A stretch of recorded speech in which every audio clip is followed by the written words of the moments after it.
So, welcome everybody to the next Hangout. I'm gonna invite some people. In the meantime, I wanted to play some music, but it's a really bad sound by my speakers. So, please be a little bit patient for the next people to join in the panel. I still drop the link in the Hangout chat in the and in the Disposer channel. I'm sorry for my bad English. In the dispenser. So everybody can join if they want. Jump in the panel.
Welcome to Qua.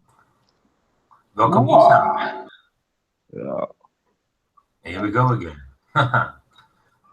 Yeah.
line, but still killing doctors, taking kids' last meals.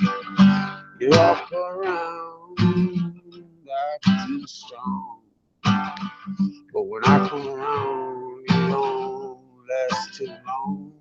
'Cause I'm free, not like you. 'Cause I'm free, not like you.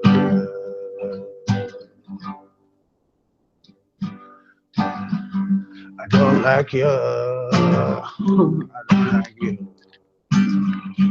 I don't like you. You're dropping bombs, or you're telling lies. You hide in the dark. You like to spy. Yeah. Just up in the mix. Nothing better to do. You can't like yourself, so why would I like you? I said, I don't like you. I don't like you. I don't like you. I don't like you. Yeah. I don't like you. I don't like you. 'Cause I'm free. I'm not like you. 'Cause I'm free. Not like you.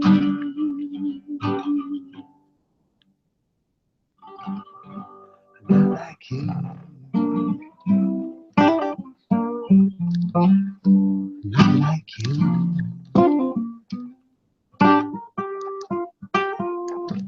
Not like you. I don't like you. I don't like you.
Yeah, you're rock, baby. Thanks, man.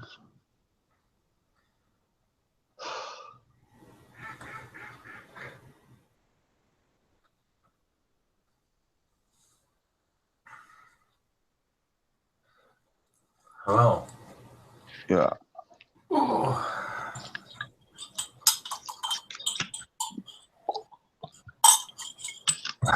Coffee at 2 o'clock in the morning. Huh, daytime. Yeah, man. So I'm about to eat some food too. Yeah, I just had my dinner time. Yeah, man. I don't know where everybody is. Well, there's probably some other shows going on. I figured I'd stop by, say hi. I'm sorry? I was...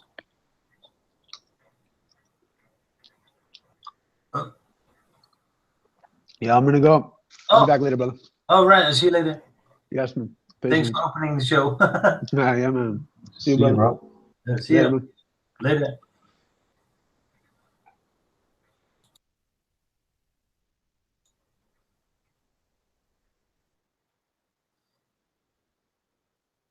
Let's have some fun, FREECHAN. Hello, Simi. Hello, Beanie. Hello. Hello. Hello. Should we start charging? Should we start charging for people to come on FREECHAN? No, it's FREECHAN. It's FREECHAN. Yeah. Issa dropped off and went to go eat. Yeah, I went to eat something, I think, and well, as you know, I fell asleep a couple of hours ago. Oh, good. I was cleaning the house. So this is your morning time now. Yeah, well, Your whole clock is going to be off when you have to go back to work. well, I can change it easily. Yeah. I'm good. used to it because sometimes you work until 4 o'clock in the morning, and the next day we are present and healthy and awake in a couple of hours. So I'm used to it, so it's no problem. But if you do it like a week long, then I will be broken in a week. Right. But it's okay now. I cleaned the whole house, did some grocery, I helped my mother with some stuff today and everything. Keep this hangout open, and Nice. when I came back, I saw the hangout was over. I don't know what happened. Well, you saved it right on time because we only had like seconds, minutes maybe when you dropped off. Yeah, I saw it, and I did not know there was nobody to open a new one. So I saw your message on the side yet. Oh, good. And I saw it was going down. So I'm really running out of titles. That was so funny. So I asked Isa, please give me a title now. I cannot think of anything now on this moment. Yeah, I can put in. I drink coffee right now. With paper tigers. I don't know if I write it wrong. Write it right.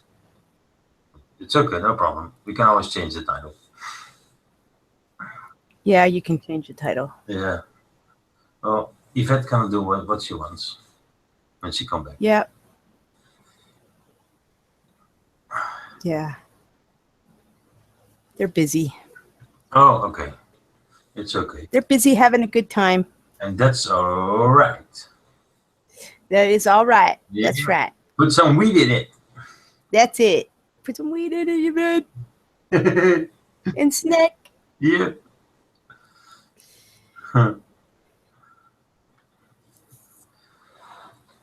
So, Torque, you've been awake for a long time too, Torque. Turquoise. Turquoise. Turquoise.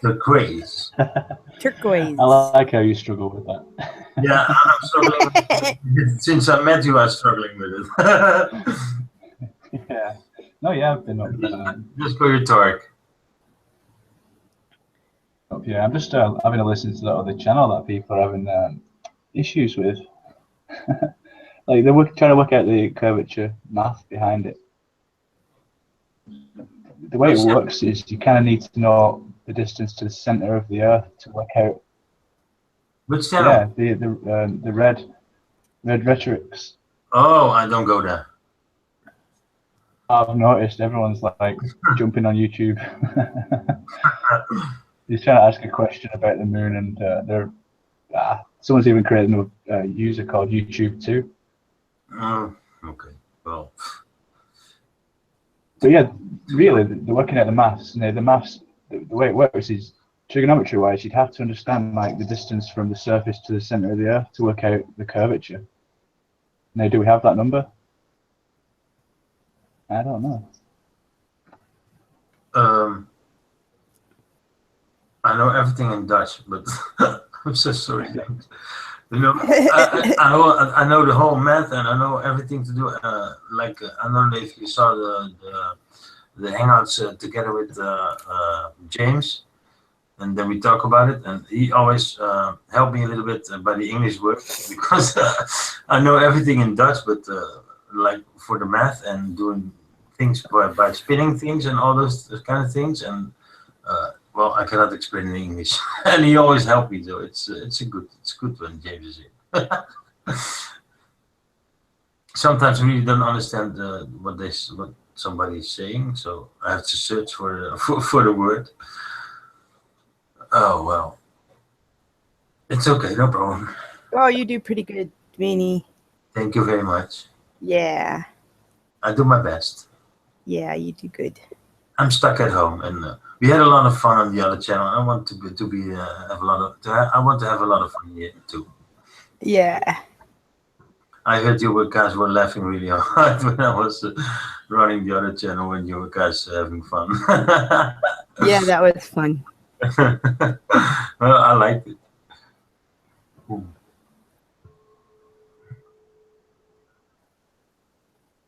So, Did he just cut out, or was it me?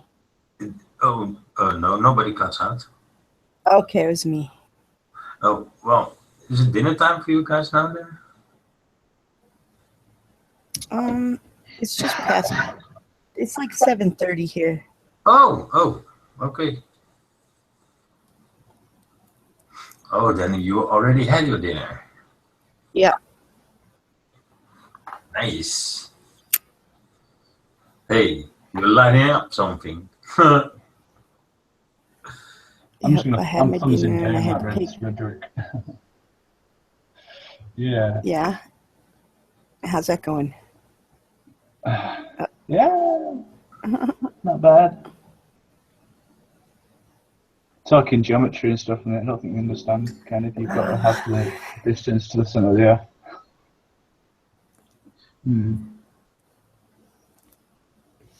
So that distance to the center of the Earth is kind of like manufactured. How do they? Yeah. How can they even know where the center of the Earth is? Exactly. Well, because he's indoctrinated or paid by NASA.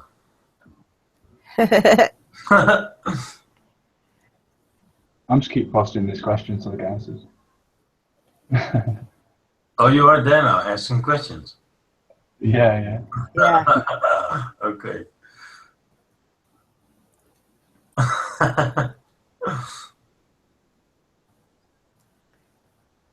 Well, I'm sorry to. Well, I can say this because I'm allowed to say whatever I want, and I cannot stand it anymore to listen to this guy. Really, I can't. It's Yeah, I've got it muted. he's shouting and oh man, well, I cannot handle that. Well, I can handle it, but I don't want to listen to it. It's calling everybody really stupid when you have an open mind, or they call us the flat Earth Society or crazy and oh, nobody knows what it is, but it's not spinning. Huh.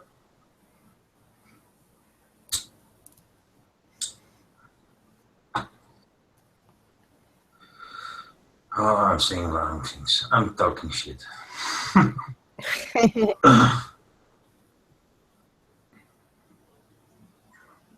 Hey, I miss David and Wes back. Are they sleeping?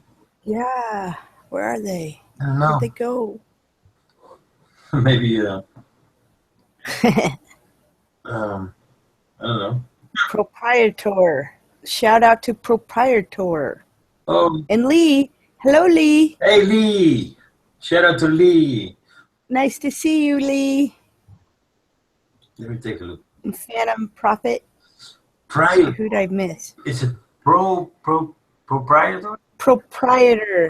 Proprietor. I think that's how you say it. And Cindy Pritchard. Hello, Cindy. Shout out. The Highwayman. Shout out if you're still around. The Highwayman. Flat Earth Math. Hello. P Mars. Shout out.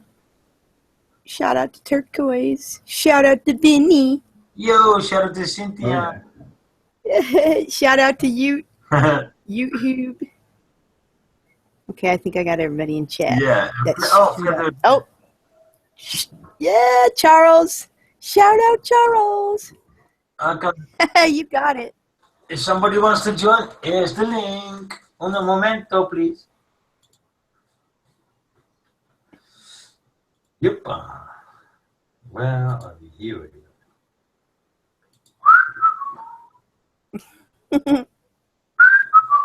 Jump in. Join link.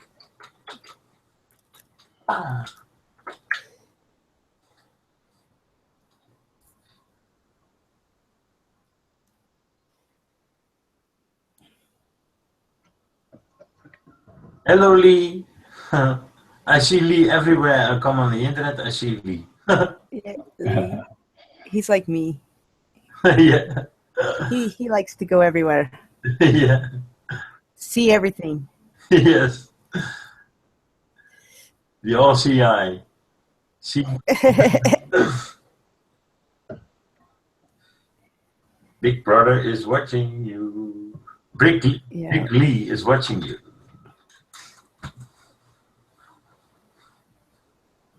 Shout out to Shroomy, who needs to change his name. Killuminati. I think I might have triggered him, it. yeah, because I saw his picture and I think he's changing his He's trying to find his identity now. That's right, I've ruined him. Yeah. Yeah. Every time I see this icon, I think it's Shrimmies on the panel. Every time. Because he had this icon for so long.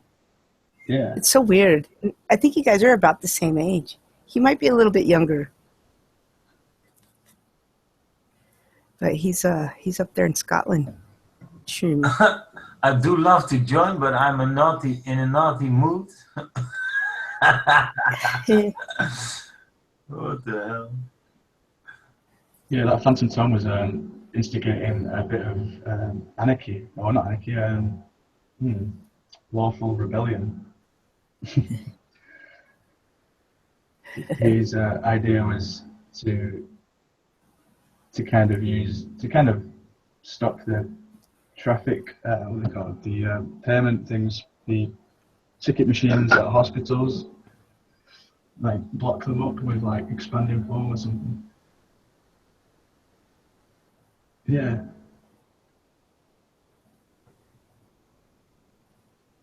Oops, did it? Hello? Hello. Oh, okay, I'm back. Man, I dropped too because the phone rang here. Oh, Oh, and you know what it is? It's damn political ads. So it's just like I get kicked off the internet because some freaking robot, is calling the phone. You know what I mean? I was trying to do a Del Qua there with the feeking. I didn't get it, did I? Well, anyway. hacking. Feeking. There it is. I see the word spelled in my head, but it's not how it should. Shout out to Joe Cool, wherever you are. They're He's probably important. all watching Red's Rhetoric, you know? Oh, could be. It's called Rhetoric for a reason, people. It's rhetoric. Yeah. Wombra. Shout out to Wombra.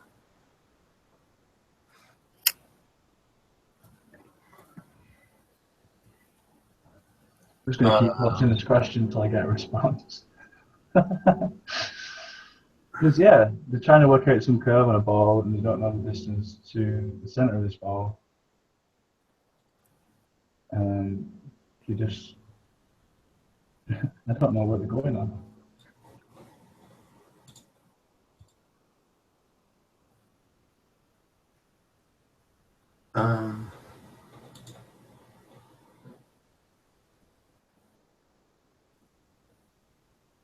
Yeah. Okay.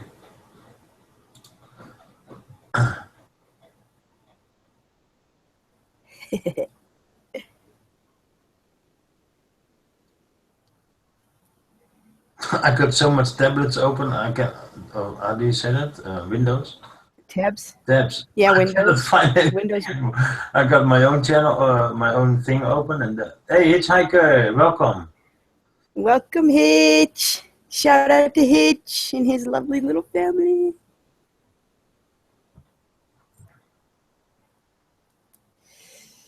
His Hitch's daughter is probably already smarter than him now, but man, when she gets older, holy cow. Oh, yeah.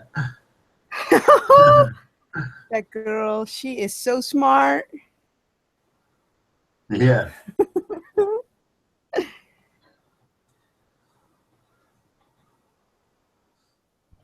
Yeah, it was fun. It was fun meeting Hitch and his family. It was good.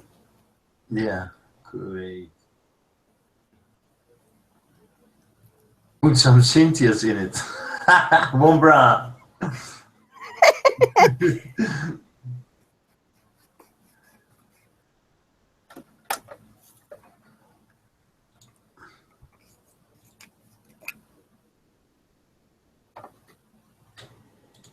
Oh, I see something else. Okay, 1 moment. Oh, you do? Oh, hold on.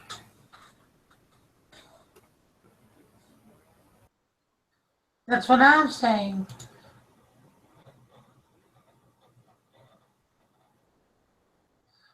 Oh, I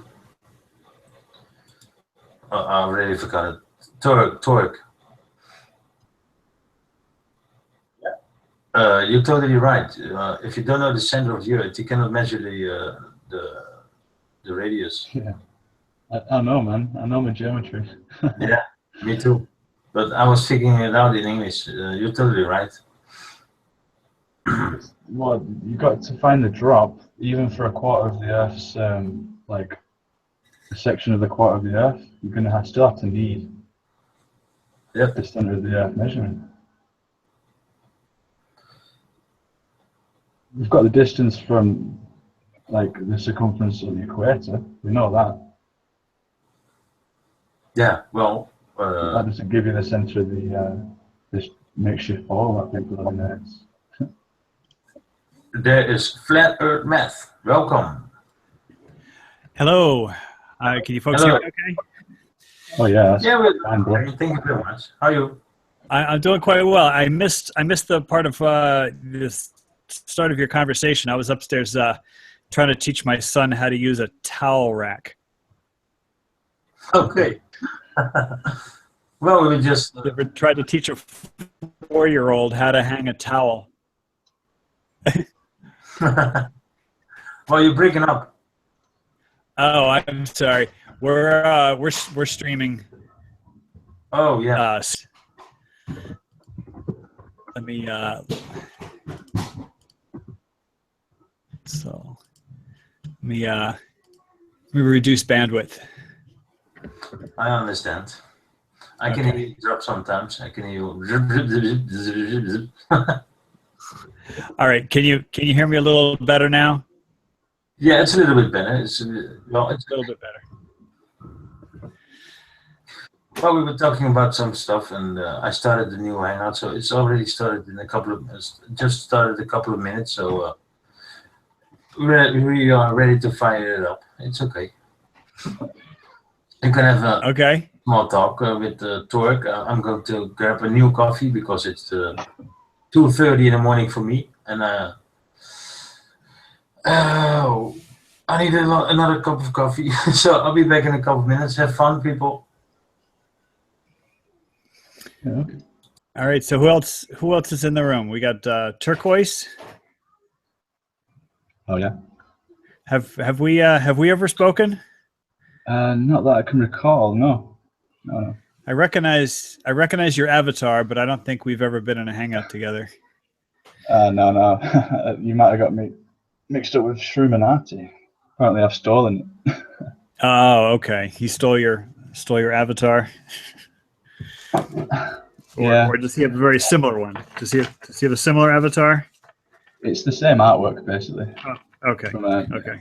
But yeah, I've just got a question. I'm just jumping around this Red's Rhetoric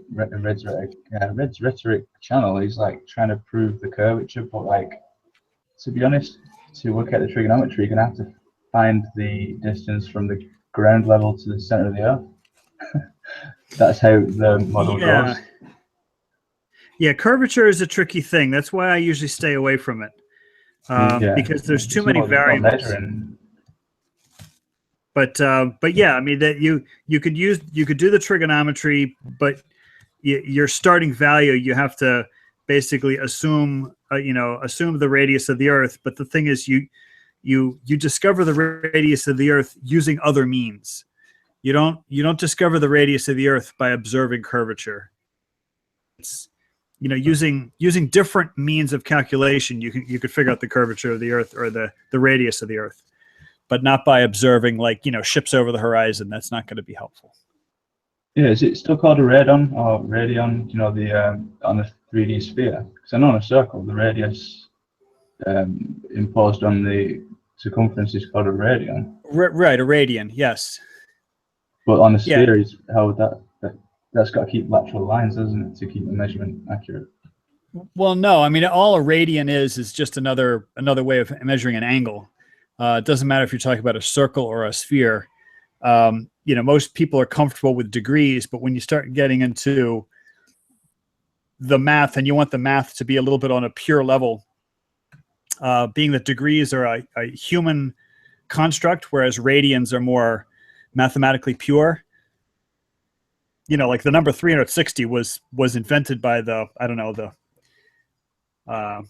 Egyptians or somebody. I forget exactly who came up with 360, but that's a man-made number.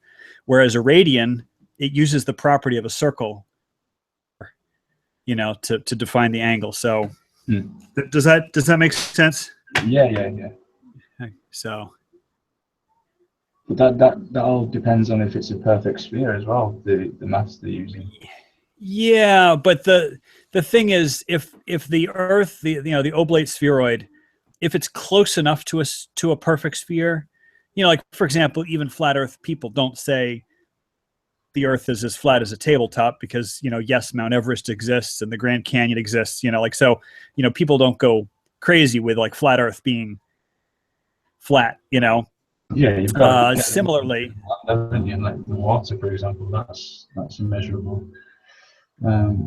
Yeah, but when you're talking about the sphere not being a perfect sphere, you're absolutely right. But it's close enough. It's 1/3% off. So it's close enough so that the trigonometry would still work. I mean, you'll have a little bit of an error in there, but it's, you know, like I said, 1/3% out of. Of course, yeah. Yeah, yeah. And it goes off. They're using stellarium as well, and if you take the ground level on stellarium, all the stars are on a sphere, like a celestial sphere. It's kind of messing with reality / CGI in a way, kind of. Yeah, well, the celestial sphere is sort of a construct. It's very helpful because, you know, if the stars are so far away that you could just say, okay, well, they're practically an infinity away. Well, then, you know, you have this huge sphere. This sphere, that the radius of the sphere is just, you know, it's incalculable, you know. And then so you just say, well, let's just paint the stars on the inside of the sphere and let's call it a celestial sphere. It's a useful construct. So then you can map it out. You can say, well, this star has got this right ascension declination, and, you know, and you could basically say, you know, the zodiac, and you got the ecliptic, and, you know, it's a very handy tool because you now have a map, even though, you know, in reality it's 3-dimensional space, but from our perspective, it looks like it's the inside of a sphere. Yeah, just how the horizon's kind of midway, like from. I'll come back to it actually. Yeah, no, I mean that the horizon being midway is it's what's interesting to me is that the stars are so far away that the diameter of the Earth reduces to in proportion. It's that, you know, like if you model of a globe, and then you take an observer, say, well, you know, where's his horizon? Well, you know, you say, well, he wouldn't see the stars underneath his horizon. You know, and that's true, but the size of the globe doesn't matter because it's essentially, in comparison to the star distances, the globe, you can reduce it to a single dot, which means that if you have a clear horizon, you're seeing half of the stars. That made sense, but it took me a while to get my head around that. Both models kind of work in on themselves. Like you can relate to the globe, and you can, well, for astrology, you can relate to the globe. You can say the sun's like down near my knee somewhere, you know, on the other side of the globe. But it's just how we imagine it, you know. Yeah. Well, the thing is, if you really study, and if you, like, for example, if you really pay attention to the stars, the stars especially, I mean, there's so many things that are problematic in the flat Earth model, but the stars especially, because you could take any observer on any night, any latitude, any month, you know, like any season, okay? So any observer, anywhere.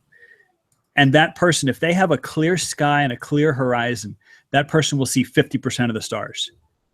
Like not 55%, not 45%, they'll see 50%. And that only makes sense on a sphere with very, very far stars. Like there's no flat Earth model that makes sense that everybody would be able to see 50% of the stars, you know, depending on their location. Have you seen? You've done your research, and you've probably seen the Zetic kind of, like the you know, that kind of model. And if the stars maybe not on a dome, for example, and are on like their own plane, then the angle of sight would still give the same impression. Yeah, I totally get that, you know, one model places the stars on like another plane. However, the geometry must change as like constellations, as they move throughout the sky, or even as, you know, an observer on the other side of the Earth sees a constellation, the geometry of those constellations must change. And the simplest example I could say is if you draw a circle on a piece of paper and then you simply step to one side or the other, that circle will look like an oval. You know, it only looks like a circle when you're looking straight at it. And so if you take a and you just pick any 4 stars. You know, like it could be the cup of the Big Dipper, the chest of Orion. You know, 2 shoulders, 2 hips. Just take any constellation and then pick any 4 stars that kind of make a quadrilateral. And then what you can do is you can measure the diagonals.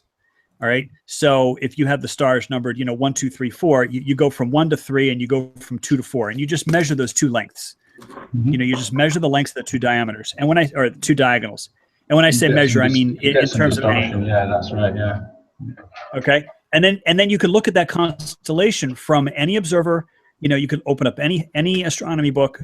You could do it when it's at the horizon from your location, when it's at zenith at your location. The constellation will not change, which means that where the plane is like the stars are moving around, because then our orientation, our view changes. It'd be like a skew. That's right. So the only skewed right, slightly. it would be skewed. That is exactly right, and you will never ever see a constellation skewed ever. Which means that they have to be extremely far away, as if they were on the inside of a sphere that was, unimaginably huge. Yeah. So little things like that, but it's tough to get your mind around, But the stars are a great thing to study. Oh yeah, definitely. Like, there's reasons why the ancestors and the ancients adhered them, like mapped them out, made buildings, and representation of them all over the world. Right. So we had somebody join us. Is it somebody named P, or there was another name came up. Hello, sir.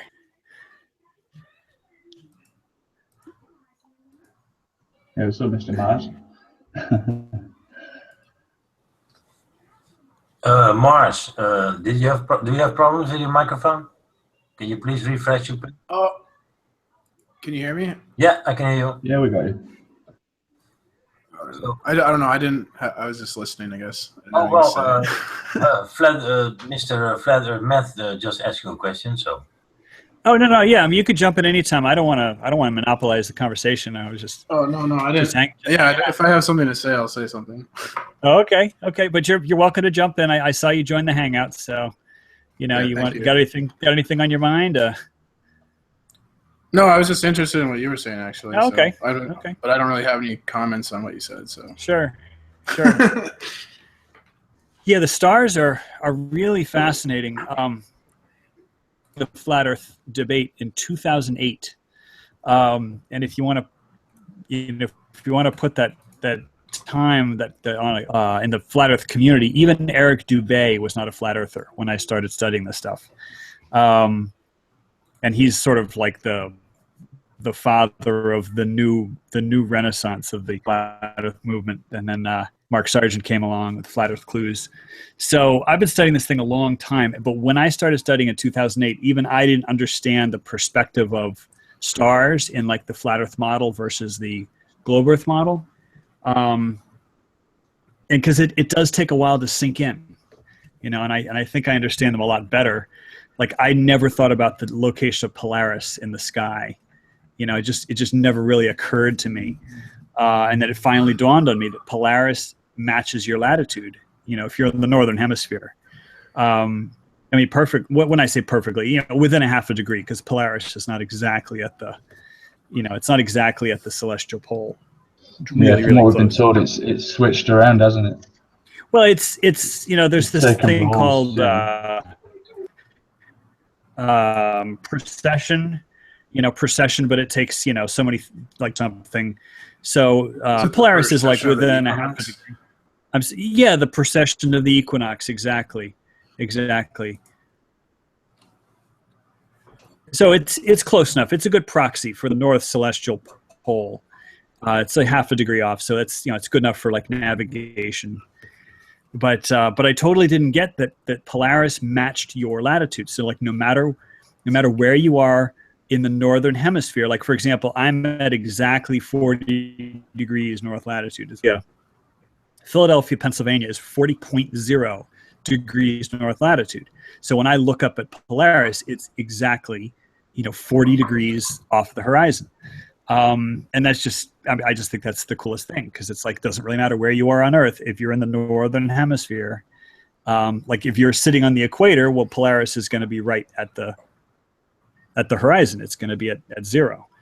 So it's just, it never dawned on me in 2008,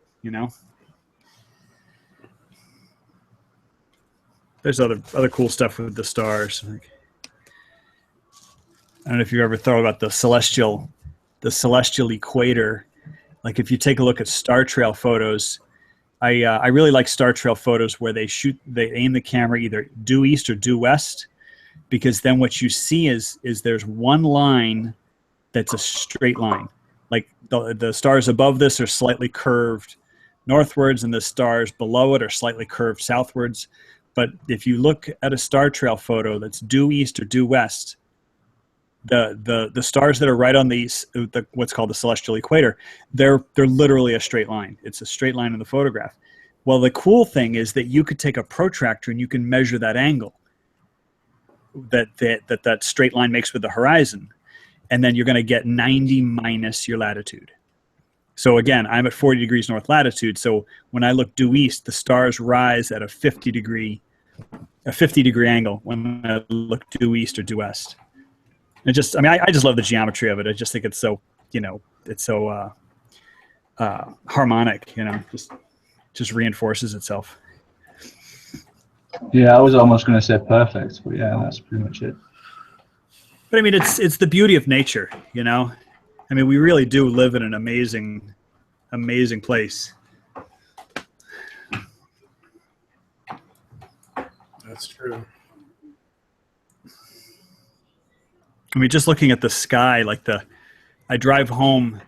I live west of Philadelphia, so when I drive home, I'm looking at the sunset, and just the sky is just lit up, and you just see the patterns of light and shadow of like the different layers of clouds, as like some of them are lit by the sun, but then some of them are not lit because they're behind a cloud that like the cloud's lit by the sun, but then there's another cloud that is in shadow. So it's like you got this weird interplay of light and shadow, and then just beautiful gold color.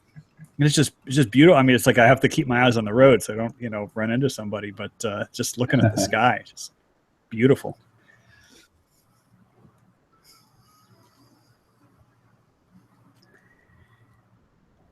I'm just looking for this image I've got about it's got the whole works in it. I'm just trying to find it. I'll link it in. You've probably seen it before, but it's like it's got everything on it. Yeah, a lot of people don't take the time to stop and look at the sunset or look at the full moon at night.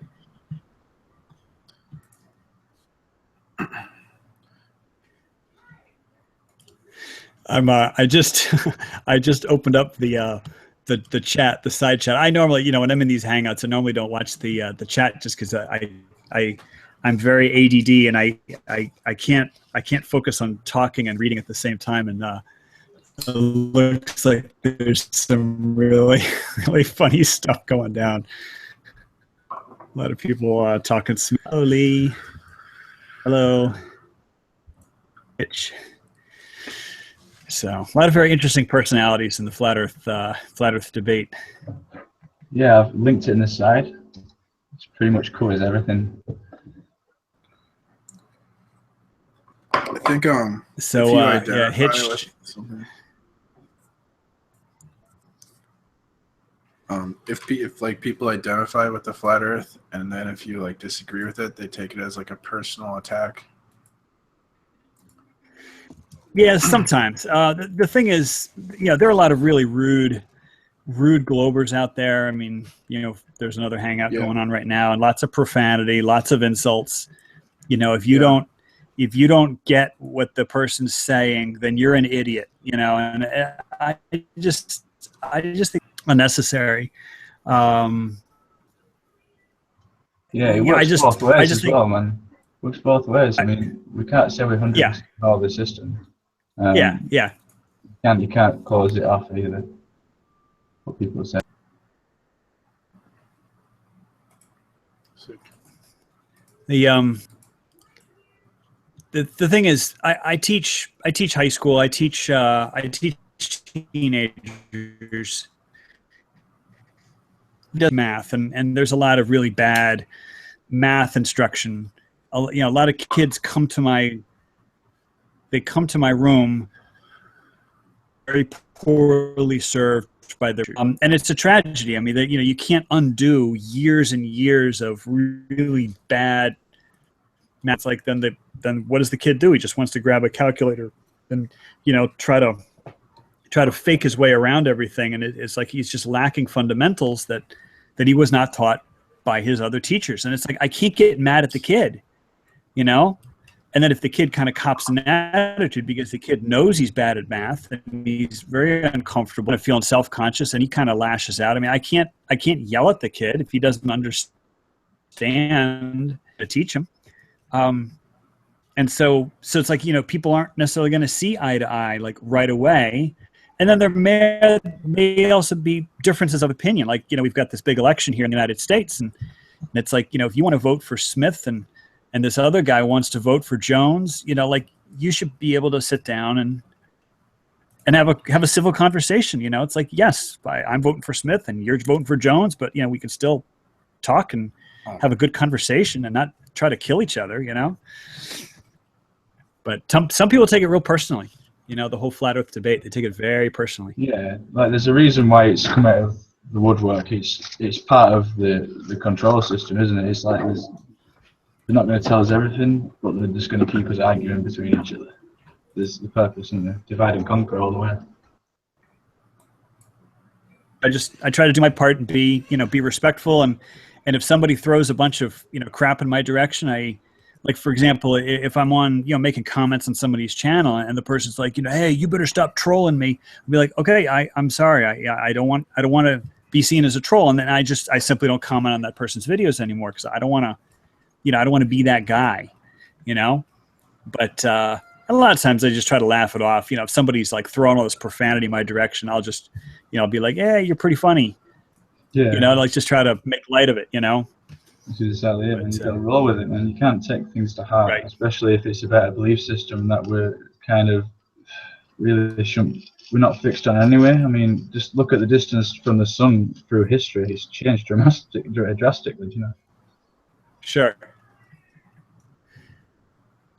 Yep, and they're still learning. Like they're still learning things, and I can't really get my head around the stuff. But when I was growing up, there was no such thing as the concept of a black hole at the center of the galaxy. I mean,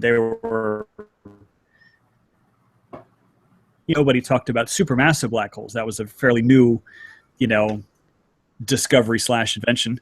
Nobody talked about dark matter. I still don't really know. I haven't actually looked into it. But it's just interesting to see how stuff evolves. And now they talk about entanglement and quantum. Quantum effects, and it's pretty quantum crazy. fluid. Oh, this is coming out, isn't it? Quantum fluid, that like ether kind of thing. Oh man, it's like 2000. From the quantum level, it's kind of getting more original science. How it's all like the geometries are intermingled with atomic level, literally, and we're seeing that. And it's like another science, completely separate, really. It's pretty crazy because like the thing is the model of the atom has been pretty. I think it was Dalton. It was like 200 years ago. So it's basically neutrons, protons in the nucleus, and it's surrounded by a cloud of electrons. Quantum stuff. It's just really it's really mind blowing. But the thing is the old version of the atom, or I guess it's still the new. It's still the current model of the atom, which is nucleus surrounded by electrons. It's 99.9999% empty space. Yeah, exactly. The cell was literally empty space. It's just like a shell encasing. Right. It's a spherical, obviously. Like that's kind of the way it seems. Like how matter kind of the equilibrium basically is a sphere.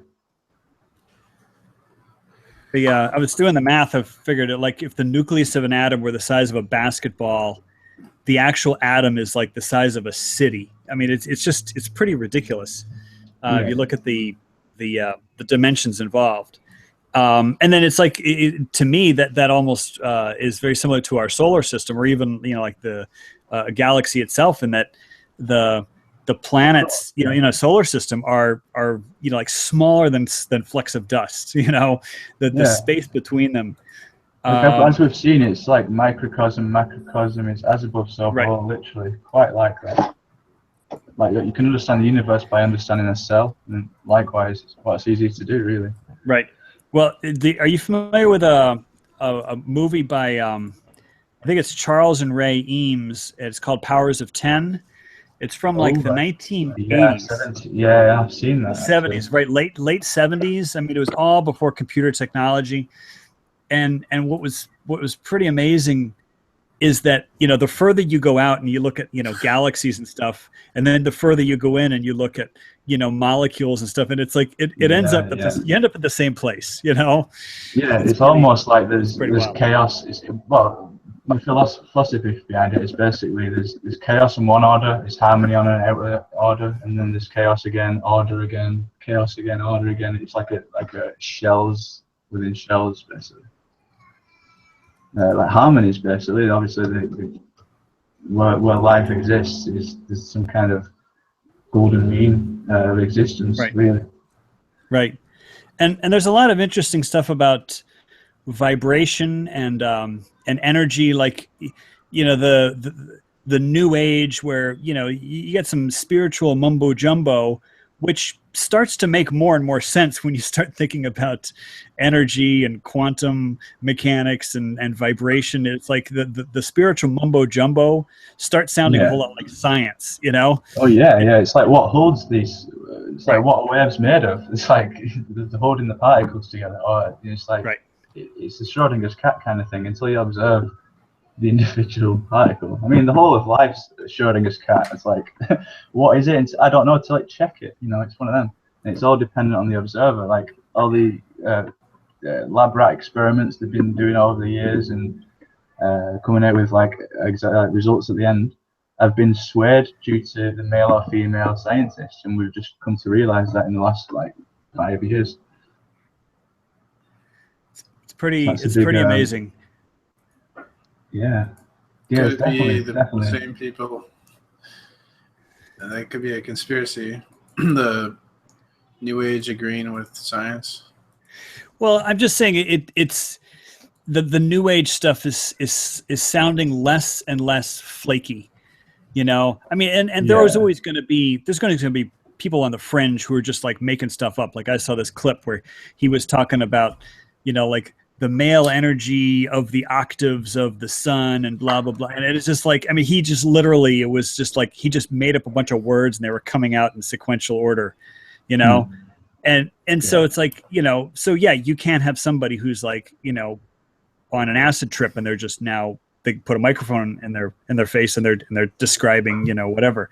But then there's things like The Secret, the documentary, Rhonda Byrne, and it's like, is The Secret like, really real, like at a quantum level and also at a macro level, is it real? And I think there's a pretty good argument to be made that it is real. And that we're not very close to understanding what it is, but it's like the one guy was talking about, it's all about frequency and it's all about energy. Yeah, it's an electromagnetic universe for sure, man. Just look at the words we use. We've got an electoral role, like electron. We've got poles. We put people in power, charge. People are in charge. It's all loosely based on the electrical system. It's very interesting. Oh, Don't mix Lee. Lee, I am not the devil. New Age. Yeah, I'll befriend the devil, no worries. If you fear the devil, he wins, yeah?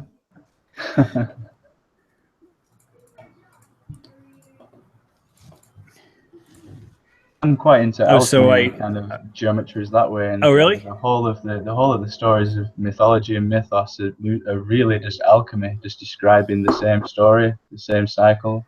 From the zodiac, for example, it's the 12 disciples. So like Jesus working out life through these 12 disciples to get a more greater idea of the whole and kind of the right path in his own discernment. But yeah, geometrically, it all kind of that's like the matrix basically. We assign these numbers, we create the numbers to work it out logically. But nature doesn't work in straight lines, as we know. Yes, straight lines are a bit of an anomaly. It's interesting when you think about how things are put together. Straight lines are quite rare. And I remember reading this thing about a kayaker, and he was trying to teach somebody how to kayak, or maybe it was when he was learning how to kayak himself, and he was trying to paddle in a straight line because it's like, I mean, that makes sense. You're trying to get from point A to point B. You want to paddle in a straight line. And he finally realized, or maybe somebody taught him, that every stroke of the paddle, you're doing an arc. And so instead of trying to go in a straight line, just go in a series of arcs. And then all of a sudden he was going with the flow. So every single stroke became a curve. And if he, like, let's say he stroked twice on the right, well, it would be a slightly larger curve to the right. Exactly, the balance. That's what it's all about. It's really neat because it's like, so instead of being a straight line, it turned out it was just an infinite series of arcs. Yeah, and you'd have to compensate more on the side that is opposite the flow of the river to kind of balance it out. Yeah.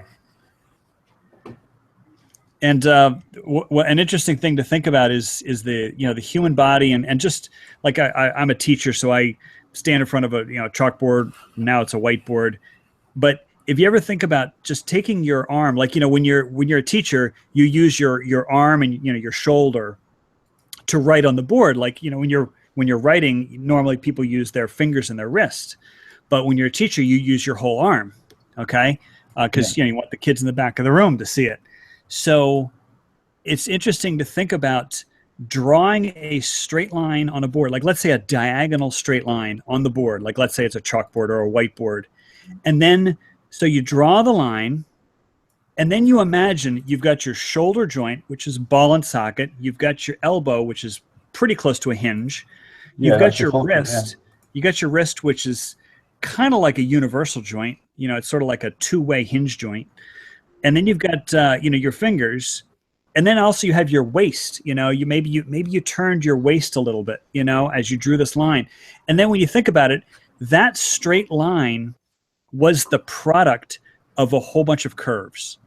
Because like your shoulder cannot move anything other than circles. Yeah, and so it's square in the circle kind of thing, and square in the circle. It's doable. Yeah. You just it's pretty. The way the New Age is kind of throwing this sacred geometry at us. It's kind of. I've seen a new way of doing it, and it works on quarters.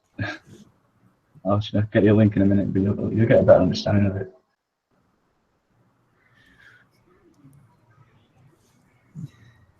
And how by drawing circles you can create a square. Interesting. Well, I saw this really interesting thing. It was by drawing rectangles, you can get pi, which is pretty amazing because pi is just simply a ratio of the diameter to the circumference, or I should say the circumference to the diameter. But there's this thing where you draw rectangles, and if you draw an infinite number of these rectangles, you'll get pi. It's a pretty wild phenomenon. Yeah, it's the grid. That's what it is, man. It works off a grid still. But yeah, the 12s have got something to do with it, like the clocks. There's a reason why.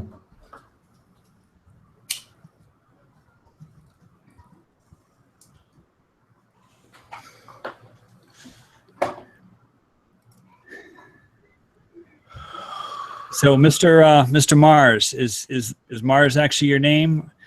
Yes. Well, are you serious? Marsden. Oh, Marsden. Yeah. Okay, fantastic. Because my wife and I named our son Mars after the planet. That's my last name. Oh, okay. Okay. So anything on your mind? Not really. You named your son Mars? Yes. That's weird. My wife Does and he I are get both picked on? science people. Uh, So we've got Mars, I'm Orion. anti-science. Oh yeah. Well, anti-scientism, the anti-scientism. Yeah. Yeah. So we've got Mars, Orion, and Andromeda.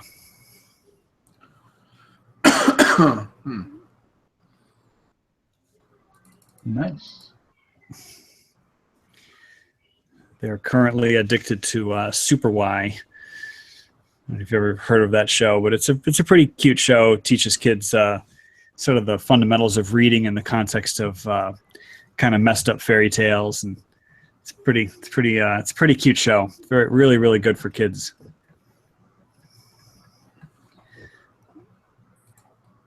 Oh, Paula, a quark lepton and weak force. Yeah, my wife and I were going for names that are not common but not eccentric. That's kind of hard to do. One of my teacher colleagues at school, his name literally is John Smith. And so he introduced himself, and just people do a double take, because it's like, when's the last time you heard of somebody literally being named John Smith? But that's his name. What are you gonna do? It's probably like a super common name though. But that combination, because I think people are kind of aware at how common the word, the name John is, and that if your last name happens to be Smith, my cousin married a Jim Smith, but Like Joe Blogs, that kind of name. You're gonna be like, Joe really? Is that your name? right? Yeah. What's up, Brian? Yeah, Paula. I do remember Dweezil and Moon Unit. Yep.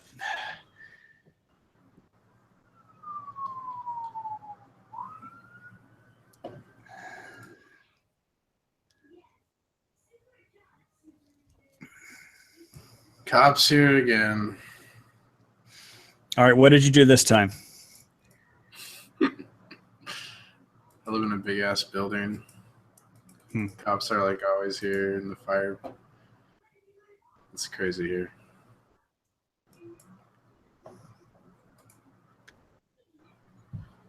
Welcome, Brian. So you are not a flat earther, I take it. Oh, I'm sorry. Was it for me, Charles? Yeah. Yeah, I'm 100% globe. It's really just because of the He measurements. thinks he's a glober. He's really a flat earther. Don't let him fool you. Oh my goodness, Brian. Okay. you sound like Larry. No. You sound like Larry Siebens, because every time I talk to Larry, Larry was just like, Pretty good. Charles, you are a flat earther, and I'm like, no, I'm not. He's like, you are a flat earther. I'm like, so I finally got. Those are pretty good Larry. returns. I finally got Larry to stop, because I said that if he admits that he's actually an acupuncture therapist, I will admit that I'm a flat earther. But Larry is not willing to admit. Hey, that that's fine. That's agreeable. That's agreeable. Tomorrow he's gonna come out and admit that he's a acupuncture therapist. I guarantee it. I don't know. It didn't work the last time I tried. Larry's a good guy. Always enjoyed talking with him. But I don't think he was ever able to measure his basketball hoop. I don't know if you heard the basketball hoop story. Part of it, yeah, I did. Yeah.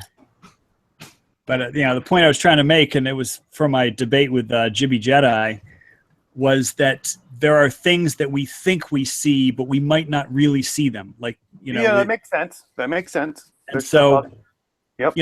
I've played. I mean, I'm not a basketball player, but I mean, I've shot hoops. I've shot hoops hundreds of hours, and I could swear that the ball, the ball is about, I don't know, 3/4 of the size of the hoop. Like the hoop is like a half ball. Like the ball is like really Right. close to the size of the hoop. But it's And got it- to and be it's- small enough for it it's- to enter. Right. Well, obviously the ball has to be smaller than the hoop, but I thought the ball was like 3/4. You know, if the hoop is, okay. you know, if the hoop is 1 unit, then the ball would be 3/4. You know. Yeah. Um, yeah. And so, like, Close- I was. Yeah, I know what you're saying. How much is it? How much is it? Well, Sorry. you'd never guess. It's approximately a 2-to-1 ratio. Yep. Yep. You know, I mean, if you go to NBA regulations, you know, I wasn't able to find the actual inches on the U.S. You know website, why? but You NBA know why that Canada. is, right? No, but it's like you could literally fit 2 balls side by side, at least for NBA Canada. Yeah. The ball is 9 inches and the rim is 18 inches. The problem they're going to have is if you have like a rim that's say 18 inches and you have a ball that's say 16 inches, when it goes in, most of the time it's going to pull one of these. But Right. they had to make it a little bit bigger so then it could go past a certain point. It's like the halfway Right. point. If Right. it gets past that, you're in no problem. Yeah, but what surprised me is that it was a 2-to-1 ratio. Oh, yeah, how big it was compared to, yeah. You know, like a 9-inch ball and an 18-inch rim, it does not look like that. In fact, if you look at any cartoon, you look at any drawing, like, you know, clip art or anything where somebody's drawing a picture of a ball going through the hoop, you'll see the ball is like, you know, the hoop is just a little bit bigger than the ball, you know, and in fact, the hoop is twice as big as the ball. Yep. And so, well, the thing is, Larry started arguing with me about it. He's like, "You're wrong. You're wrong. I got a basketball hoop in my backyard. You're wrong. You're wrong. You're wrong." And it's like, okay, prove me wrong. Go out with a measuring tape. You know, measure it yourself. Put a step ladder up there. Measure the hoop yourself. You know. And the thing is, he never ever got back to me. You know, so it's like, Hey, I'll get him to do it. I'll Yeah. get him to do it. Trust me, I'll get him on it. but That's funny. it's all. That's one, even if he's right or wrong, I still want him to do it. So what's your name, Mr. Math? What should I call you? Mr. Rather than just Flat Earth Matt. Oh, Charles. You can call me Charles. Charles. Well, Charles, yeah, I put a link in the side, and it shows like another dimension. Basically, on the sacred geometry kind of aspect. Oh, it's in I used Russian. to play lots of basketball. Actually, I played a lot of basketball in my life, and I didn't even know that. No, I heard you guys talking about it that one night, so I went and measured mine. And then I measured my friends, Okay. and you were right. You're pretty much right. Depending, all hoops are going to be different, but you're pretty much right on the ratio. It's almost 2-to-1. I think they've made the balls a little bit bigger. So if the closest thing I found on NBA regs was like a 9.5-inch ball and a 18-inch rim. Yeah, it ain't marked up that much more. It's just Right. that little bit. Right. Yeah. Right. But like, I would have never guessed that. I mean, like, that was the reason why I put that in the debate, is that was something like, if you asked me to put money on what I thought the ratio would be, I would put it on like 3/4, you know? I'd bet you $10. It's 3/4. And guess what? I'd lose that bet every Yeah, time. it's almost like that optical illusion where it's Yes. that checkered board, and there's Yeah. like, And the green cylinder. yeah, and it's the same color, and it's like, what? Oh, I'm Really? so glad I people on open that it one. again, and I'm like, it is what? Man, that's like the whole blue and yellow shirt thing that went around the world. So Do you like to gamble, turquoise. It's so Charles? funny. It's so funny you mentioned that, because that was the very next optical illusion I put in my debate with How Jimmy did I Jedi. know?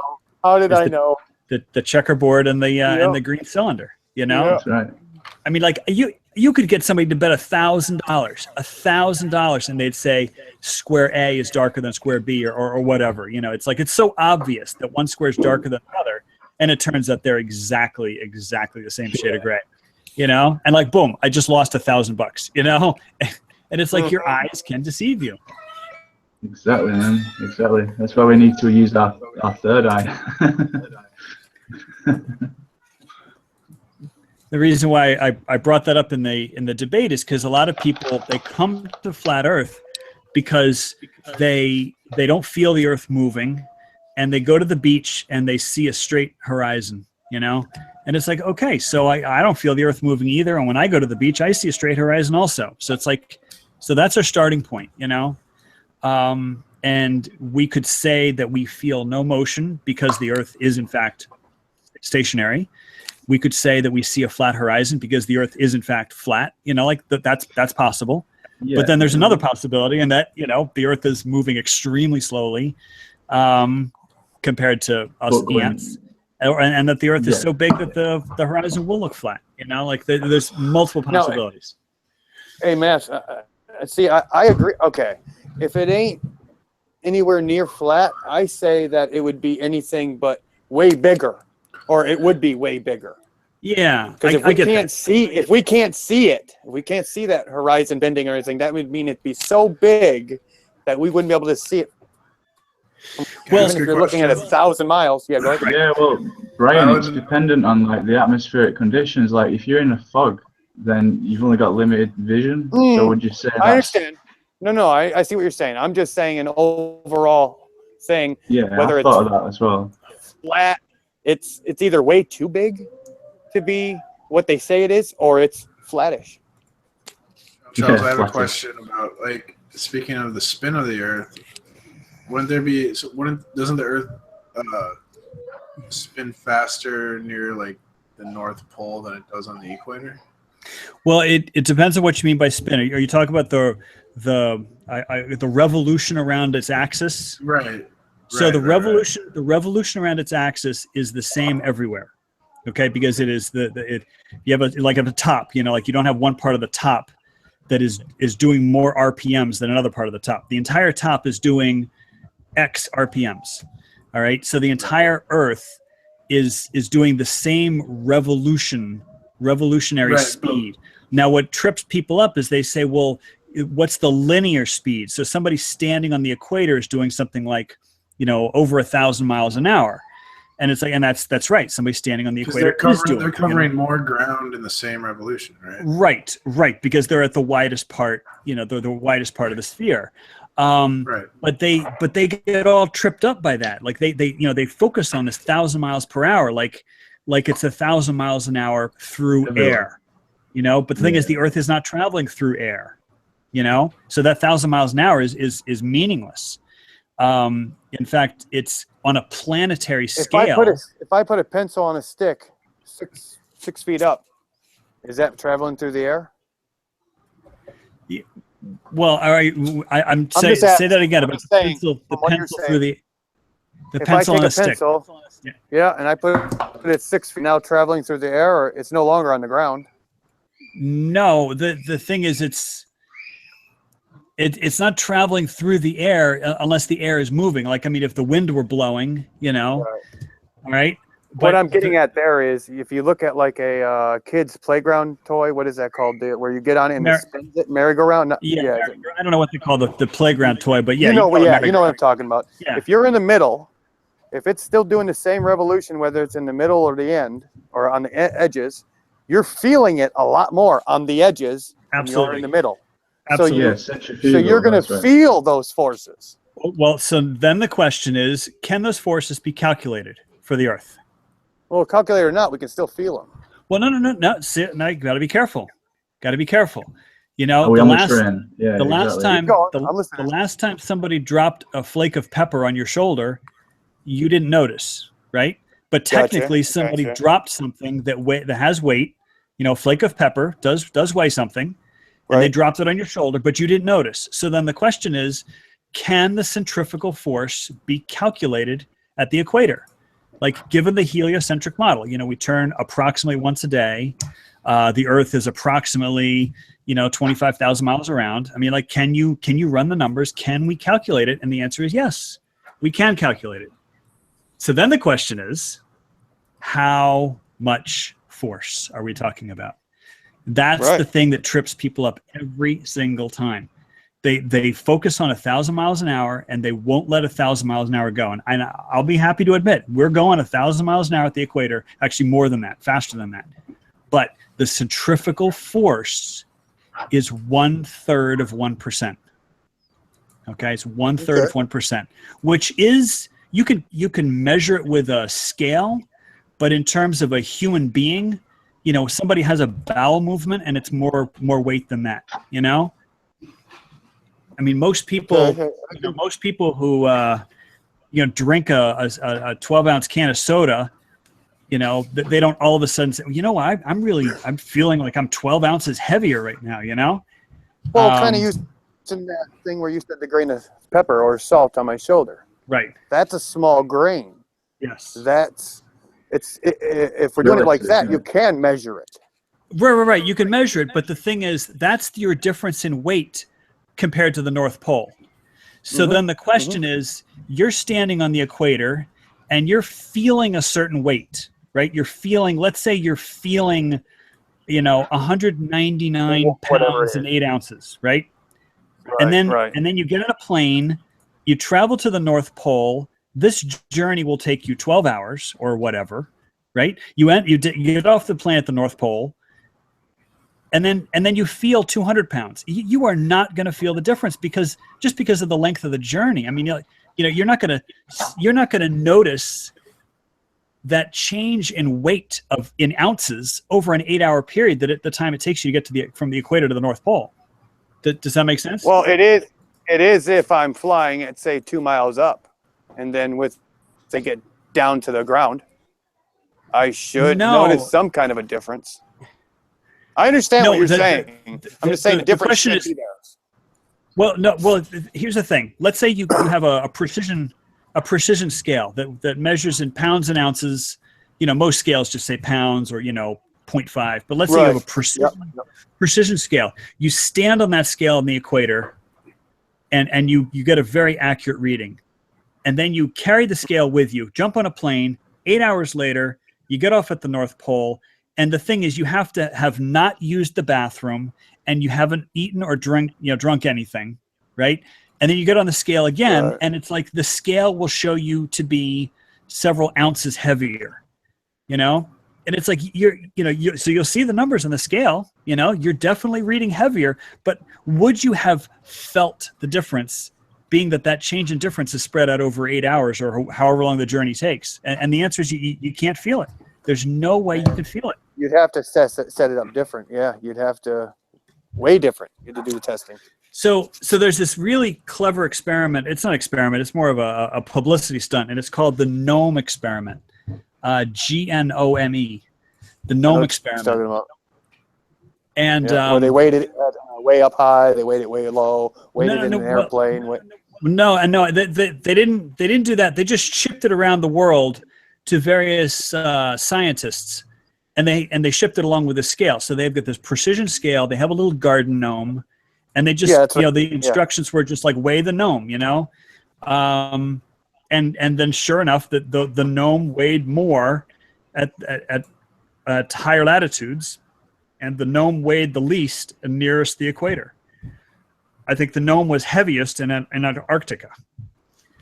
And it was only by a matter of, you know, a fraction of an ounce or something. It wasn't much, but yeah. It wasn't much. It was very, very small. But this is a precision scale. It was a, you know, very high-tech precision scale that they shipped it with.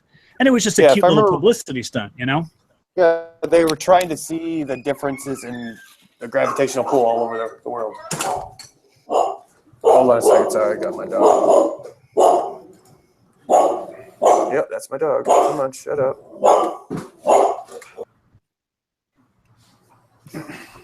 Charles, I don't know if you know, but do you know when NASA launched, is there a certain like latitude they exit the Earth's atmosphere from to make it easier?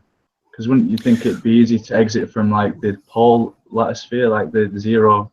Do you think we landed on the moon, Charles? So one question at a time. When NASA was setting up their space center at Cape Canaveral, you know, the part of the parameters that really made it so worthwhile, it is that if you launch eastward from Cape Canaveral, you get a speed boost of, I don't know, 800 or 900 miles an hour because of the spin of the Earth. So if you need to get up to 17,500 miles an hour to stay in orbit, then your rocket, you only need to have enough fuel to accelerate you, you know, to like 16,800 miles an hour or something like that, you know, as opposed to the full 17,500. So in other words, you get a speed boost. Just you're getting an assist from the Earth. Now the thing is, it is possible to launch westward. You know, you have to use more fuel, and it is also possible to launch for a polar orbit. in which case you got to do the full 17,500. So, but they just wanted to have a little bit of savings, but yeah, it's tough to say when you leave the Earth's atmosphere, because the Earth's atmosphere just gets thinner and thinner and thinner and thinner. You know, I mean, like the atmosphere does extend up through, where the space station is. It's just the molecules are farther apart,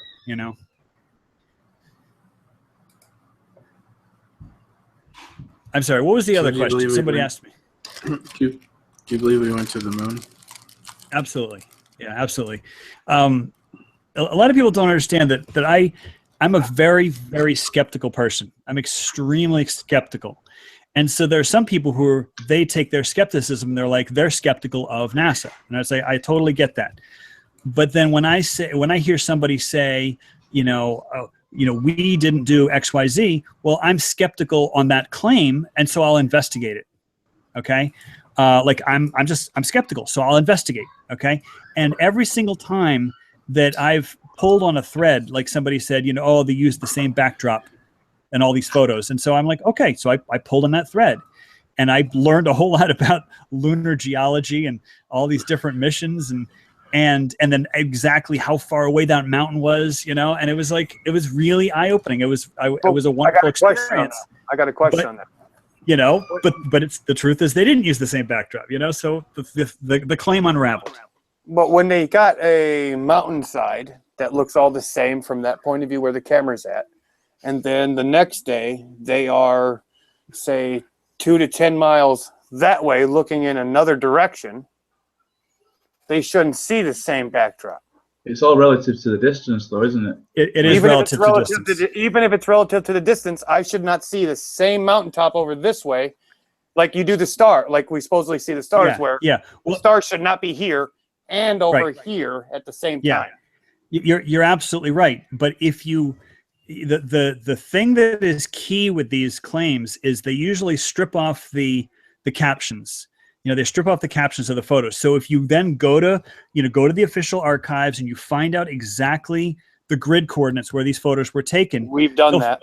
You'll find that the photos they are spaced apart. I don't think the photos were taken 10 miles apart, because I don't think they traveled actually that far. They went 8 miles in the one I'm talking about. But the mountain that was in this backdrop was further still. And I don't know if you guys know a YouTuber by the name of Astrobrant2. Astrobrant2. And he did a really, really nice, very, very detailed thing where they took lots and lots of pictures on this one journey across the surface. And so what he did is he took all those pictures of, I don't know, South Massif, or there's the name of a mountain near one of these landing sites, South Massif or West Massif. And so basically he lined up all the photos of I think it's West Massif. And then he made a montage where he faded from one photo to the next. Okay, so it was like photo 1, photo 2, photo 3, photo 4, and these 4 photos were taken at various places on this journey as they traveled away from the lunar the module, and you could literally see the mountain very slowly turn. In other words, you could see the perspective of this mountain from photo 1 through photo 4. The perspective of the mountain was slightly rotated, meaning like it would look like they were traveling, a good distance away from the mountain, but parallel to the mountain. So they got a little bit of a different perspective of it. And the mountain pretty much looked the same. But if you looked at the little features, you saw that they were definitely sort of in a rotational, pattern. It's a really, really fascinating analysis. But so it's not like it's the exact same backdrop. It's like, yeah, that's a big mountain, and the mountain does look kind of the same. But if you look at the details, you find out that, yeah, the mountain's turning. And we just think about Mount Fuji, how many photos have you ever seen of Mount Fuji? And you've seen like a million of photos of Mount Fuji. And guess what? It looks the same in every single photo, But the foreground always looks different, So here we have 1,000 Yeah. photos of Mount Fuji with different foregrounds every single time, you know? Yeah, distance and speeds are relevant on 2 points, or 2 like relativity points. Like to get the speed of something, you need 2 points. To get the distance, you need 2 points. It's like unless you know them numbers, then you can't give a valid Right. a valid answer really. But when I did some training with the Marines, this is back in like in the late 80s. I'd say it was like 80, 87, 88. We had set up this fuel farm in the desert. We were sort of on the slope of the desert, and there was this mountain that was in the distance, and it looked like it was. Sorry, my son's. It's okay. Keep going. The mountain looked like it was a couple miles away, you know. So like a couple of us guys were just like, you know, hey, we should, you know, get on our PT gear and then go run over the mountain. And then there was a guy who'd been there, you know, he'd been there a long time, and he knew he had the topographic maps of the area, and he'd been to this. It was basically a forward refueling station in 29 Palms in the Mojave Desert. And he's like, you're not going to believe this, but that mountain is 20 miles away. And like we were really blown away because that mountain, it looked to us like it was a couple miles away. And the reason why we didn't believe it was 20 miles away is because there was no surface features. We were in the desert, so there wasn't a single tree to get any vantage point. There weren't any buildings. There wasn't anything to give us any sense of scale.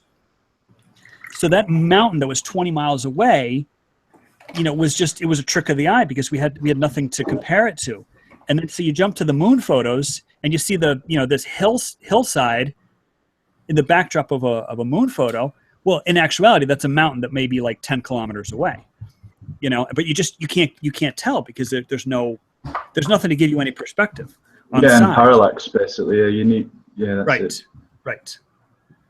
So yeah, I mean, every time I examine a moon hoax claim, I learn a lot. I mean, so I appreciate the exercise, but I've never found anything of substance to the hoax claims. I mean, the whole thing starts with, you know, rockets can't work in space, and it's like, well, that's just simple physics. I mean, I can explain it to you, but you know, rockets work in space just fine. Do you think Building 7 and 9/11 collapsing symmetrically was normal? Yeah, not gonna go there. Sorry. Okay. Yeah, I do.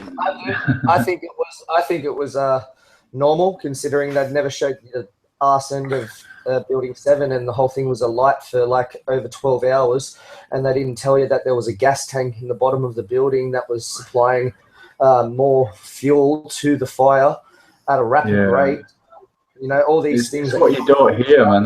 That's where the conspiracies happen. You know, stuff we don't know. We just kind of.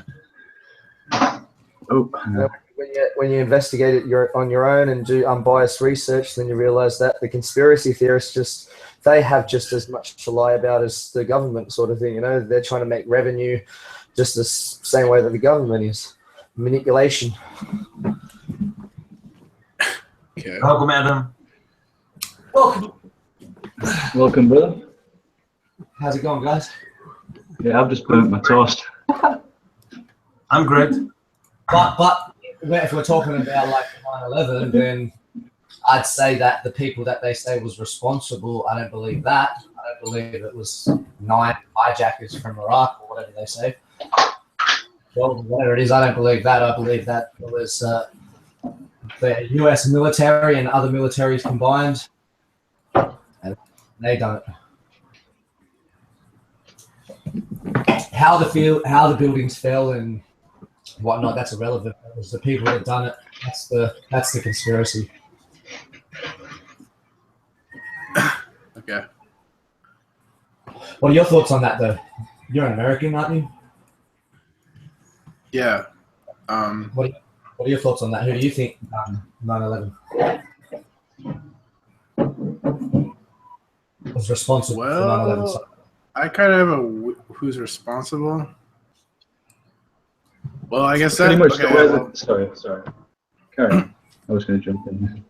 I don't know. I said this before, but yeah, I kind of started waking up to the truth movement after 9/11. I was like 19, and I did research in the media to figure out why 9/11 happened. And the media told me that Osama bin Laden didn't want American military in Islamic and Muslim countries.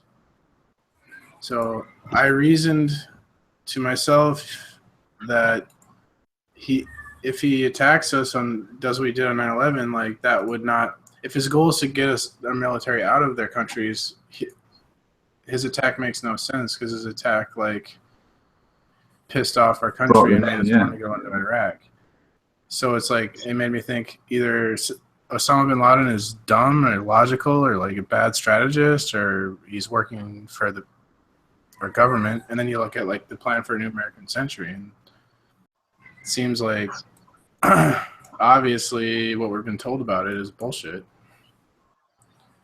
Yeah, it seems like the way the conspiratorial mind works is we kind of look at a situation and go like, who was making the most of it, who kind of benefited the most from this.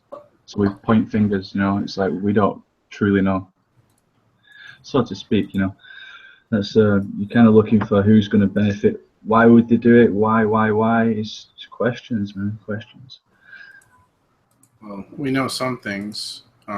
Aldous Huxley didn't even know who was behind the conspiracy, but he did know of the conspiracy, and he talked about it in a speech he gave, a lecture at Berkeley titled "The Ultimate Revolution," I believe, or "The Final Revolution," something like that. He described the people behind the conspiracy as the controlling oligarchy who have existed throughout time and presumably will always exist.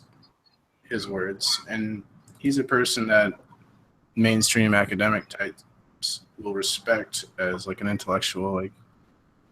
So it's not like there's no real conspiracy. Like, it's pretty much all out in the open, and they talk about it in their books, like their plans for how they're going to manipulate and lie to people. Perhaps that's just a way to keep them in the frame of, like, what I've noticed is they keep it a lot in the family. Like, that's just the way it is. So there's a reason for that. Like, obviously we found out that a lot of the rulers right now are still linked bloodline to rulers of 3,000 years ago. You know, they're still keeping it connected. They use the same symbols. The question, well, that's just, maybe that they're just tagging along. Maybe the people moved into the pyramids and were like, right, let's pretend we built these and use some of the symbols. I don't think the true Masons that are in charge of that maybe. I think they're just so divided within themselves. They're kind of at war with themselves, really. They're still families at war, basically. They're not united as we think. There's definitely secret societies within secret societies. You know, the whole mystery schools started off with Egypt and during the times of, you know, the Greeks. And when you say secret societies, what do you mean? People that kind of have knowledge and use it against everybody else, or use it for their own good, kind of. Well, I have secret. No, it's an organization that swears to, like, if you're a Freemason, you take an oath and you swear an oath to secrecy. Yeah, I've actually come to the realization that I don't think there's anything wrong with that. I think if the general populace is not ready for it in a way that we don't understand, maybe we're too volatile. We're too volatile for us to know that. You know, if we all realize that we have magic powers, for example, tomorrow, then the world will go in chaos. They need to keep this order, basically, in my opinion. Magic powers as an example, but you know, if we got word that we could live a lot longer than we are, for example, that knowledge is precious. If you had knowledge that nobody else had, and you could use that to your advantage, would you tell everybody? No, that's what I'm getting at. That's why I agree with the reasons for the secrecy, and definitely it was to be kept secret and preserved, because by keeping it secret, you are preserving the knowledge and stopping this Chinese whisper of misinformation. For example, like if everything was open source and out and disclosed, it'd soon get twisted and deformed. So by keeping it secret and hermetic, like where it all came from, you know, you're keeping it like concentrated and less, you know, dissolution. Yes. Less Yes, dissolution. and secret societies come from universities. What are your thoughts on secret societies, P. Mars? Is it, what was your name again? Paul, Peter? Patrick. You can call me Patrick. Mars. That's what everyone calls me. Just because I see the P, it usually just my brain goes. P. People say P, but then I think Pete and shit, and Pete's always gonna hang out with me, so then I get confused. You just change your name to Mars. Guys, I don't want to. I don't know how to do that. Adam, Sorry. Adam, Yeah, mate. you lost your avatar if you talk. I don't know what's happening, but you're totally black. No, because I leave my camera off. See? Oh, all right. Okay. I'm sorry. It's okay. I leave my camera on, but I've got something in front of it, so it like just blacks it out. All right. It's okay. No, Yeah. I thought there was something wrong. Okay. Go on. Well, my dad was like a grandmaster of the Knights of Columbus, and so was his dad, and that's basically Freemasonry for Catholics, because Catholics weren't allowed to join Masonry because the Pope said it's like worshiping other gods, and God said you can't put any god before us, etc. So Catholics couldn't join Freemasons, so they created the Knights of Columbus, which is basically Freemasonry for Catholics. And I think of societies like that is like, I mean, my dad would just go there, drink, and play cards, you know, and I'd ask my dad about magic rituals and secrets, and he didn't really know shit. My dad's an idiot. And people in these fraternal orders or Freemasonry, they don't know shit. They're just low-level people that drink beer and watch sports. But the people at the very, very, very top, like, create these organizations for power and, like, yeah, subterfuge, I don't know, whatever their goals they have. It's a great work, man. That's what it's for. The great work. You just got to see it. Got to see the idea, and that's what it's all about. My dad ended up getting, like, some people at the lodge rubbed him the wrong way, and he ended up kind of leaving when I was like 13, 14 years old. And he never really encouraged me to join that shit. It's like the paradox of everybody wants privacy, but we want to know, like, disclosure. It's like you can't have both. Yeah, privacy. If you own a cell phone and want privacy, you're like a retard. Cell phone takes away like all your privacy. Even using the internet, really, on a daily basis. I think they're using the internet. They're definitely building a big database on how we work. Right. Definitely. Because they control us by, they study us, our psychology, and they know how we will react. They definitely know how the mind works. How we will react. Yeah, they control us by, they put a stimulus in front of us, and they know if we're going to go left or right or whatever before we know what we're going to do. They're like always a step ahead of us. Because they know we like taking the path of least resistance, so they show this, and then it's Hegelian dialectic, and we go with it. Mm. When the challenge, in fact, is the curved path and the more complicated one. Yeah, it's always like two sides to a debate. It's really dumb. Yeah, that's the whole point, man. You know, man. Well, you don't want to kind of impose your beliefs on anyone. You want to kind of just share what you've gathered so like far. The Hegelian dialectic works by like they have two extreme sides, and then you control both sides, and then you guide the middle, or whatever. That's the idea. You create change by having two extreme sides, and you create compromise, basically. And the compromise is what you wanted to begin with.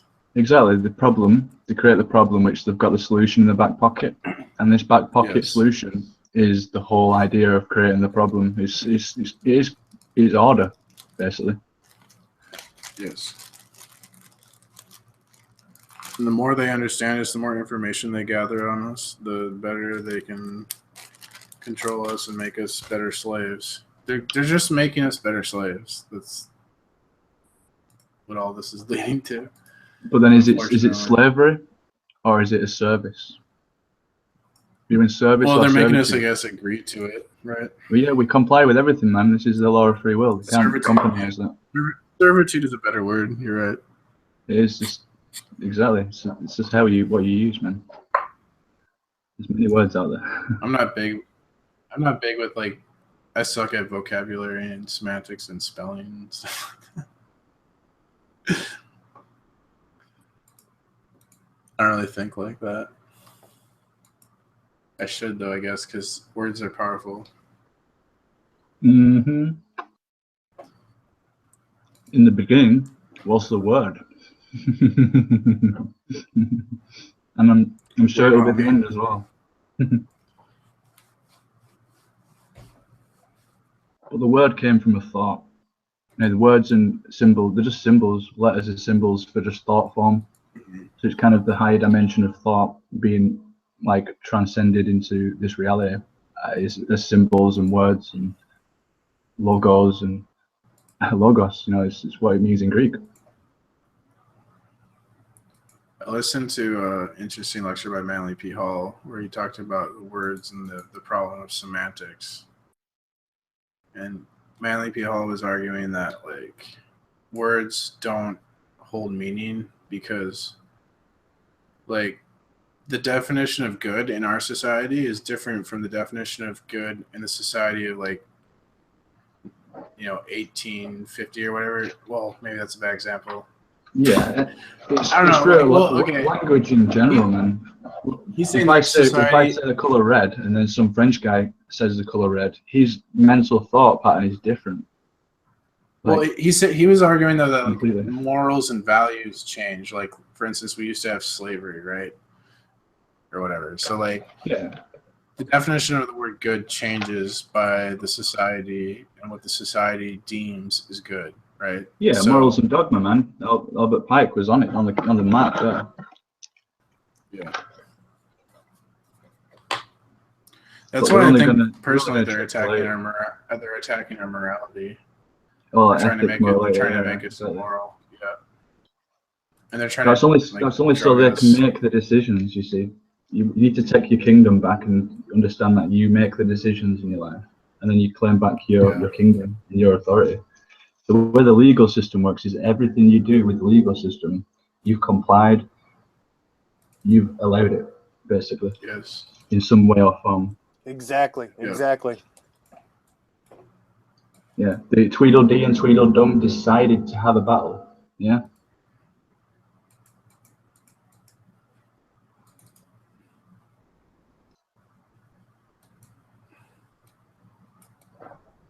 It's a bit esoteric and people don't understand it, but yeah, as long as the majority do, I'm fine with it.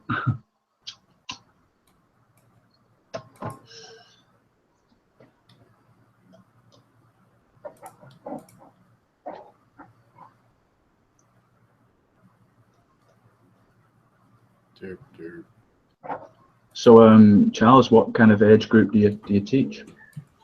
Oh, it's funny that you should just ask because I'm about to get off.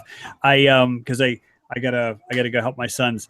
Thanks for asking. I teach 10th and 11th graders, but the math that I'm teaching them, it's easily 4 or 5 years behind because they come to my school, just really, really unprepared. I'm in the inner city of Philadelphia, so. Right. So that's like not a public school, like some kind of.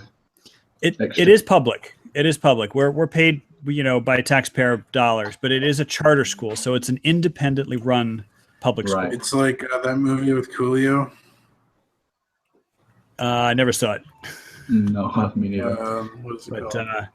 But anyway, I have to run. I just Yeah. I wanted to pay my respects. Thank you so much for the great conversation. Nice to meet you, Charles. Yeah, it was a pleasure chatting with you. Nice All right. Good one, brother. Feel free to join us anytime, man. We'll have some nice debates, yeah? Yeah. Or whatever Yeah, the yeah, debate definitely. means. Have a good evening, Charles. Okay. Peace to all of you. I hope you have a great rest of your night. Thank you Take very care. much. Thank you very much. Bye bye. Goodbye. Yeah, that a guy nice lives on guy. that guy lives on the other side of the gent- globe. What Yeah. a gentleman and a scholar. No, yeah. That's what pretty much pretty much it, man. It's like you can't be divided by opinions. We've only got what's in front of us to kind of decide and decipher and understand. And by choosing a side, you've negated the other one. So keep your mind open. Because accept there's knowledge from both sides. Yeah. You're an idiot if you do that, because I learn from other people. Like, we share information and we listen to each other, and we can learn from each other. Yeah, I mean, just think, how much would it take you to go back to a globe earther? I don't know. It's kind quite of like fixed for most people, isn't it? Yeah.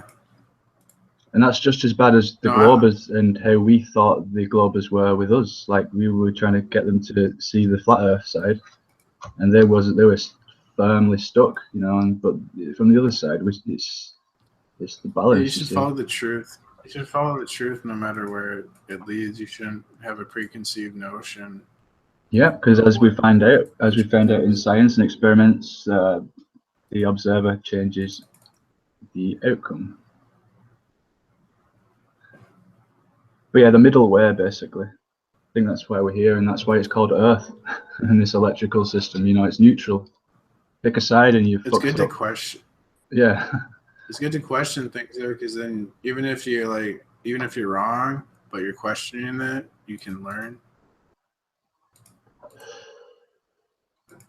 Yeah, man. Like, you learn from your mistakes. I know a shitload more about flat Earth versus globe Earth than I did 3 months ago. Yeah, just by getting on this flat Earth like topic, I've learned so much about the old model than I ever did. You know, there's nothing wrong with that, right? No, it's a whole. It's a whole, literally, and that's what we come to realize. It can be seen. Like, people are colorblind. You know, you can't convince that that's green to somebody who can't see green. Yeah, I'm colorblind. I wonder what the world looks like in color. So I bet I'd be freaked out if I saw it.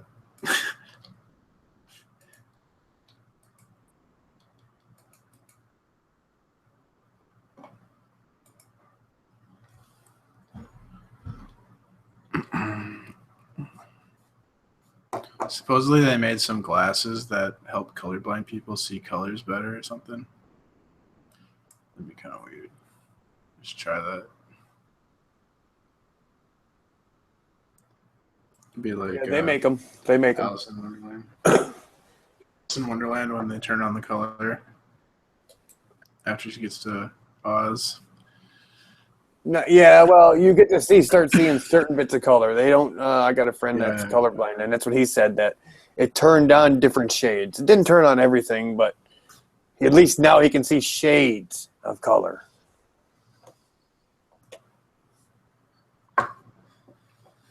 That's interesting.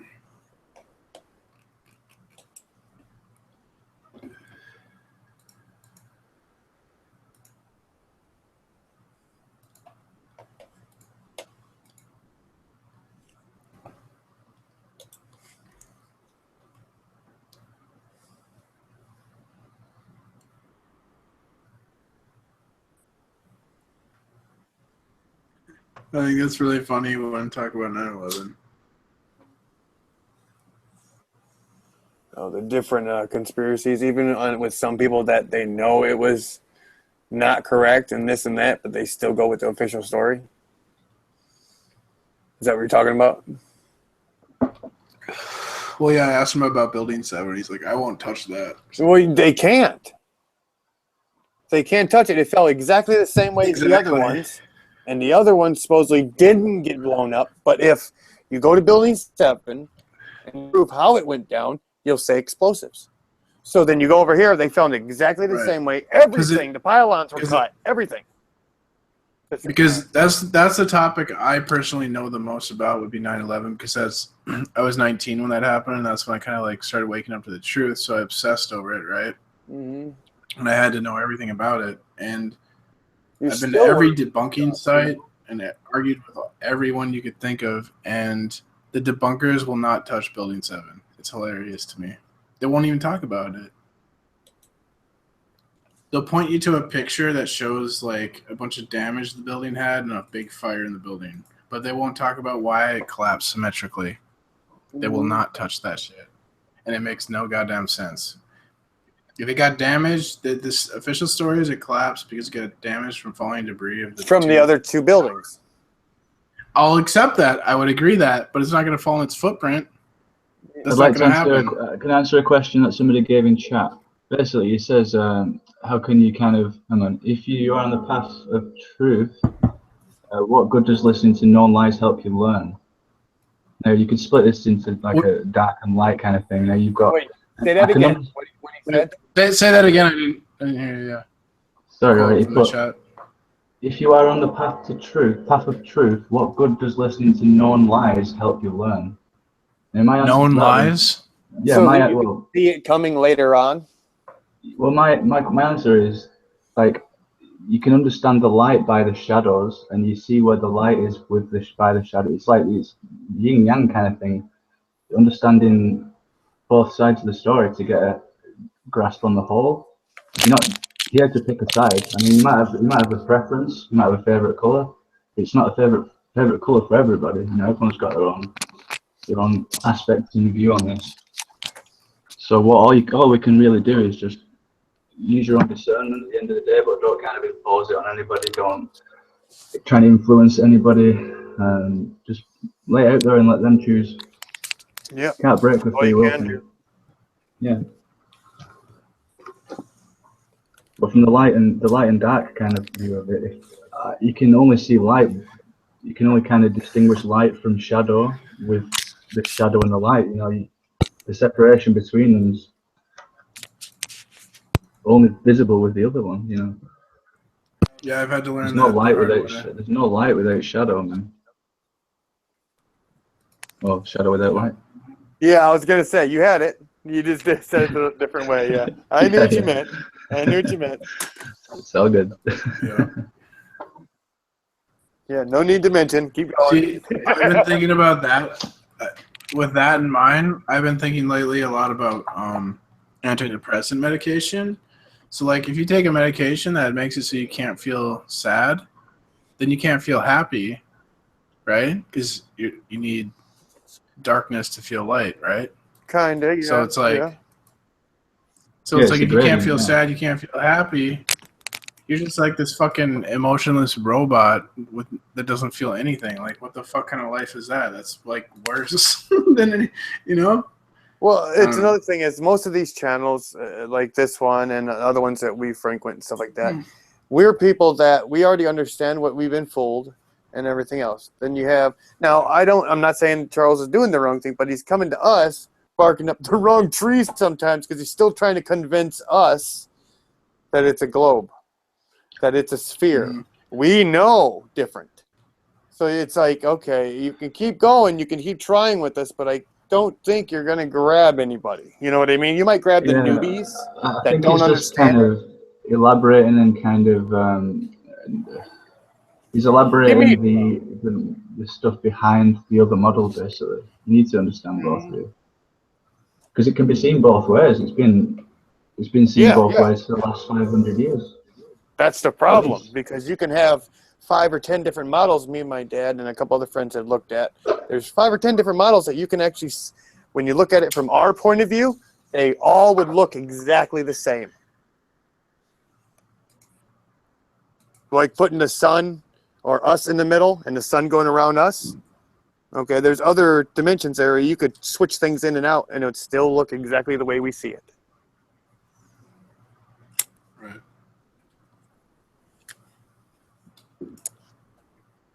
Yeah, as the saying goes, God knows. Yeah. Exactly. The Yeah. unimaginable, the unfathomable, unknown. Yeah. Do you think there's water? The unknown is God. Yeah. We try and order God. We try and categorize things. Yeah. As soon as we name something, as soon as you name something, you've negated its other properties.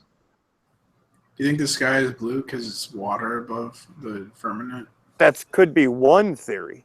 If anything, it's everything but blue. Yeah, because it's So you're open reflecting, to that idea. rejecting the color blue. So the sky is everything but blue. Good point there. Well, yeah, but it's observably. In other words, he's saying that all the colors we're seeing are from something else. So the sky we're seeing is not blue. I understand what he means. But that's true of every color, right? Mm-hmm. Mm-hmm. Yeah, any object. Every color is actually the opposite of all the other colors. Yeah. That's exactly it. Yeah. So the object you think's red is everything but red. The light is, it's either got too much. I don't know how it works. Maybe I'm not colorblind and you guys. Maybe we are colorblind. exactly. Yeah. I mean, really, we were raised when we were kids to say a apple or an orange is like an orange. It's orange. Who's to say when you look at that orange, you were trained and it was really blue to us, but they call that orange to you. So every single time you see that, you say orange. Yeah, we might be all seeing different colors. Yeah. Yeah. But the thing is, we could have all been taught that a square is a circle and a circle is a square. Exactly. Same thing all the way around. Yeah. Yeah. All the way around. I like that.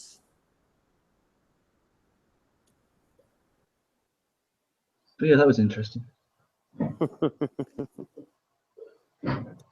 It's this time of the night that mind starts working, I'm telling you.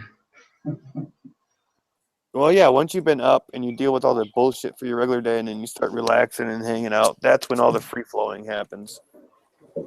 Yeah, it's the moon energy, man. There's something to do with that, and I'm not kidding. Lucifer, man. It's Lucifer. That's it. Well, okay, me and my friends have been theorizing this for the last year or so, and I used to live in Hawaii. I live in Michigan right now, so I get to see fresh water, and in Hawaii, I get to see salt water. So when I'm in Hawaii and I'm sitting on the beach, the waves, or not just Hawaii, I'm talking about salt, like California, anything to do with salt water. So if I'm sitting on the beach, I'll see the waves come in 9, 13 times, but it's on a constant basis. And if I'm sitting in Michigan or at the Great Lakes where it's freshwater, I will only see them coming sporadically. It'll be 6, 12, 20. You know what I mean? The numbers are never roughly the same. But you go to a saltwater beach, it's almost exactly the same all the time.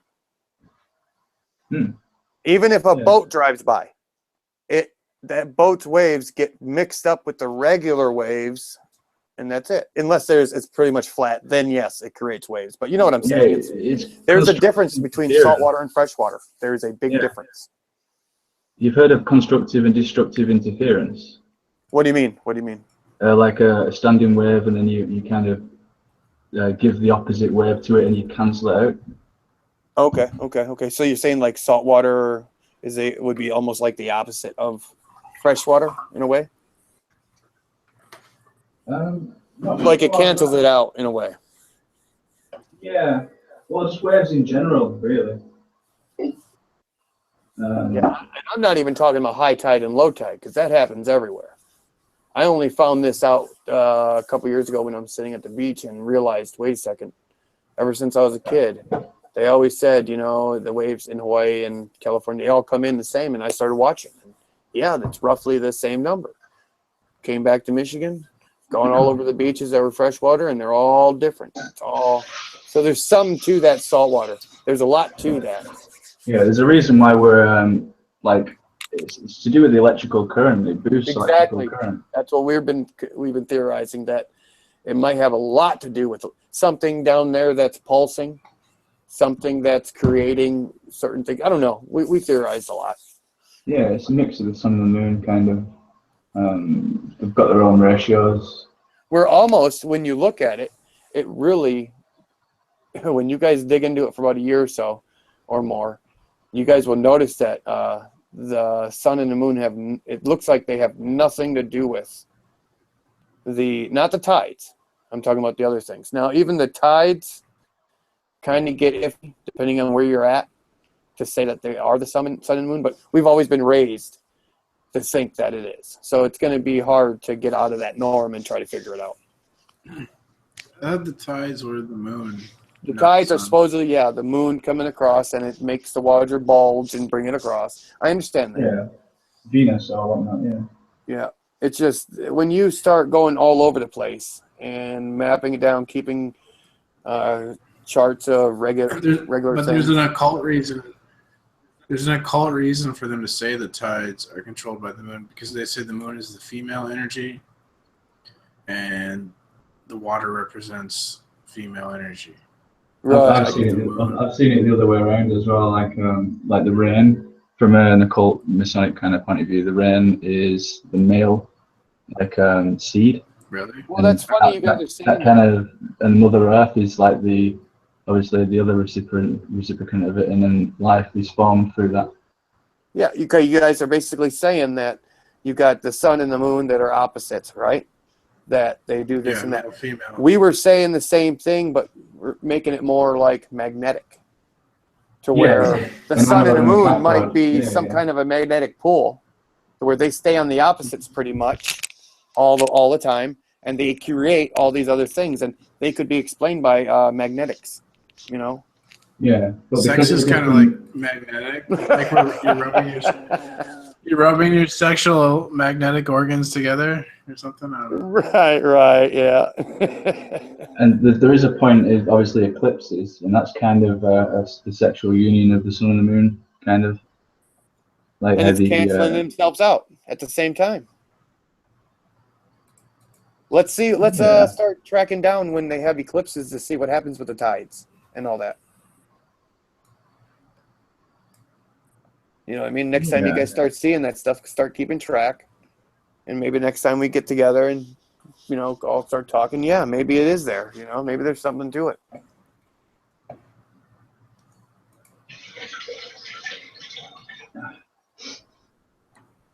Okay, wait, let me read back. I just saw somebody say questions. How do you know all? Does that say tsunamis? I'm sorry, I'm looking at that wrong. My thing is small. It's 420 somewhere. Yeah, I think it's this. I'm slow because I'm a stoner. I just got. Oh, it's all good, so am I. So, wait, you don't think the freshwater bodies are large enough for tsunamis? Okay. Now, most tsunamis start with, they start in salt water. I do gotta admit that and stuff like that, and then they move on. The only difference between a hurricane and a tornado, hurricane is really over water. Tornadoes over land. So if a hurricane crosses over and stays on land pretty much, at one point they cross it over into something hurricane or tornado, this and that. Usually, if you watch, you know, at one point the hurricane goes away, and then all of a sudden they see a tornado it's bigger, and I've seen that before. Yeah. So I don't know. I don't know if saltwater and freshwater have I never thought about that, because yeah, that's something we'll have to look into. Yeah. Saltwater crocodiles are bigger than freshwater crocodiles. Think about that. I don't know what that means, but it's true. And then, are there any alligators that go in the sea? They shapeshift into the Queen of England. Yeah, Elizabeth. Yeah.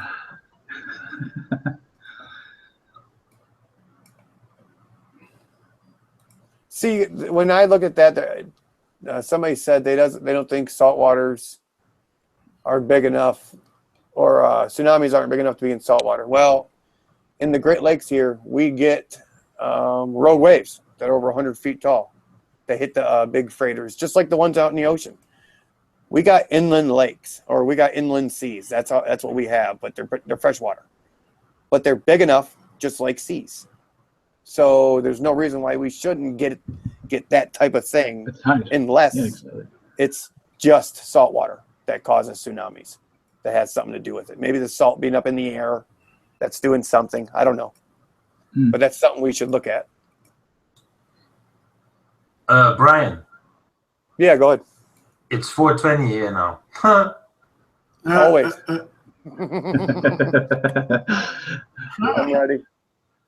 I'm ready. He's all got right, you there, peeps. Brian.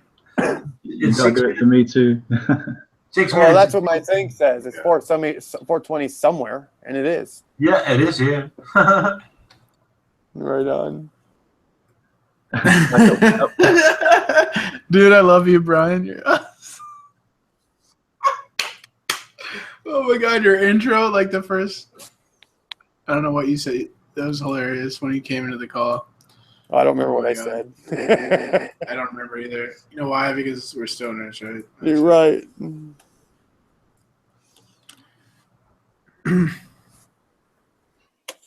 Yeah, I think Vincent's got his clock a bit back, you know.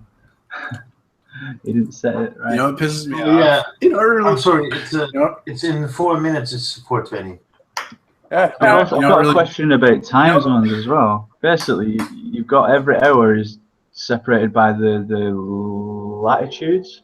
So then Yep. halfway in between the latitudes, it should be half past. Correct. Your hours Yeah. should not be hour. You should have it halfway should be a through that gradient. period. Should be half an hour periods, 15-minute periods, 10-minute break in periods. Yeah, But so I if think I they walk simplified it. west, if I walk west, I'm going back in time. If I'm walking east, I'm in the future. Technically, yes. So I'm going back in time right now. I've got some things to redo. Oh no, when you go forward so you can get the lotto numbers and then come back and let us know. Yeah. So time travel. Yeah, we're all time travelers. Yeah, that's what I'm saying. Let's work together on this one. Damn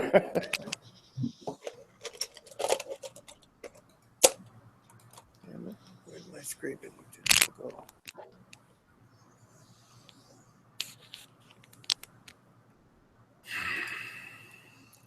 A clogged bowl is not good.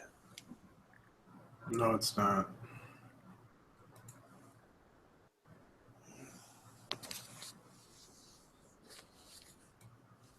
Jasmine, you want to get high? It's my pit dog.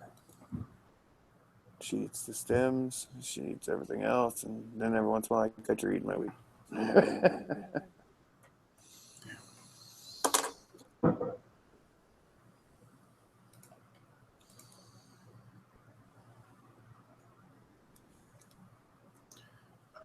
You know what grinds my gears? What's that? Fucking stoners think Cheech and Chong support weed smokers, but in reality, they perpetuate a stereotype. Yes. That's untrue. Yes. I mean, I like their work, but what they actually did, they brought it out, but they made a lot of people look bad. Mm-hmm. Hold on a second. Go ahead. Yeah, I'm down for us all getting tinfoil hats. I think it seems the way forward. No joke. Obviously, aluminium is not a good idea, as we've learned. The people would be like, why are you wearing a tinfoil hat? And you're like, oh, because the earth is flat. And that's why. Almost.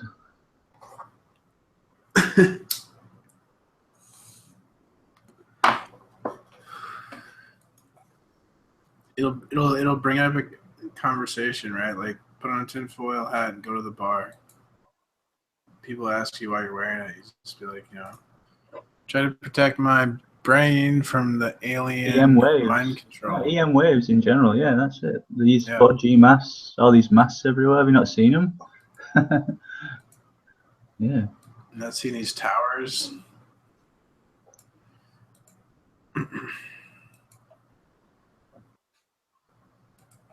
But yeah, aluminium is a bad idea. That was a mistake putting it in our. So I shouldn't cook food on aluminum foil? No. Really? That's almost going to be as worse than fluoride in a couple of years. What if you just heat something up for like 5 minutes? I mean, as far as I'm aware, I think it still seeps into the food. Really? Shit. So yeah, you want to stay away, man. So how do I heat up food then? Damn. Never thought about that. Well, if you want to talk conspiracies, you don't even heat up your food. You just want to eat raw, mate. Right.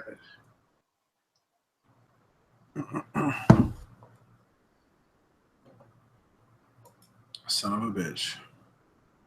Yeah, literally everything. There is a conspiracy for everything, man. But there's truths behind it, man. There's truths. There's reasons why it's become a conspiracy. Yeah. But yeah, just like the village I'm from is kind of the origin of asbestos. So yep, you can all thank us. And that was a mistake. I mean, it's got its uses. And it's very, heat resistant, purposeful in its intent. But then they didn't think of the consequences. Crazy. I think I'm gonna stop using aluminum foil now. Yeah. You convinced me.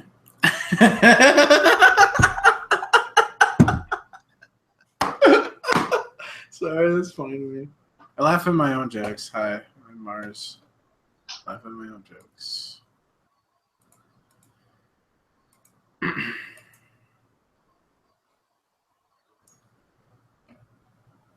Hi, I'm Mars. What the fuck? Fuck that. Oh my god. No. My nightmare. Away from me, demon. I command you in the name of Jesus. Soundboard. I rebuke you. Well, you have to exercise your demons, and that's the trick.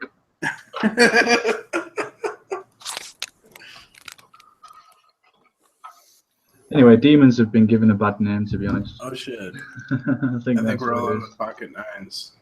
I think we're gonna stack out with pocket nines right now. Oh shit! He has aces. We suck.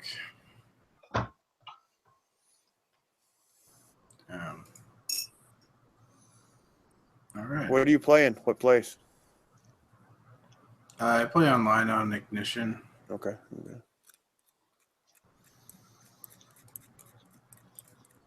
And rolling with pocket fives. Tournaments. I like cash games. You're the poker player, right? You play in Vegas. Yep.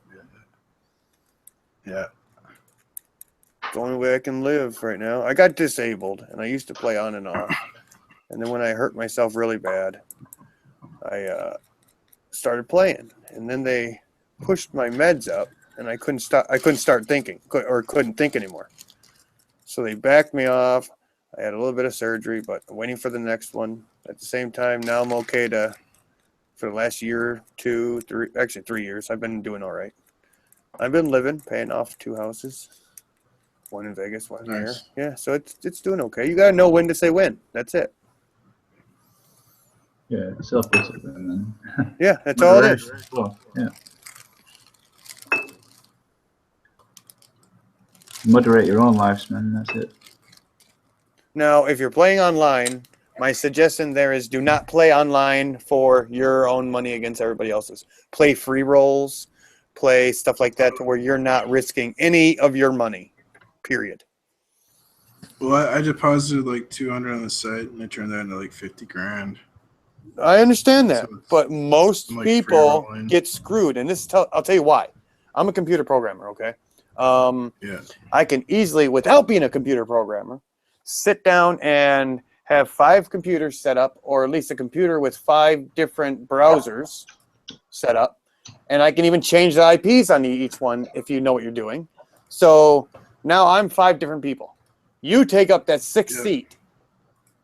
What are the odds that you're going to win the overall game? Oh, yeah. Not very It good. ain't happening. It ain't happening. It's never going to happen. I don't care if you get lucky. I'm still going to know what you have, pretty much, or not know exactly what you have, but by what you're doing, I know what you have by what I don't have with all my with all the tape. Yeah. So when I saw that happening, And then I had a couple of friends that worked over at Poker Stars, and that's what they said was happening. They even had inside people doing it. I stopped. I said, no way. And now Poker Stars, they bought out everybody else. They fired all the old people, and they're starting fresh. They thought I was a bot. Like I always had problems Really? with their security. Because I played so much, like their security team was like, what the fuck is with this guy? Well, if you have any problems and you're over in that area, give me a line, give me a drop, or drop me a line, and I'll explain to those guys you're for real.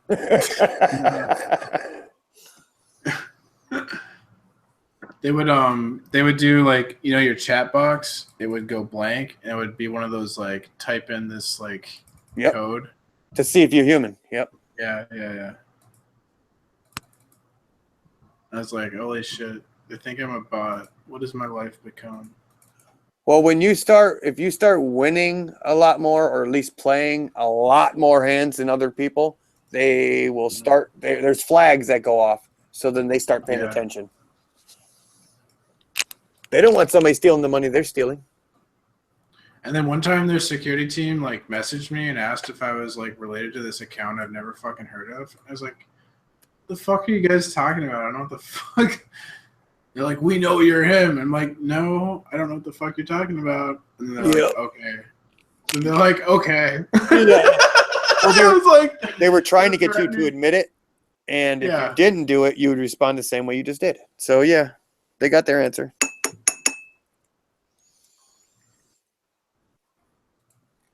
But other than that, PokerStars is really good. I actually like logged into my account like a year ago and I found I had like $28 on there and I was able to cash it out.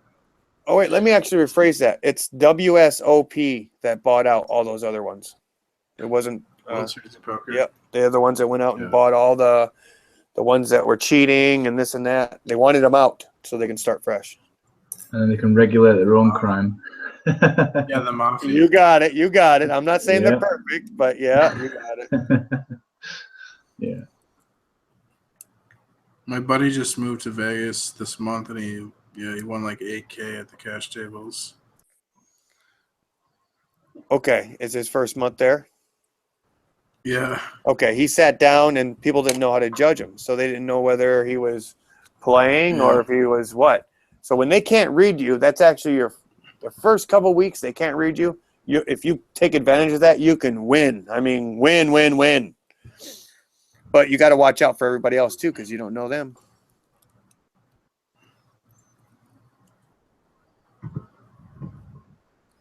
I used to hate poker. He's fucking crazy, man. He does these he tries to do like 5-bet bluffs. I'm just like, man, you don't need to be doing this shit. All right.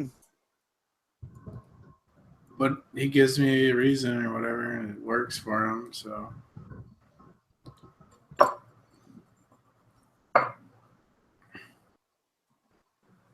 I mean, you can pretty much never 5-bet bluff and still win, so it's like no reason to do it, in my opinion. But whatever he wants to, let him do what he wants, I guess. He's a young guy.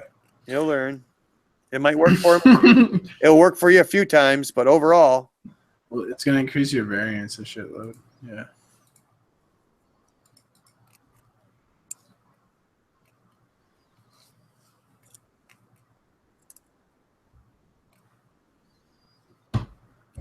Yeah, I go back in 3 weeks.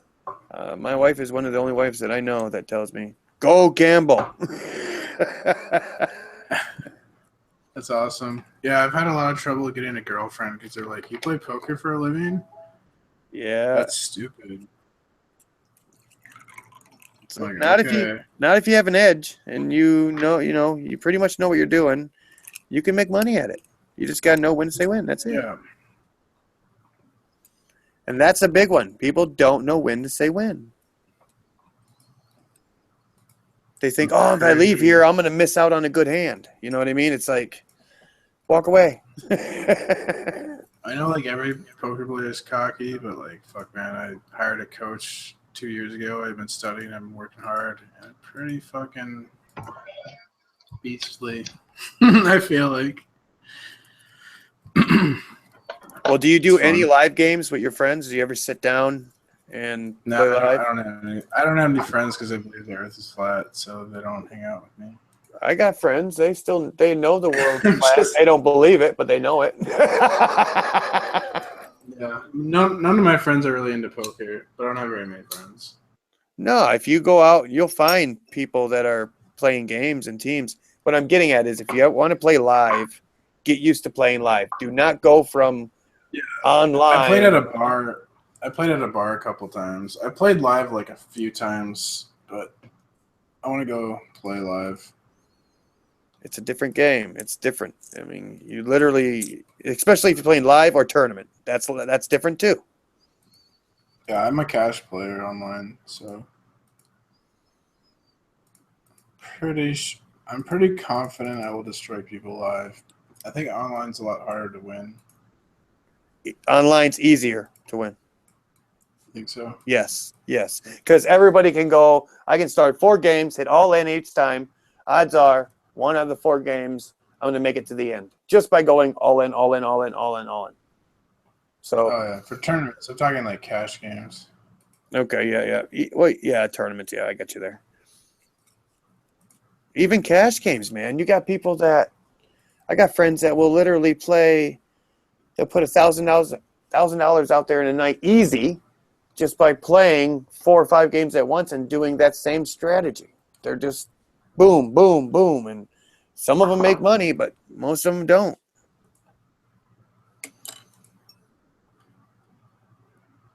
Yeah, just be careful, man. Just be careful. And I'm going to tell you this. When you do sit down at the live table, your first couple times when you're playing for good, you know what I mean, real good, you're going to lose some money. Just letting you know. Yeah, I know. I've lost money before. Yeah, there'll be guys playing against you. You don't even realize that they're doing it.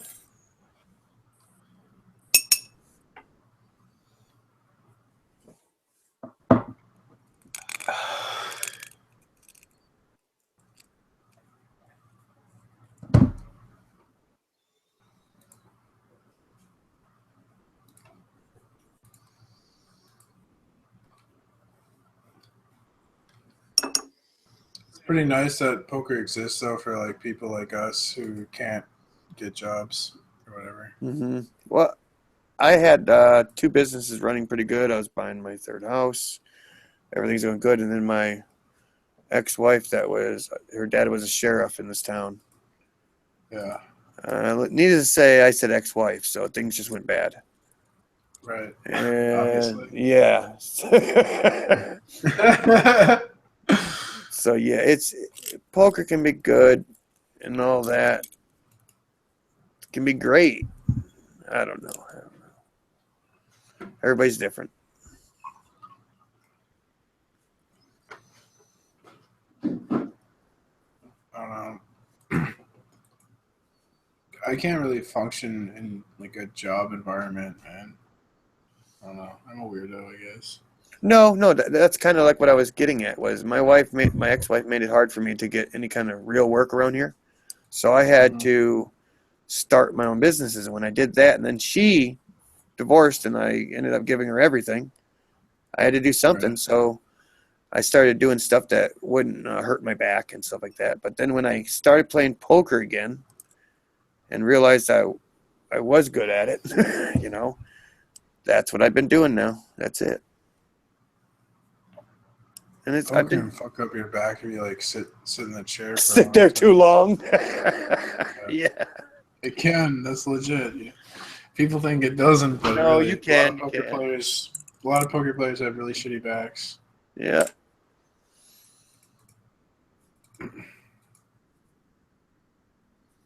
It seems stupid, doesn't it? Like you just fuck up your back by just sitting there, but Yeah. Just think of what most people do. They sit at a job in a desk, and then they sit in the Exactly. car, and then they come home and they sit on the couch. No, it's a whole like it's a conspiracy.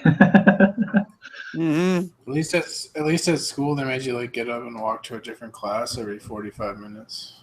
It's a couch conspiracy. Yeah, you can. Right on. That's who I think it was, wasn't it? Yeah. Okay.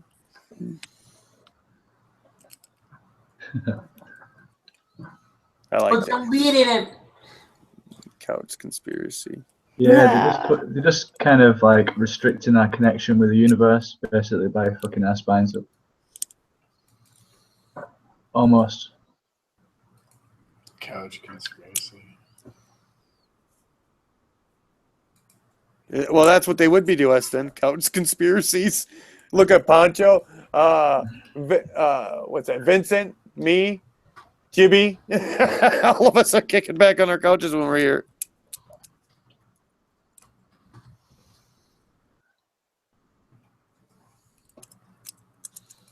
What?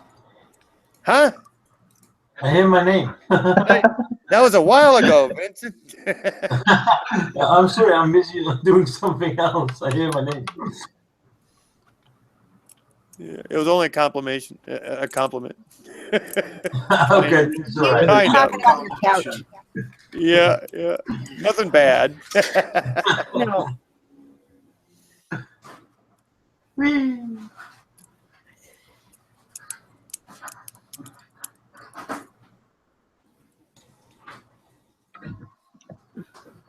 Man, I left Vegas. It was 90 degrees. I get here. It's freaking 60. I was like, whoa.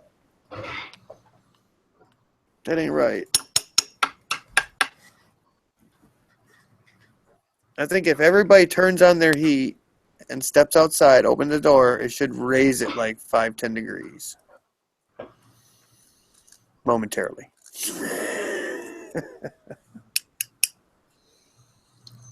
Hmm? Oh, what? No. I'm like so confident that I've put like 15 items on eBay before and they're just not on eBay. What do you mean they're not on there? You put them on there and now they're no longer there? Yeah. Wow. Did they get pulled off because you got to redo it? I didn't get any messages. I checked that just in case, because sometimes they've done that to us, where they pull it off and they didn't tell you to re-enlist. No, I go on active selling and it says listed 14, but then when I go on like the home page, kind of like my shop, Right, or right. the user, it only says items for sale 3. I'm so confused. Do you have 2 things open? Do you have 2 different shops or just one? No, it's just it's not even a shop, it's just eBay. eBay. Yeah. E for eBay, yeah. Well, the only reason why I said that was there was a Strange. couple times me and my wife have different ones, and she thought that she set everything up through one, and accidentally it went to the other one. That's why I was saying that. Right, yeah. Oh, it's baffled me. I'm just trying to get rid of these DVDs for some money. What kind of Moolah. DVDs? Oh man, like bags full. Oh, bag full Quite of them. some good ones, but yeah, but What are you selling them for? yeah, money. No, I mean like how I much need for? Oh right, yeah, I'm competing with Amazon, and they probably sell them about. Okay. So I've been kind of giving them a free delivery, so it looks a bit better. Mm-hmm. But I'm still competing with Amazon. And also, nobody buys DVDs anymore. They all download them. Why don't you convert it into a digital copy and go on YouTube, put it on there, and sell it for $3 a copy? Can I do that? Yes. There's certain things you got to do to get it set up, but yes. They'll get their money too. Right. But yeah.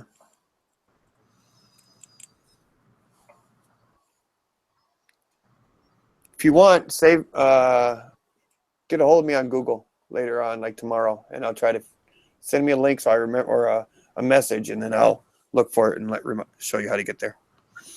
Yeah, bro. Cheers. So what kind of stuff do you sell then? Do you just like thrift and then sell, or do you just? That stuff too, but my wife, it started off with my wife buying like $3,000 worth of clothes, shoes, stuff like that, brand new, that she gets, you know, better deal.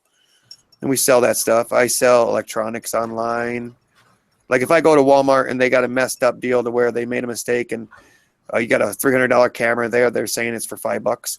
I'll go buy all of them, knock them in half, knock the price in half, and then sell them, you know, just like that. Yeah. Oh man, I just need to get rid.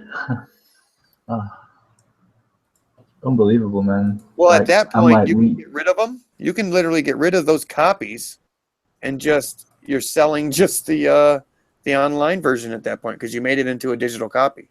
So you could just get rid of it at that point.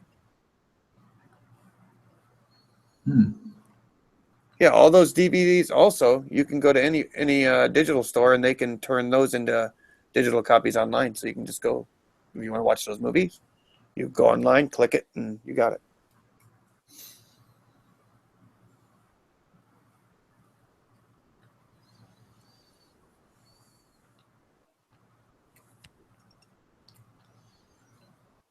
Yeah, you can't swear because it just blacklists it. I think cunt is, I mean, that word is blacklisted, mate. Which one? Which cunt? The C word, yeah. Yeah, okay. Because he said it in two different. He said it in two different things, and it's kind of blocked him. Well, what did that word originally mean? You guys know? It's no. Well, like okay. Gash. Later on, it became a way to just describe the female origin or organ. Organ, yeah. But before that, it was a different meaning totally.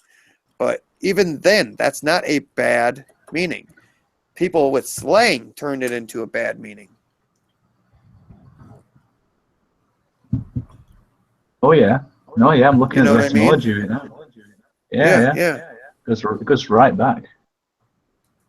Yeah, from Old Norse, kunta. Exactly. Yeah. That's part of it. Yeah. A wedge basically converts to. Yep, wedge. Yep. Wedge, hollow place. The hello place. I like that. Or it basically translates from the root of queen, or meaning woman. Gwen, like Guinevere, she was a queen, wasn't she? Yep. And Arthur was an archer and a Sagittarius, just like Jesus Christ. Yeah, that's what they don't teach you, man. That guy was a Saggy like me. Right.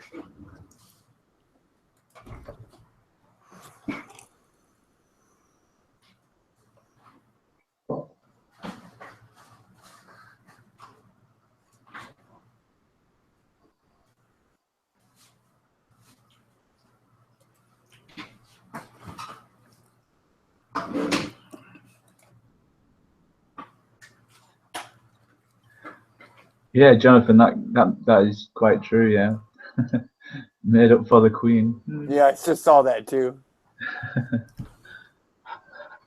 Yeah, I'm loving the root origins and etymology recently. More sense once you know where it's stemmed from. Once you start digging into that stuff like that, make a list of like 20 that you see that you would think aren't no big deal. Take those words and look back. You'll see that now. You'll be like, oh, I ain't saying that again. I ain't saying that again. You know what I mean? You'll learn a lot. Oh yeah, especially breaking the words up, man. It's like it's a science in itself. How they're all connected together. Mm-hmm.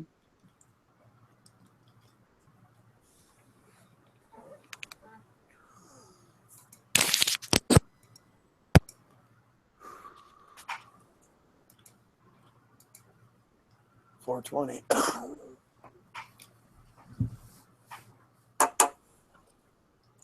So Brian, what kind of videos do you put out?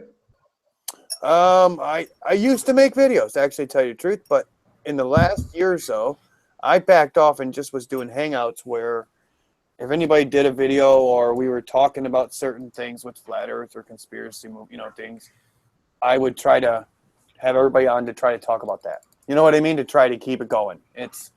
I noticed a while on, there's no sense in me making a video if it's out there already 100 to 1,000 times. No sense. I will just relate those videos and push the videos. You know what I mean? No sense in making 1,000 videos that say the same thing.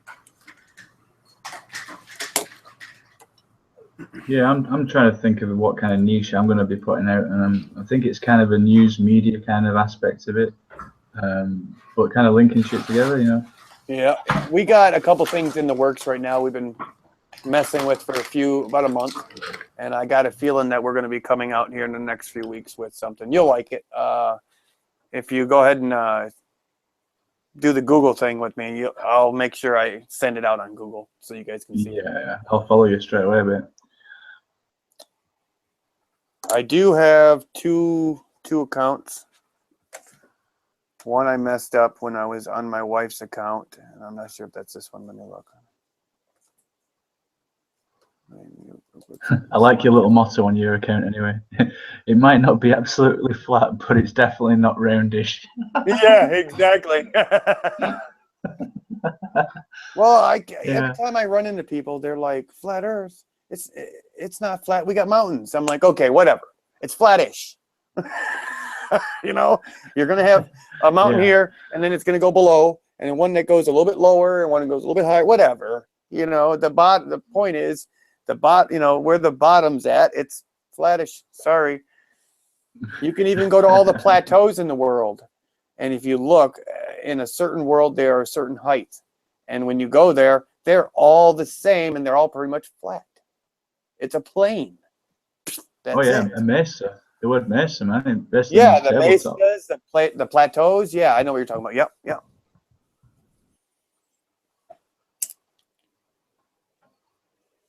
See, I just went out to Las Vegas, and while I was out there, I've been there for a year. I went out to the mountains. I went here. I went there. I was checking stuff out. I was checking out the rocks. You know what I mean? The rock formations and how they were done. And yeah, I guess a lot of it's opened my mind, but nothing that I'm starting to realize, the world is not what they say it is at all. So you got to start from scratch and not take all those old ideas and merge them. Like once you realize that NASA is all a fake and a fraud, that, okay, I can't really believe anything they say. So I'm going to start from scratch one and look at it from the very beginning and move on. And anything that I put into that type of research, I make sure it's nothing from before.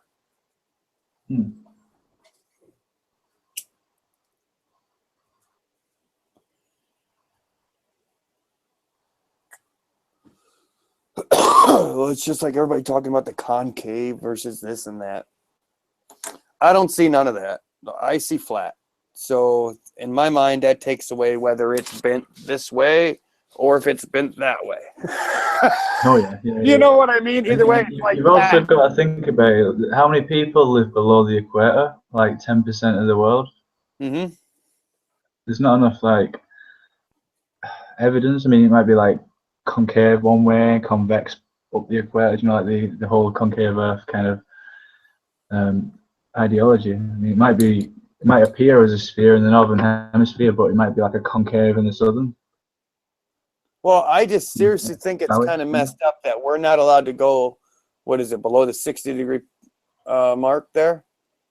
We're not allowed to go, nobody without permission. I mean, all the way around, if you want to look at it around like how they say it, you know, it's kind of messed up. Yeah. Yeah, there's definitely more than meets the eye.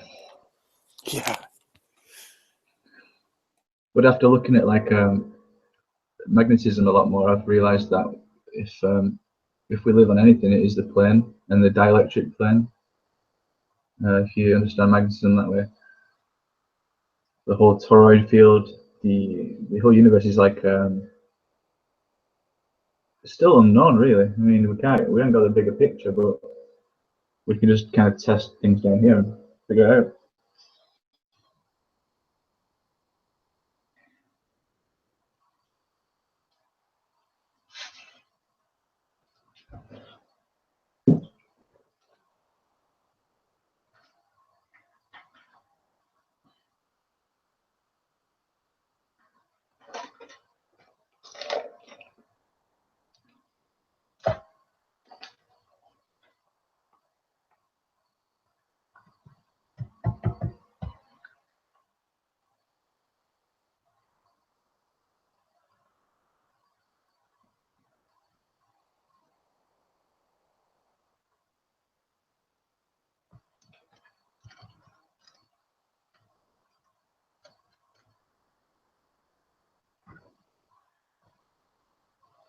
Welcome back.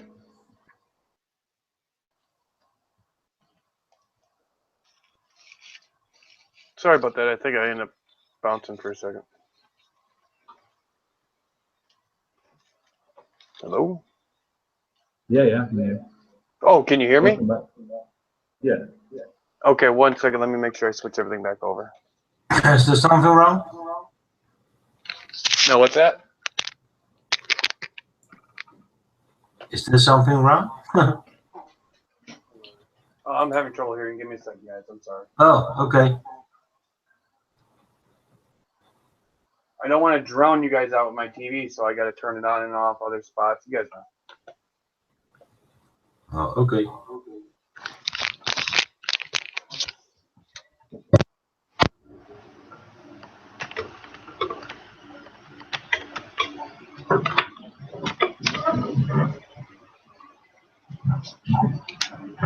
Testing. Yeah, I can hear. Okay. Just making sure. With echo. Yeah, it's gonna get switched in 1 second. Okay.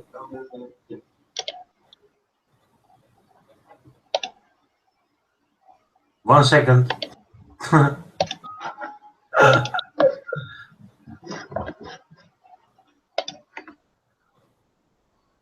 Oops, and there you go.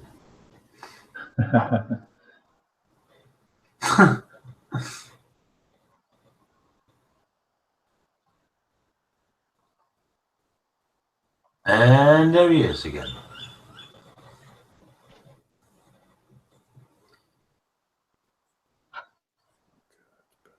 Sound check. Yeah. 1, 2, 3. Sounds good so far. Yeah, sounds good. Okay. Yeah. Hate it when that happens, when Google gives us a surprise inspection.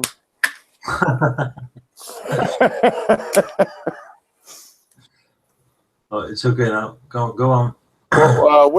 When you cut me off, where was I at? I don't know. I was doing something else. I'm busy. I just hit. Okay. Here's somebody talking like, "Hey, what's happening?" I thought, okay, Yeah. let's take a look. My dad first introduced Flat Earth to me in a way. We were watching a show in 1990, and the words Flat Earth came out of it and some other things. And he said, you're going to want to pay attention to this and remember this. Like, okay, I really just thought, okay, whatever, pretty much. And when it came down to it, I'd say it was about 4 years ago. 4 or 5, about 3 to 5 years ago, right around there, okay? And I started hearing these little bits of things when I was going through online, stuff like that. Other things here talking about the possibility that they're re-talking about Flat Earth here and there. So I'm like, there's no. I know I'm educated, blah, blah, blah. I went back and checked some things out, and then I let it go. Then I think it was about a year and a half, 2 years ago. No, it was a year when I told my wife.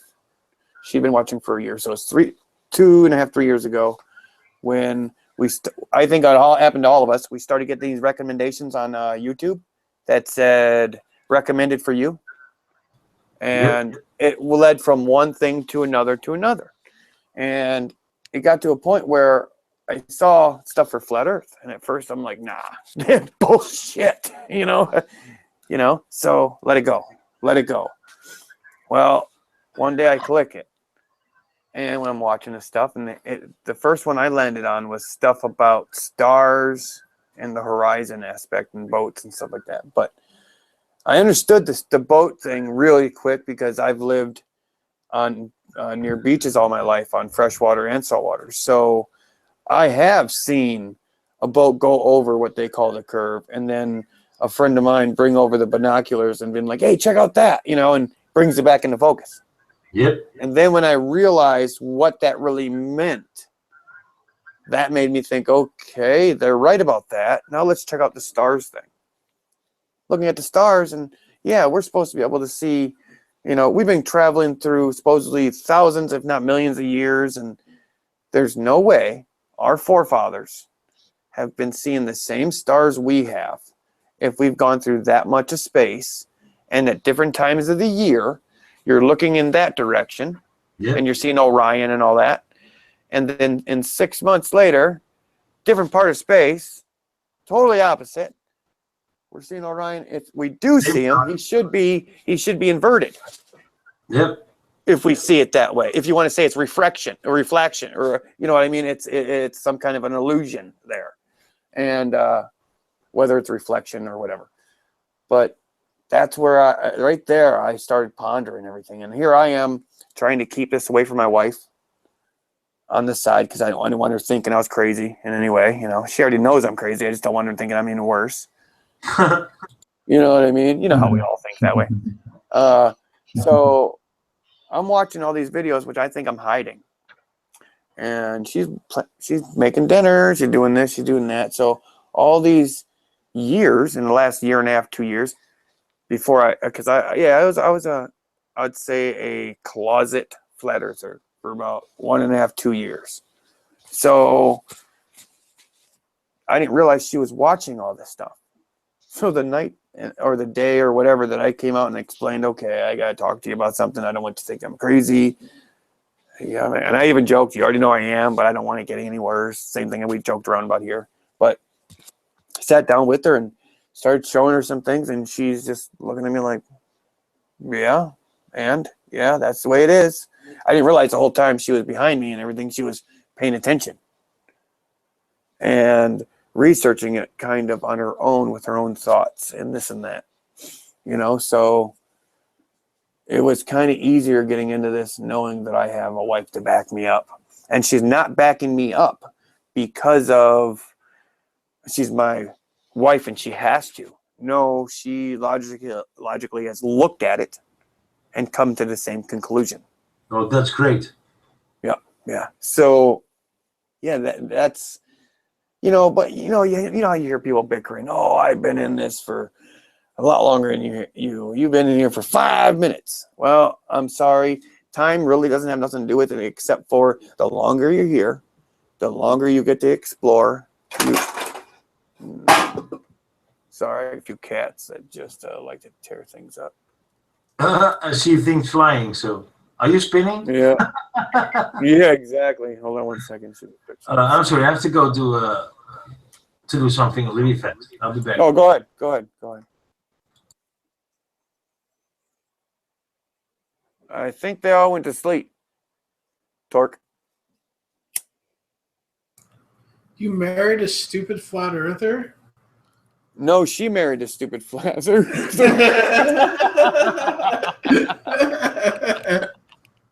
Exactly. When she said I love you, I said I'm sorry. You're fucked. Yeah, exactly. Literally. You're getting screwed now. See, I wonder how long a relationship would last if she was a glober and you were a flat earther. If she would have stuck with the globe point, she knows how heavy and serious I am into this. That I'm at that point when I'm talking this year when I went to my family's house, and I actually had my brother thinking he was funny by saying, "Oh, so yeah, Brian thinks the world's flat." Blah blah blah blah blah blah. I realized when he was saying that, I'm like, I even said it out loud, Chris, you're putting your foot in your mouth. And number two, I'm like, you're about to look like an idiot. Because I explained to him I had to learn everything about the ball all over again because I was trying to debunk flat Earth. And when you do that, you learn about the whole process. And when I started pointing stuff out, they couldn't refute it. Go You don't have to debunk them anymore. I think what you have to do is just ask them, so how does it work then? Like, explain your model. And then they're like, right, so we're spinning, then we're spinning that way, we're spinning thousands of, how fast are we spinning there? And then you give them the details. You're like, well, we're going 66,000 miles an hour around the sun. We're spinning at 1,000 miles an hour at the equator. The sun is going around the center of the galaxy at between 128 whatever million billion thousand trillion miles an hour, and then you just see the penny drop, and they're like, yeah. Well, I'll show them that stuff, but here's the problem: if you are somewhat educated and you believed the way it used to be, and you still believe in that at that point when somebody's showing you these things, there's certain things that you can do to refute what they're saying. Oh no, it's this because of this. So I try to hit it with the stars. Being that I live in Michigan, I've lived in Hawaii, I've lived all over. I've things I've personally seen that I can say, yes, I got proof. Here's the pictures. Here's this. I try to use stuff that only they can see. When you get into the NASA thing and all that, that's where you're trying to prove. We know it's all a fraud, but it's harder to prove. So I only try to stick with, at least at first, with educated people and people that aren't so educated, the ones they can only see and figure out, It's quite hard for somebody to abandon what the authorities have taught them, I think, and what the so-called authorities have promoted, really, I think. That's once you break free from that and you realise that. But the question is, like, why would they lie? Because they're trying to, like... Look at it this way. Find answers, Look at it this way. Look at it this way. Okay, for instance, let's just go back to the moon landings and all that. Why would they lie? Okay, you've been theorizing the science community for the last 500 to 1,000 years. It's really gone back a little bit further, that theory, the globe. But it really set hold about 500 years ago. So now you have all this thinking that's going on. You got all these people, which is probably like 80 to 90% of them that are they're not part of the big plan. They're just doing their jobs. So they're in NASA. They're doing this. They're doing that. They're getting paid to build a rocket to go what they think is the moon, this and that, this and that. I think some of those people, when they figured out what was going on, it was one of a couple things. One could have been they wanted to make sure when they found out that they couldn't get there, you don't want these other people figuring out if there's going to be a problem. Okay? And at that point, you're changing religions. You're changing everything we know. If you come back down and say, we got proof, we got pictures, it's not round, it's flat, or not round, period. You're going to show them all this proof. Now society has to start over in that aspect. Not start over, but they're going to have to start over. And you're going to have a lot of conflicts with religion sides of it, everything. So my personal belief is the ones that weren't in it from the beginning, that figured out what was going on and got talked into it by the ones who knew to go along with it. It was the fact that if we bring this out, that's going to change everything. That's going to literally, we're not going to have astronomy no more. We're not going to have this. We're not going to have that. There's so much stuff that would have been wiped right off. And half of that, more than half, they make money with. You know what I mean? Oh, hell yeah. So they got money incentive. They have the whole religion side of the incentive side of it. There's a lot to it. So I got a feeling that's what happened, at least with that part of it. A lot of them figured out what it was. and said, no, this can't change, or if we do, there might be a problem. Personally, I think they should have told us all. But I think a few people made a decision that backed up the other people that are trying to hide it, period. Oh, yeah. And it went hand in hand, and that's why now we're getting all these leaks, because all these people feel guilty for what happened. So they're starting to leak out information. It just makes sense why although the Russia's kind of against America in a way, why would they lie about it, and why would the Chinese space agency do kind of the same? Well, with kind of backs China up what you said, and yeah. all them, you're talking about other members of the UN, correct? Well, yeah, the world police. Yeah. That means they're all part of the same club. And if you're part of the same club, I mean, look at the Chinese pictures that came out and all the videos. They were crap. They were crap. Yeah. It's a joke. And it's almost like some of these guys are getting on the bandwagon, going to say, yeah, we'll help promote it, but then turn around and put all this bogus shit so we all figure it out real quick. You know, like, whoa, that can't happen. Bubbles in space like that? You know what I mean? Wait a second. Is that a scuba guy in his reflection? Wait a second. Yeah, it is. You know, when they're filming the astronauts, and all of a sudden you look in the reflection and you see a guy in a scuba suit. You know, look at the reality of their actual suits. Those are so flimsy, in a absolute vacuum, they wouldn't work. A true vacuum. We've made one true vacuum here, I think in the I think they got it in the US, where they use for zero. It's literally they can create a true vacuum, and when they first put their first person in there, it almost killed them instantly. I mean, not instantly. I think it was within minutes, but they decided it was too dangerous. So now what do all their studying and stuff in? Water. Why wouldn't you, if you're going to go to this hostile environment, wouldn't you want to train your people to deal with the hostile environment? Oh, yeah. Yeah. So that's another thing that tells you, you know, all these things that are happening, you know. I know what you mean by why would they try to hide this or that. What's the purpose? Well, problem is we don't know what that purpose was to even make them lie about the small stuff. So it's, at this point, it's not whether or not or why they lied. It's the fact that they did. And let's figure out what's going on, you know.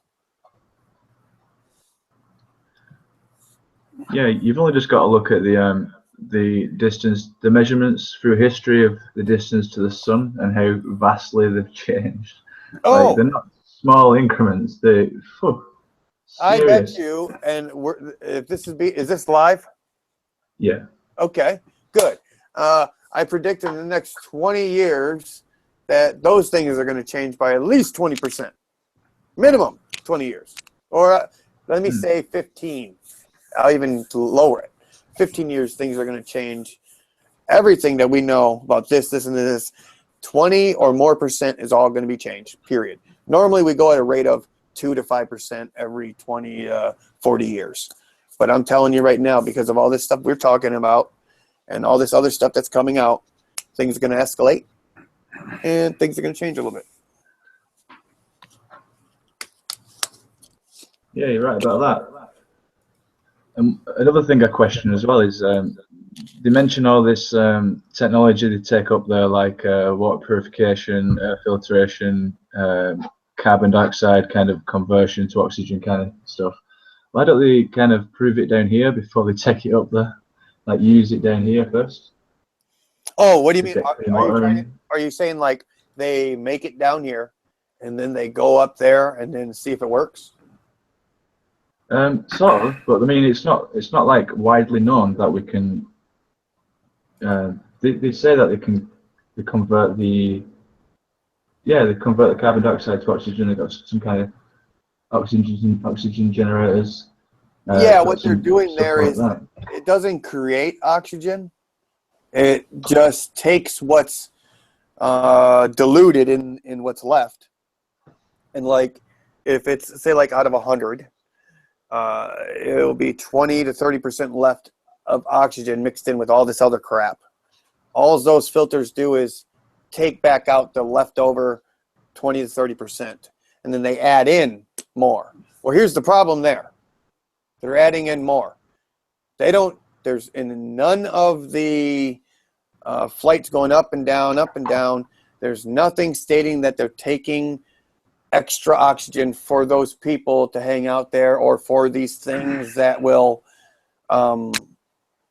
they claim now that they just have a system up there that regenerates the oxygen. Yeah, yeah. And at one point, you're going to have to refill because it's getting diluted. Mm-hmm. Not only that is you never see them taking that bad stuff away. Where are they taking all the bad? They have plants. Plants. That's the idea. That's hilarious.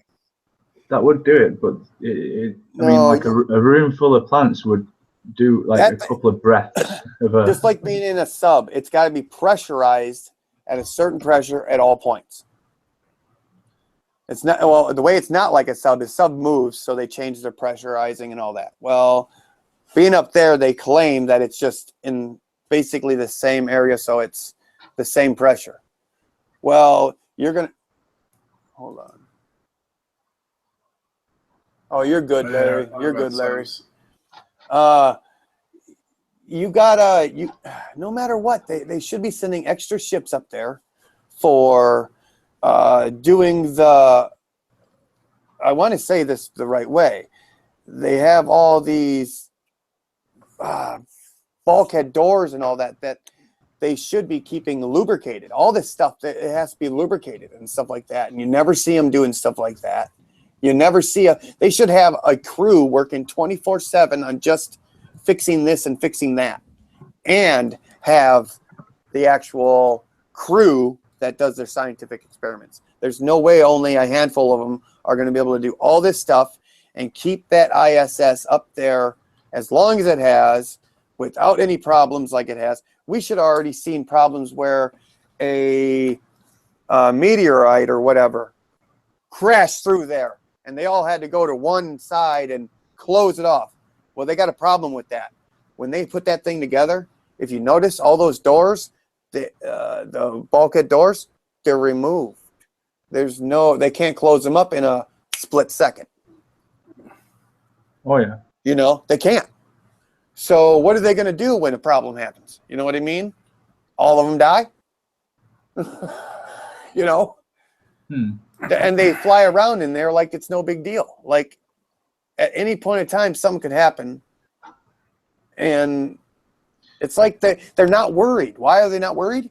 Because it's not going to happen. It's not going to go the way that we think. You know what I mean? It's not what we think. So that's why you're not worrying. Oh, yeah. Yeah, you think that. You think they'd be more cautious about all the water and all the cables hanging about and all the energy, like power banks that are just, just exposed. Yeah, everything, period. Yeah. And you think there'd be more windows, well, depends what it's made out of, but Oh yeah, there should be more windows there. Period. There's ways of doing that. It's either more windows or no windows. You know what I mean? They should have went either one way or the other. And you'd think with the technology we have now, wouldn't they be changing some of that stuff that's up there? Oh yeah. You know, some of it's really starting to become a joke to me. Yeah, it's almost it's a big like money well. Like the ISS, I just googled it yesterday, is £500 billion that cost. That's how much it cost. A year? 500 billion. No, a total. That's the cost of it so far. 500 billion. And that's not including the black budget side of it, right? The black budget side is usually about 100 times more. Mm-hmm. The annual budget for NASA has been about 17 billion a year. Yeah, the only reason why I know about some of the stuff I do is because where my dad worked is a line of work for all those years. and you learn about a lot of stuff. You really, really do.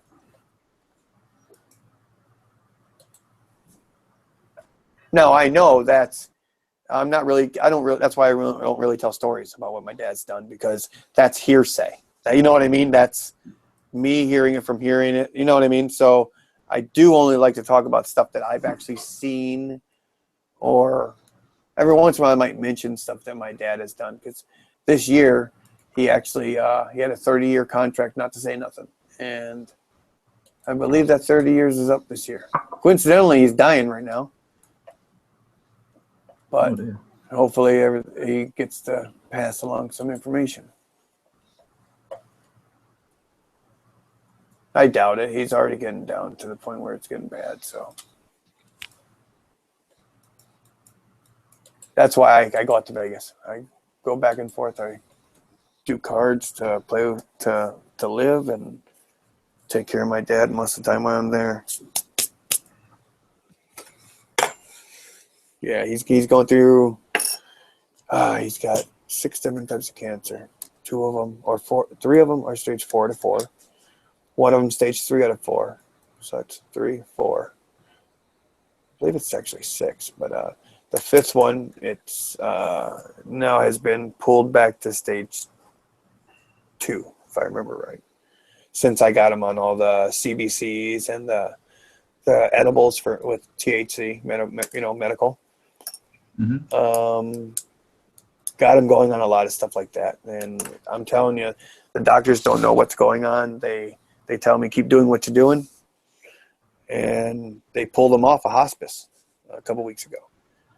Yes, and usually when they pull you off hospice, you're dead. You know, so it's the doctors even said do whatever you're doing. It's keeping him around,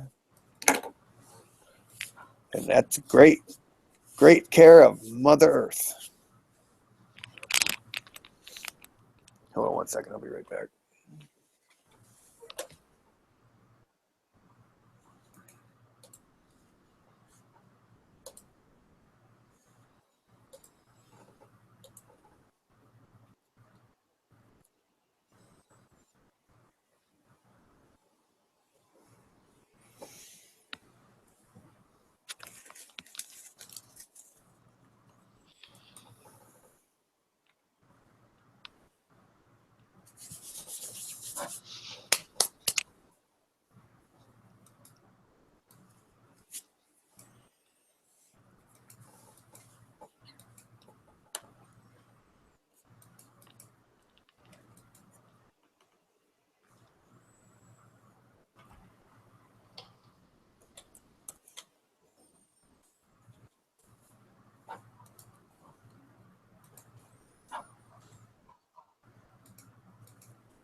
Sorry, be right back.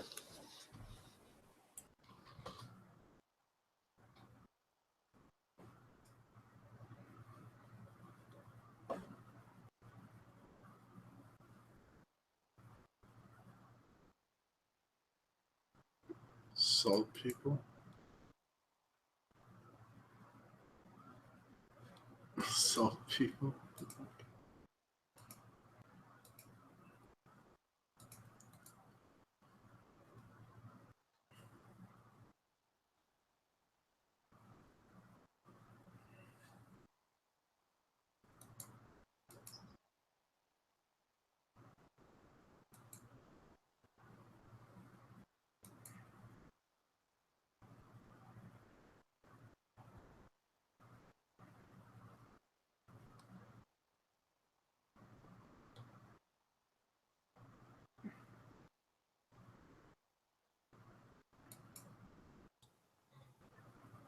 Don't fall asleep.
Or did you fall asleep? No, no. I'm just watching a video on making colloidal silver. Oh, okay. Yeah, that's pretty interesting. Let's see. Somebody. Oh, people left. Brian left. Brian came in. Oh, Mars is back. Mars is left. Mars left. All right. I was busy too on doing something else.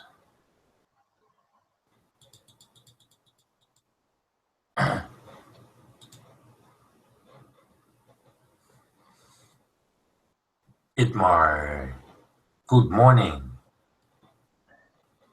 Hey, Itmar, what's up, bro? I think you got some mic problems again. He was on and then it muted.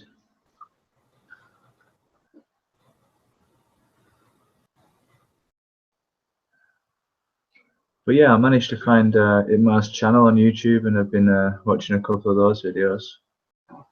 Oh, okay.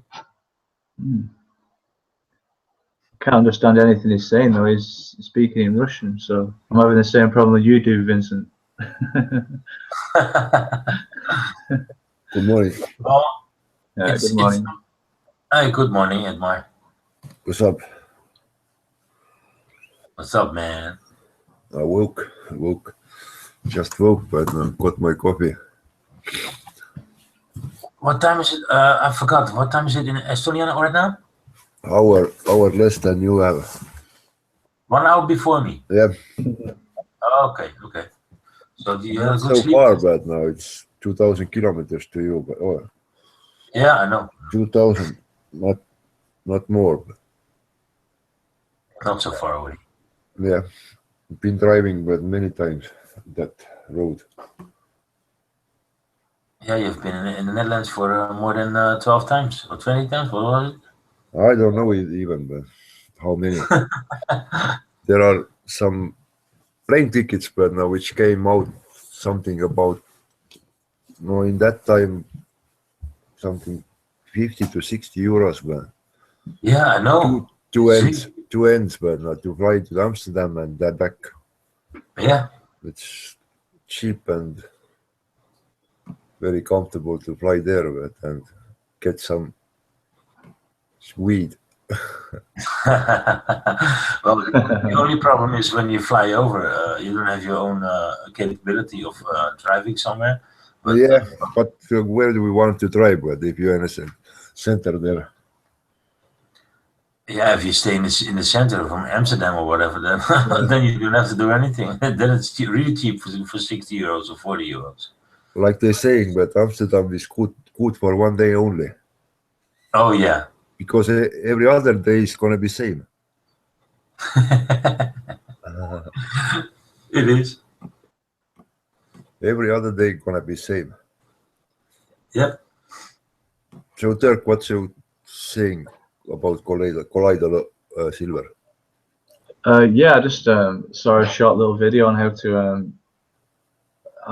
to do it. Really, you just used a small square battery, 9-volt battery with two strips. It's very basic. Yeah, it's very basic, but you need 4 nines silver.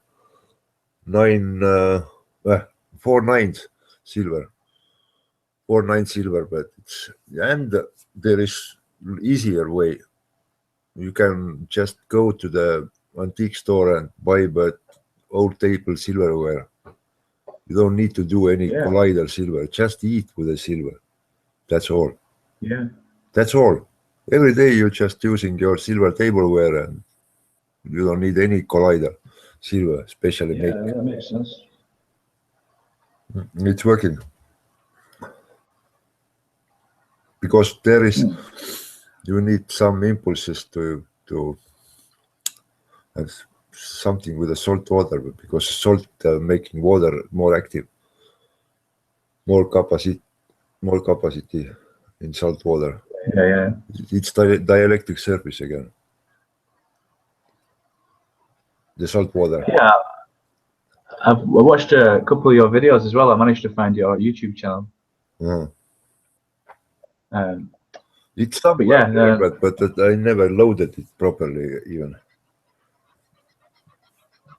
Right. It is somewhere there.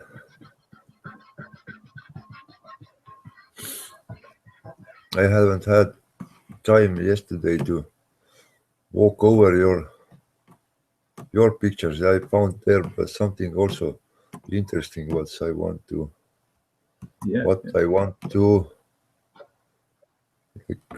like discuss about. Okay.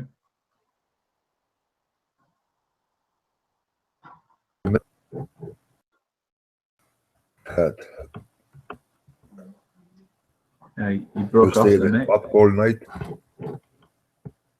Oh yeah, it's 4:30 in the morning. Yeah. I'm gonna go to bed in an hour or something. Been talking so far, eh? Yeah, talking all night. Yeah, good if you don't need to go anywhere in the morning. No. I'll be up before noon. You think? Yeah, I don't need too much sleep really. Yeah, there are ways without sleeping. When your mind gets clearer, but if you don't, but if you smoke, then but it's good to sleep sometimes too. Yeah.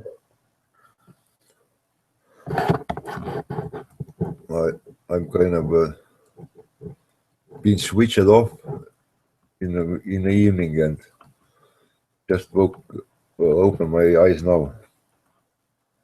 Proper 8 hours sleep. Yeah. If you need to repair, you need the full length of time, don't you? Oh shit! This winter thing is. Well, Idmar, you had a long 8-hour hangout, so you must be sleeping for 8 hours. 8 hours, 14 hours, but no. Yeah, 14 hours. Yeah, you're right. All day mumbling. I know. Missed my thing also to go somewhere. Oh no. No, it's not. No harm done, but I don't want to go anyway. Yesterday. Did you find some eggs, the neighbors? I have eggs, 2 of them. Breakfast. Eggs are kind of a everyday thing, but morning starts, then I drink coffee and find some eggs to drink. I don't even want to mix them, but I just use them raw. Yeah, you told me. Just using raw. Raw eggs and raw herring. Yeah, herring is good, but it's not so usual stuff to get a fresh one. Have to look. I remember I had one guy working in a car shop, and he was kind of, some fishermen came and bring us raw herring, fresh one, freshly salted, and bring us there. But this guy who worked, he kind of bought this herring and left it in a corner, but somewhere in the garage. Week passing, but I start smelling it. Some kind of shit somewhere. Start seeking what's smelling. I found the herring in a plastic package. Then I took the herring. Oh. Then I took the herring and put him under the wheel, but which in the trunk, but this spare wheel. Put the herring there, but and he complaining 2 weeks, but what the fuck was something smelling on the car? But what the fuck is that? Something smelling 2 weeks, but no, he doesn't find it, but because it's under the spare tire. But my friend, he owns a pizza store, pizzeria, and he has different kind of cheeses. And he asked me if he can borrow my car to bring some pizzas because his car was broken. And I said, yes, of course you can. And he put some really strange cheese underneath my seat from the car. And I was smelling 1 week of strange things in my car. And then I came back at the shop and he told me, they had a good smell in your car. I said, oh no, what did you do? I found that. He said, well, take a look under your seat. He put some cheese, man. It was, oh my God. So bad. Milk is good also. Yeah. When the milk is being spilled into car, but oh yeah. It takes time to get rid of it. Yeah, no way. It takes I don't eat cheese, milk, fish, anything like that, just because the way we get it here is just not good here. Yeah, but I'm using fresh milk and ferments out of milk. I don't know, but now what they can talk, but about milk, what they want, but because I've been drinking it from a young age, and I like milk. I don't know, I like it. Yeah, I can drink but 2 liters or 3 liters at a time, but it has to be fresh, but no store milk, no processed. don't have many options around here unless we've got our own cow or got our own chickens. Yeah, it's getting more harder, but here too. But because when I drive in the summertime, we've been driving with the Cynthia also in the South Estonia. Then we're looking at the place where I can get milk and never find it because there are only meat cows, but no milk cows anymore. Idmar, go back, please. Go back. This is the sign of the Turkey. Remember, I'm telling you. Yeah, I know. Go back. The cross and the ring. Yes. Yeah. Wait. Yeah. What? Wait. I present you. Go More. back. Back where? I don't know where it is now. What you saw? Those circles and big circle. Yeah. I think before this one or after this one. No. That one. No. Damn! I just saw it. The Celtic. Yeah, this one. What? There is a names of the year and solstice and this is a calendar also, Celtic calendar, something that is. Those are all names about year passing there. Yeah, I can see it. What's the language on the outside? Is that Estonian? No. It's Latin.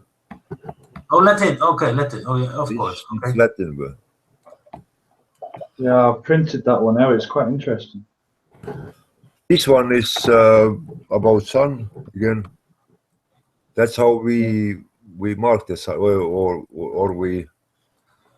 This is the sign of the sun. Let's say that way. That's right. With a dot. The compass and the circle. Yeah, exactly.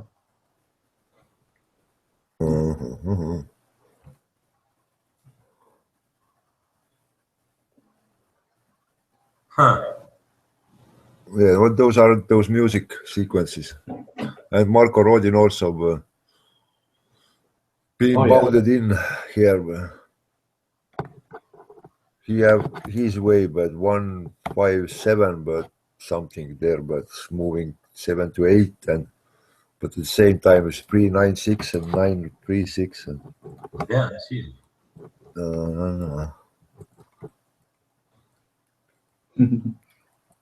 No, here again, but people are kind of moving closer with a flower of life or whatever it is, but it's not explaining anything in this flower of life. It's not. That's what you've woken me up to, man. That's. Hey, the all-seeing eye.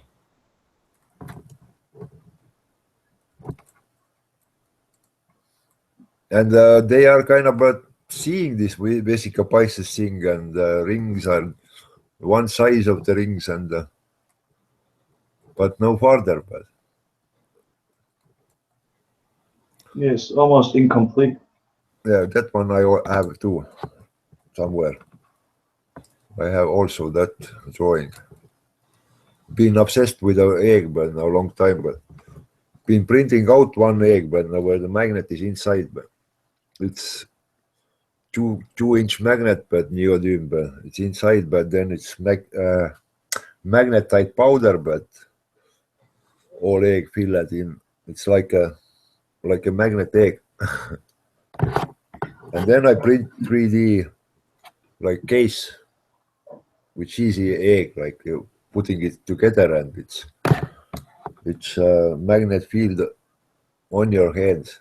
Yeah, I want to coat it with a silver copper, but I never found the possibility to coat with copper the plastic. This is very interesting here.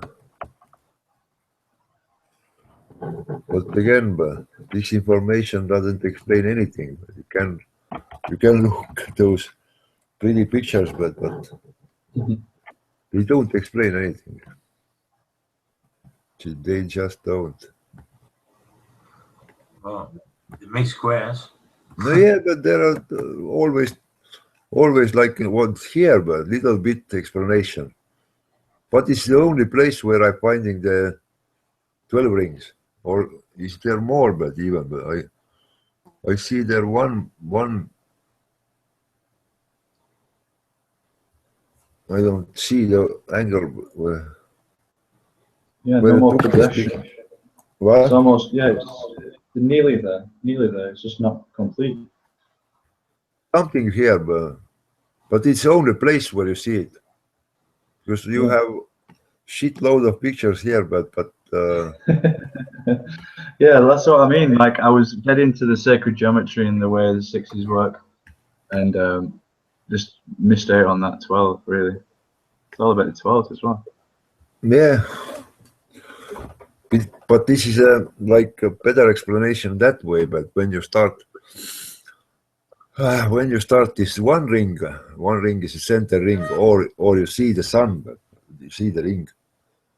Then the one ring kind of having those 4 crossing points with lines, with a fire line, with a water line, and those 4 crossing points give you right to draw their rings. 4 rings. It's kind of showing you it's 4 divisions or 4 quarters on a whole ring. Like you divide the ring by right by 4, because you have 4 crossing points there. And after that, if you draw those rings, you're gonna have on the center ring 8 crossing points, and those 8 are your bits. Like 8 bits is 1 byte. Interesting. You had 4 rings, and after that you're having 8 crossing points on the center ring. 8 crossing points, which is giving you 1 byte or 8 bits. It's very, very simple. 1 byte or 8 bits. And so far it goes, but 12 o'clock and whatever you want to drag out of there, but 4 quarters. That's why the 4 is not the real number, and southern countries don't want to write it even, the 4. I don't know, but why they stigmatized 4, but 4 is like a clicking point. There is the 1, 2, 3, 4. 4 is the next quarter already, but 4, 5, 6, then again, but next quarter. 7, 8, 9. It's either is 1 free or the 2 frees or the 3 frees. Measure minimum maximum. How they called those divisions. There is all explanation on those rings. You can explain even the PHP inside those rings. Why the PHP called PHP, but because in the real life is in the Russian there, then the name gonna be PNP, like it's dropping point and the point where it's changing or the clicking over. I'm gonna change my picture. Wait. It's like a clicking point. P is Pakoi or Oh, I'm sorry. P is Pakoi, or how you say it in English? It's Pi. no P, just P. P is like a P letter. Oh, the P letter, yeah. Yeah, PHP, for example, you know PHP. Yeah. It's computer language.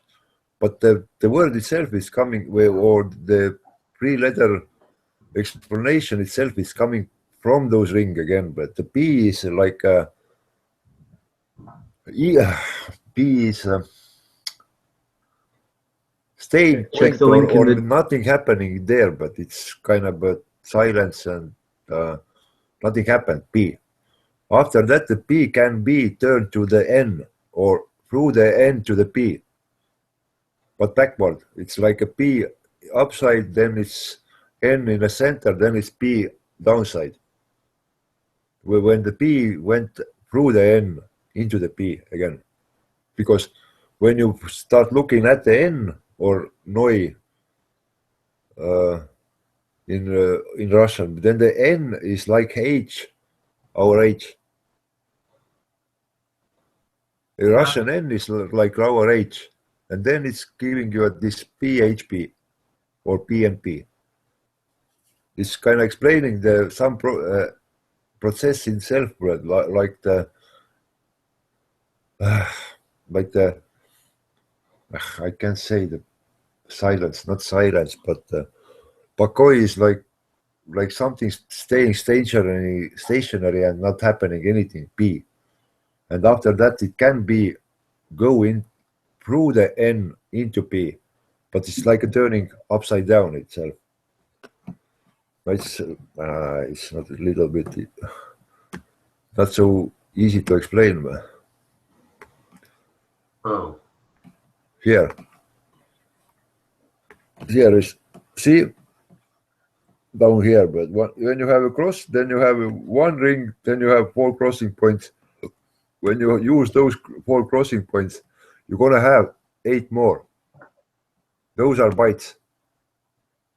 Like 1, 2, 3, you see here is even the 3 divisions. 1, 2, 3, but when it's getting to the quarter point, then it's going to click over, but it's going to be 4, 4. See? Yeah. 1, 2, 3 again, but 2, 3 is what makes 6 here. Again, we're clicking point 6 to 9, but that's why there are always 3s. But the 1 quarter is a 3, like the 4 is a clicking point, it's going over, but it's making 1 quarter, but now and it's going farther. But those are 8 bits also. Those crossing points are 8 bits. 8 bits, and 8 bit is 1 byte. That's why we're having those bytes and bits and those 2, 4, 6, 2, 4, 8, 16, 32, 64. But it's like all the megabytes in computers, and they're all running in that. It's going from the 8 bits. In the rule of doubling, that's right. Yeah, 8 bits. 8 bits is here, but that's the way, but interesting. Yeah, I've put the link in the chat. Have a look at that. You might appreciate that. Thank you.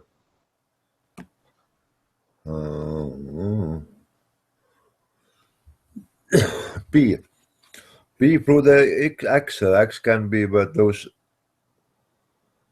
the usual stuff. But again, but now when they divide ring, 6 radius is. It's making ring, like you have radius, and when you take 6 radiuses, you make circle out of those rings. And that's why the cube, and that's why the hexagon again. But for this, by P and ohm. P at the same time is a pressure also, like it's kind of acting with a pi, acting with a phi. One is a P, one is a phi, and they stand perpendicular to each other. P is coming from the up, for example, and phi itself is kind of vital and phi, but it's kind of presenting life also. It's kind of something starting up on this point where the pi and phi are coming together. And ohm, I don't remember the ohm explanation there, because the guy already turned my head also mad. Yeah, it's the alpha and omega. You want to screenshot something to quit? To kill us. Want to screenshot something? Oh no, it's fine. Oh, okay. What? Just the alpha and omega, and you got the 6-axis. There you go. There is That- something wrong with Oh, it. I don't know what's with it, Close your this window. picture, but something wrong with it. But Dirk, if you're screen sharing, please close the side chat and the Hangout sorry. chat, please. today, Thank you. but today with the Mozilla, I have but only one, like only one tab open it.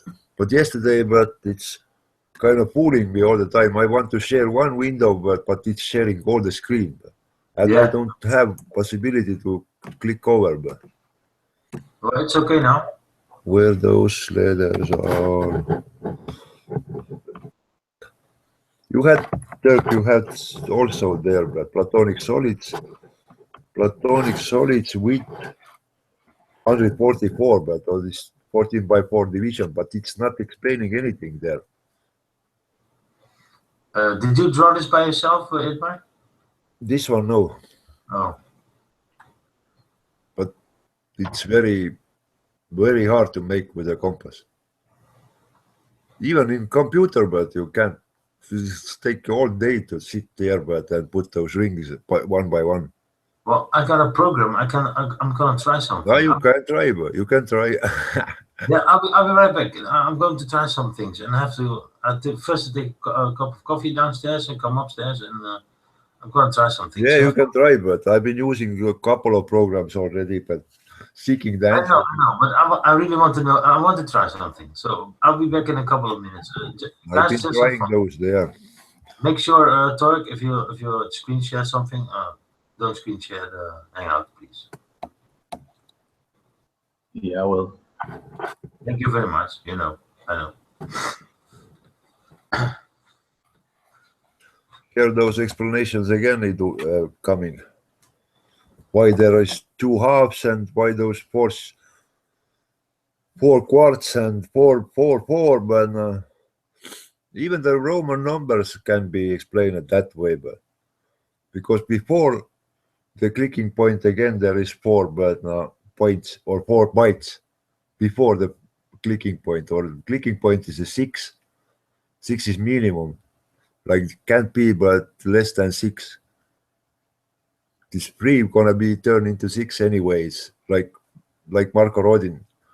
Yeah, but he explaining it otherwise again, 3, 6, 9, but something he seeing there, but he don't know why it's that way. He don't have an explanation, but before the thing is like those rings are explaining why. But Marco Rodin, but he's showing you 3, 6, 9, but it's don't know why it's happening. It's not like an unresting point is 6, but it's gonna be always turning into 9 or the 3. It's never gonna be the 6, but it's 9 or 3, 9 or 3. So yeah, the 6 is the mutable, like in between stage. Yeah. Is that what you're saying? Yeah. Right, okay.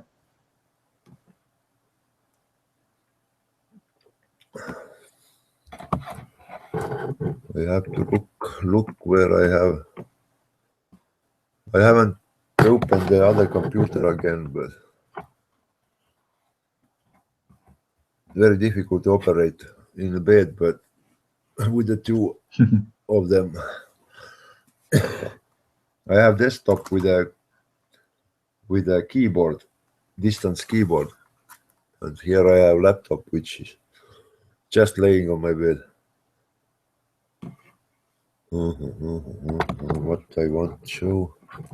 Oh, those are those letters back here behind. Yeah. But those letters again, but they are kind of like a story, but like they're starting on a little thing, like a slow. The first thing in this letter book called alphabet or Bukove, first thing is like word, first thing is a word here, but first sign, but which is here, but it's like a word. It's saying word. It's like a little angel coming into this crossing point. What I showed you, crossing point, one crossing point where you make your first ring. Yeah. And that little angel flying into this crossing point, it's named word or slovo, or Bible beginning is Logos. First there was word. Yeah. That's why. The Alpha and Omega. That's why. Here it's kind of coming into the life and starting these steps down, but how those steps are going to be, but how this little angel gonna turn it to the sideways, then it making something out of it. Then this first one is B. First real letter is B, who's showing you motion or bite or bit. Mm-hmm. B is showing you motion, and after B, but there is one B more, but it's called not B. I don't remember again, but and then it's Taurus sign, but or T, which showing you, but now which way the Taurus going, or the left or the right. But one is a green, one is a red. The Taurus can be going two ways, or the left or the right.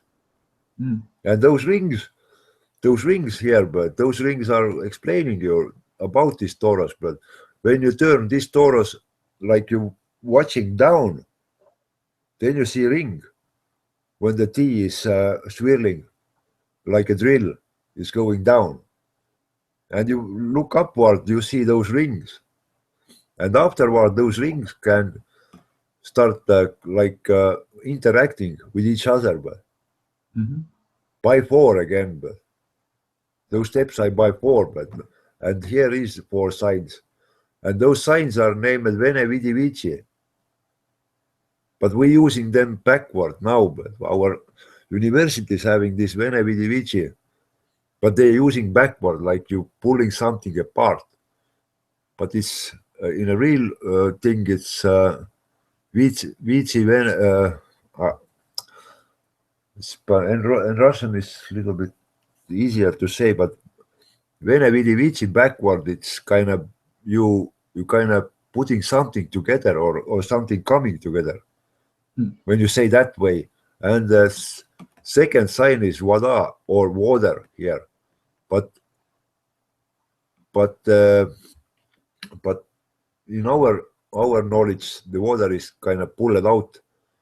This sign is not mentioned, water. We have Vene Vidi Vici, and they are backward for 3 steps. But we don't know about water. Water is pulled out from this system at all. In the real life, there are 5 sets of the rings. 5 sets, each other, but now having his name. Like the sign having name. Like the sign is a word. All those signs are words. And you can explain on each other letter here, but now why and where it's coming from, and how it's explained. But here is explained something which coming together and interacting with each other and creating something. But if you read it Vene Vidi Vici or higher, farther, or coming and conquered something, or what they're saying about this Vene Vidi Vici in Latin, but there is like a tearing apart something, not connecting something. Those letters are explaining how it's coming together in that order. But if you turn them, then you're tearing something apart or explosion. Again, we're missing implosion part, but implosion is being hidden. Implosion is being hidden. And every letter you can explain that way. It's 98 of those letters here. But I even know by one where I have 147 signs. But again, when you're using 30 sign letter or alphabet, then your brain doesn't work. It's kind of an opening third or the fourth level only. But when you take more signs in, but then you kind of get knowledge more, or the opening the fifth or the sixth level can be 12 level. But you are only sticking on a 3 or 2 on the beginning with your 30 sign. It's at the same time this so easy, but it's has to be understood. Otherwise, those signs are not used in today, and very very difficult to bound them with today's knowledge, because they used kind of differently, and those signs are lost somewhere in a way. Here I can show you, if you see this little bit darker line here, then you can know this. Those I show those two rings which start interacting with each other, and those dark lines are forming those rings, those eights. Further is go to the Möbius strip and tralala, if you know what's Möbius strip. But the Möbius strip again, but it's been drawn down, but it's not explaining anything. It's explaining you infinity. But why? Where it's coming from? It's coming from the torus, from the center. But when you draw the torus, but you see those lines are coming into the center, and it's like a flipping over the middle point, P and P. It's kind of turning itself and coming out of the other side like P. But it's going in like P2, but the middle point is turning point is N, like a clicking point, P and P or PHP. It's all explainable that.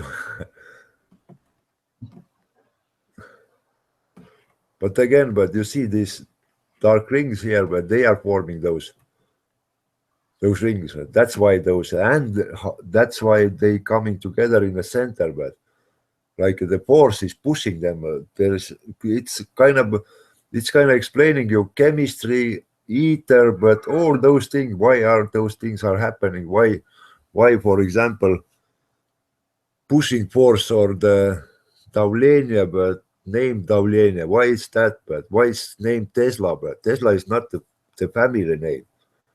It's the process in the ring sets again. It's not the family. It's not the family name. There is no family names 100 years ago. It's new invention, those names. Before that, but everybody knows you like, oh, you son of that or son of this. Johnson, Thompson. No names. Jackson. No names, just by father. Because there are some villages or the little places where the people are kind of active around, and they known by father's name. Ireland having this nowadays, because they all companies there, but like father and the son, and they are kind of using this knowledge, but still they do having those family names. But they know the knowledge about this father and the son. It's been that way, but no family names, but only the father's name by who you know or whose son you are. Yes. It's been like that. Nowadays it's. Is it mine? Oh, nice. What? Can you see this? Yeah, see, but the rings have to be one size. Yeah, well, I just tried something in 2 seconds. Which program it is? Google SketchUp. It's my own program. It's my program for my work.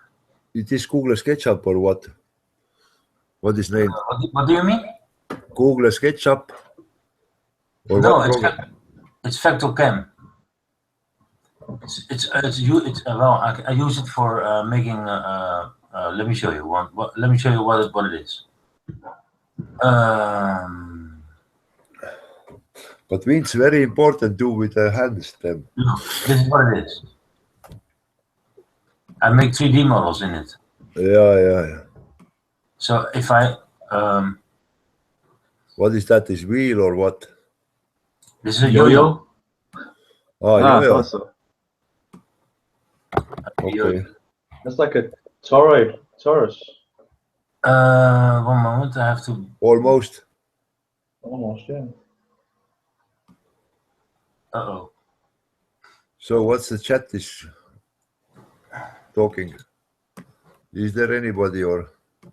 Okay, let me show you how to. Oh, I make a new one. I only make. Okay, you can tell me later what to do. If wait, can I? I wanted to show you. I am gonna show you someday, but what I'm working here. But those take a look. Some of those drawings are not known by me. Also, I don't know, but what I'm drawing. Oh, you're drawing? I'm drawing all day. I can show you some of drawings, for example. No, I just want to show you how it works. Yeah. It's easy. Okay, I make a circle radius of 10 millimeters. Yeah, but every other circle has to be also 10 millimeters. Yeah. Okay, but wait. Every other circle is gonna be also 10 millimeters. You don't never change it. You're not gonna change the compass size. The radius stays the same. Radius has to stay same. The cubit is always the same, yeah. Well, it's called a cubit. That makes a lot more sense. No explanation where you're getting your measurement. You're getting your measurement in the. Well, I just try to figure out for you which program is easy to make these things. Yeah. Nice. That's the way. Yes. 1, then 4, then. But there are some one more trick, but they are going base matrix. Vince, look at that. See my picture.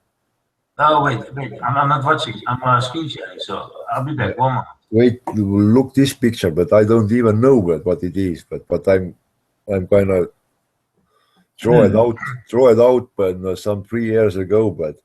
And the egg is in the center here with a magnet. But I don't even know what it is, but it's something with the water. Yeah. There are many parts are already 3D printed, but the green part has to be made by clay, out of clay. But there are those cones are printed and the egg is printed already, and something with the water, but I don't know what I've been drawing. Idmar, can I ask you a question? Yeah, those are all my drawings here. All mine. Nice. This is a pulled out of a crop circle somewhere, but lot of drawings. Here is 144 rings, for example. Yes. It's like the rodding coil, the maximum. Yeah. I've been drawing generators and a lot of things, but houses and. Oh yeah. With architecture programs, many things. Yeah, this is amazing, isn't it? Yeah, also those rings again, but this is kind of division on those rings. Unfinished, yeah. It rings are, but this is kind of a good picture also. But if you take on crop circles, there were some picture, but like DNA. but DNA been showed in those rhombites, like a black and white. And those black and white parts forming like 726 and 504, if I remember correctly. If there is 504 white parts, then it's 726 black parts, and they kind of meaning about something with the moon. I'm trying. You're muting. No. Those are out printed already, those pieces. 3D print also. Those are metal parts I've been drawing. This is one roll, but under the multi-lift,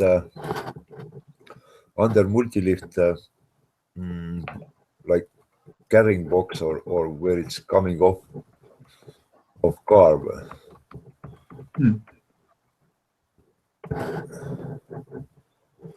Been obsessed with the rings long times already.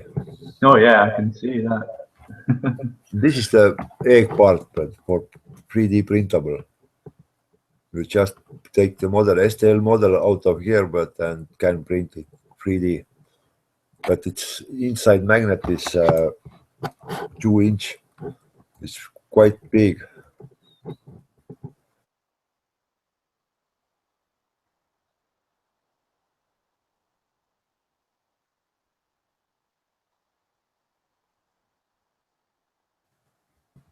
Something missing here. I'm using the ArchiCAD and using inverter fusion also. Inverter fusion, it's AutoCAD side program one. It's very good, but it takes a lot of resources out of computer. No, I got something more better. If you want to have. I want something more better.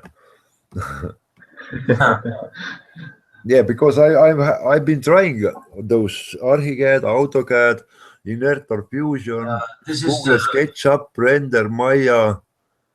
What is there more? Something is more there.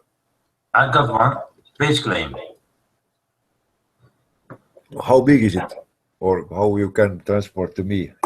Well, I can transport it to you if you send me someday your email address, and I can send you by WeTransfer. No, okay, I'm gonna send. You can download it in 6 days or 7 days or something. Let me open it. I can show you what you can do with it. Show me. I've been interested on the new programs all the time, but again, normally I cannot share this. I've also been making those links with a computer, but when you start making those with a hand, then you're gonna be amazed. Then you're gonna be amazed, just amazed. Yeah, you get a better understanding of how they correspond with each other. Yeah, they start living kind of, but then you can see. Yeah. Then you start seeing some processes going on inside there, and you don't believe yourself. But you kind of start thinking you're going mad because it is so unreal. You're drawing the rings at the same time, so all the time, but you kind of changing reality and pulling out of the nothingness something, but which you can't explain. But you can't explain why they are start living. Yeah. But you see, they are start living. Even if you draw the first ones. This is my favorite picture. But it is not a picture, but it is a sign. Which we don't use. Somehow again, but because of those black bearded guys are taking the sign by themselves. Here is written Allah, but it's in Russian. Allah. This sign named Allah, it is Russian sign. and it's mean life beginning on the egg, and it's proper way to pronounce it, and then they also waved with their hands to get those signs out. See, all are kind of physical, and this is the other sign letter book or book of alphabet. This one is 147 signs. And here is a lot of hidden knowledges. Here your Masons, here your Vesica Pisces, here your columns, here your PHP.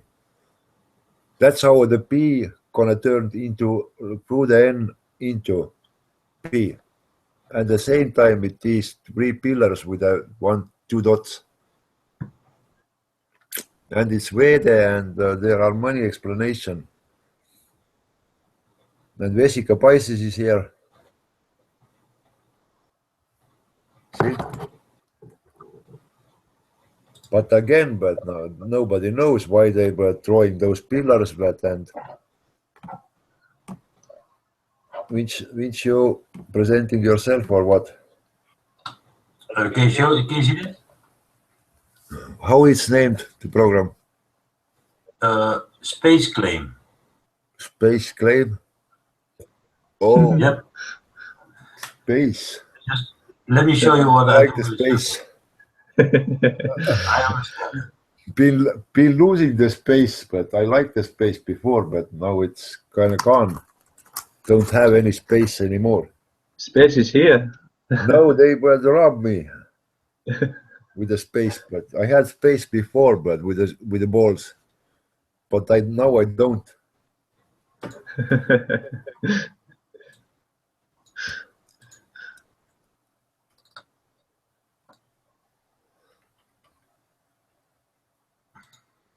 I have a space mouse at home. When I'm drawing, I have space mouse. It's kind of on the drawing. It's very, very, very good thing, but it's kind of costing something $300 or euros. I don't remember.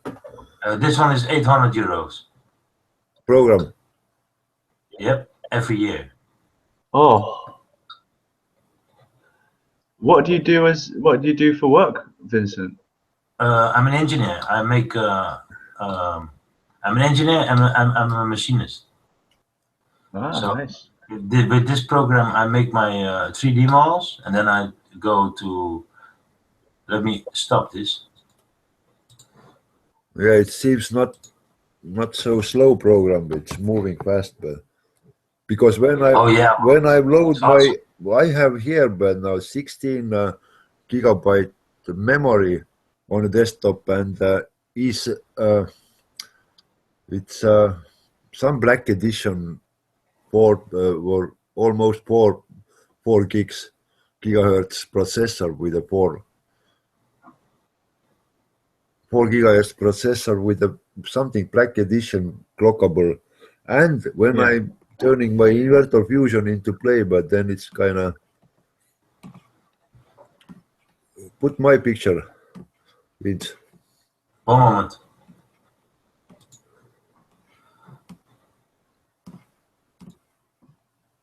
Here you go. You see this picture? Yep. Here are your columns, 2 columns. Here are your Masons. Here are Vesica Pisces. Here are your balls. Here your PHP and PNP and whatever you want, but you can talk around this sign, but now hours. That sign we're using on a law book paragraph. There are kind of divisions, but they are marked. They are marked by the paragraph sign, and it's kind of hidden there, but it's very powerful sign again, but it's named paragraph.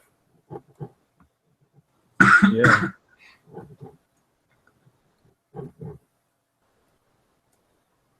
Those are tortillas on or one side or the left side, right or left.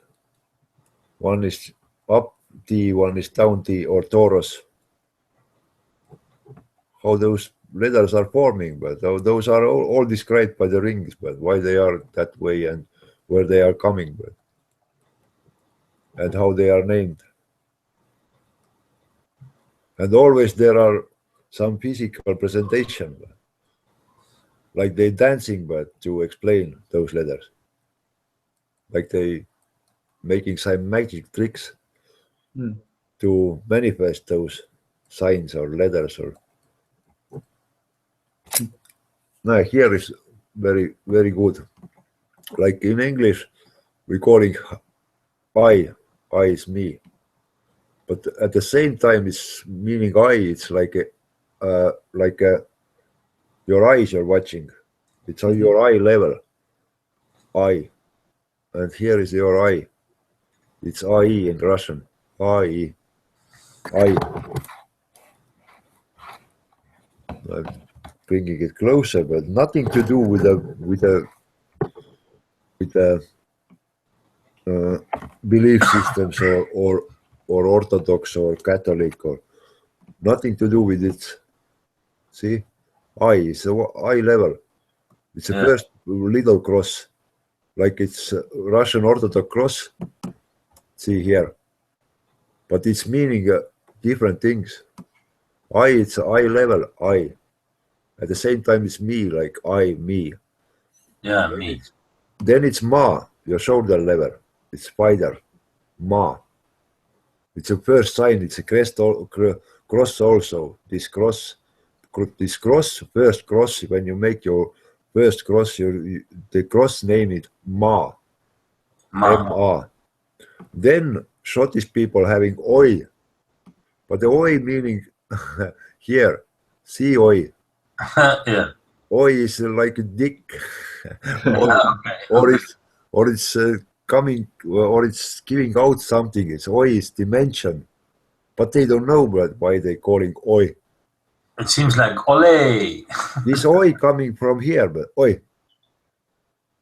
Turks knows about oi, but all England, but kind of calling oi. It's an English thing, something oi, but they don't know where it's coming from. And then it's like a bending forward, but then you make with your hands the arc, like bending forward and giving some respect to the people you met. Or this is a lel. This is a knee level, lel. Those are signs explainable, but they are coming from the Russia. I, ma, oi. It's by reason called that way. This is little explanation how the spiral are moving, and the spiral also, but I'm gonna find this. This spiral. This spiral is between the heaven and the earth, and this is like a timeline. It's past, now, and the future. This is those how you say, but this is the process ladder, like the time is manifesting itself between the heaven and the earth. We are living now between the past and the future. The spiral is outboarding itself, like from past to the future, and between the heaven and the earth.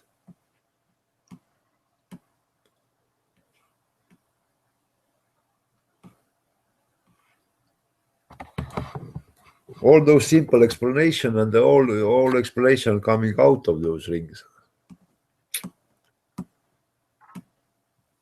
So, who's there? I'm interested, man. You can talk hours about those things. Hours, like. So, what's the chat saying? Is there any questions? Nobody. Only healthy skeptics are now there on this moment. Healthy, you want to join?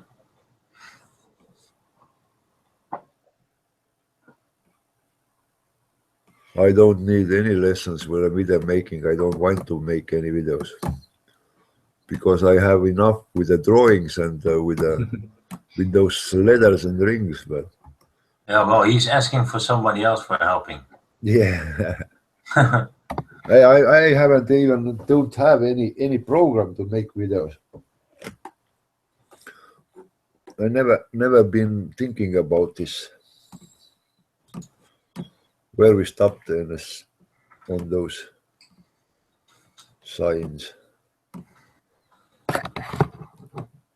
And this leather set, but going somehow in upper up there, but somehow there are described at 7,520 something years. Or 7,500 years here on this leather book. 7,500 years. See here, named like a Rus is like Russia, and then 7,500. 7,500. And they explaining about time something 7,524 now. It's 2016. This is the place again. You see the PHP or PNP crossover, but like P it's staying legs upward, then it's P legs downward, but it's going through the N or PNP in the real explanation, but it's nowadays PHP. And again, but why it's PHP, but nobody knows.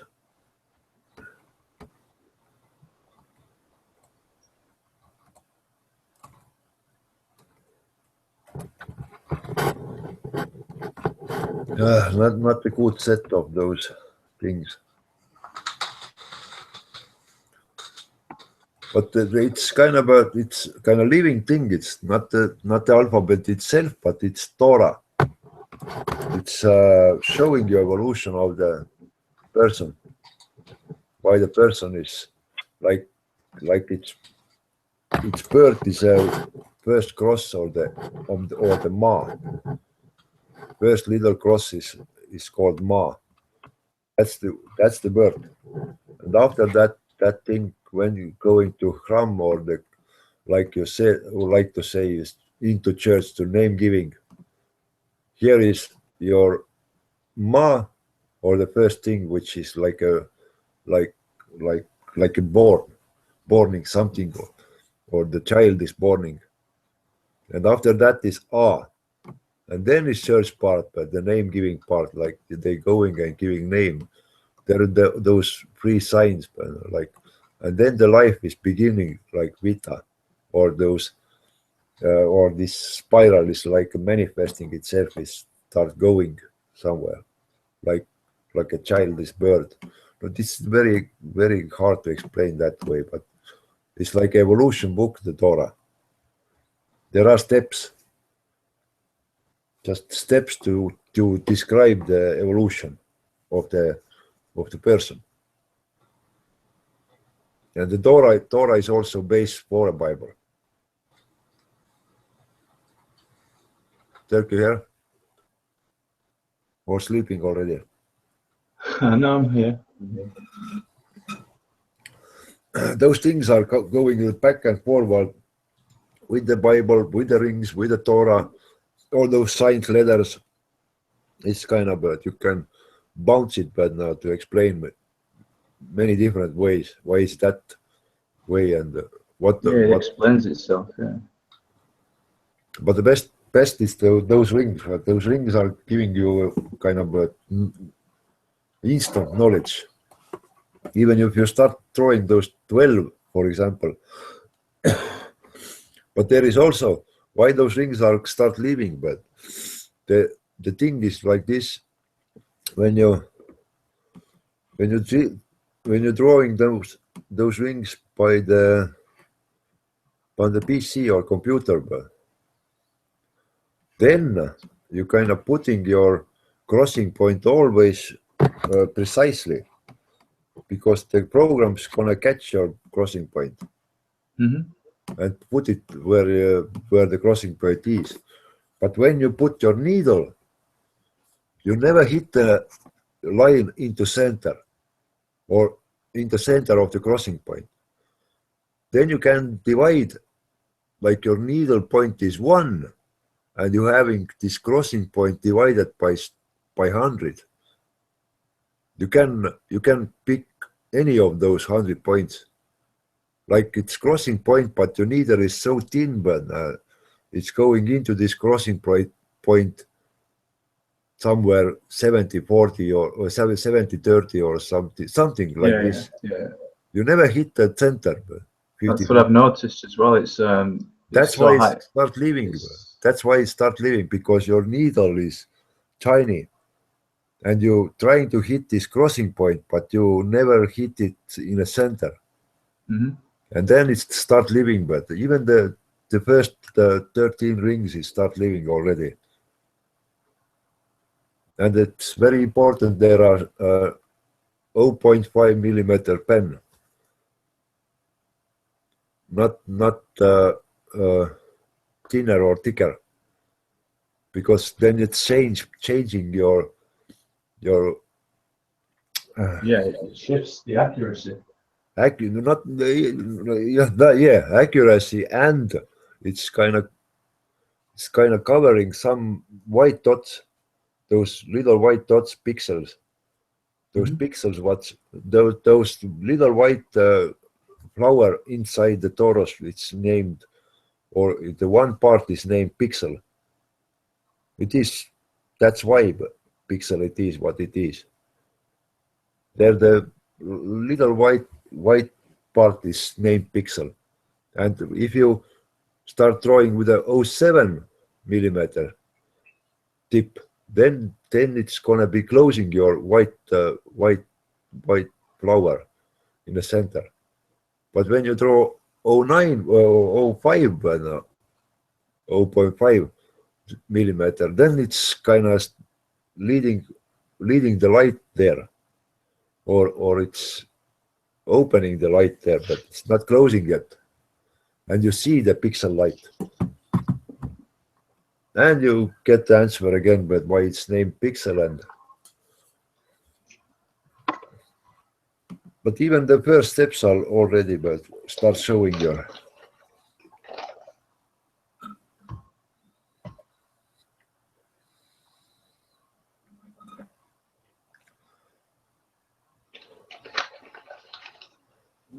You can chat going your own way, but always I'm kind of remembering, look at the chats, then there are nothing to be found, because chat going your own way. But oh yeah, they are behind already, but then they don't sometimes even listen, but what's going on.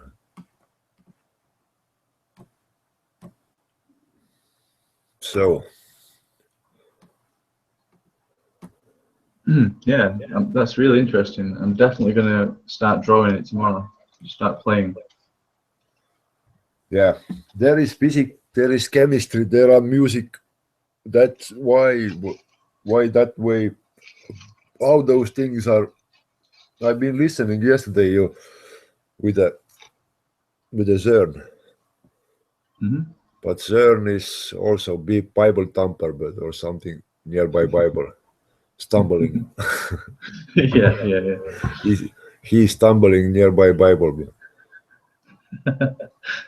I understand, but the people are raised that way. But here nobody waited this Bible thing, and it's kind of it's forgotten already. But and those spirals and music thing, but it is not like that. But you set your instrument into 432, but those sequences are exponential growing and exponentially lowering, because the spiral is not a spring. Spiral is different kind of formation. Spiral is, or it can be. Yeah, it doesn't return to itself, does it? Yeah, it is kind of going in and going out, but it's or bigger or smaller. That's why it's exponentially growing or exponentially getting smaller. But exponentially doesn't mean but now one ring is and the second ring is same.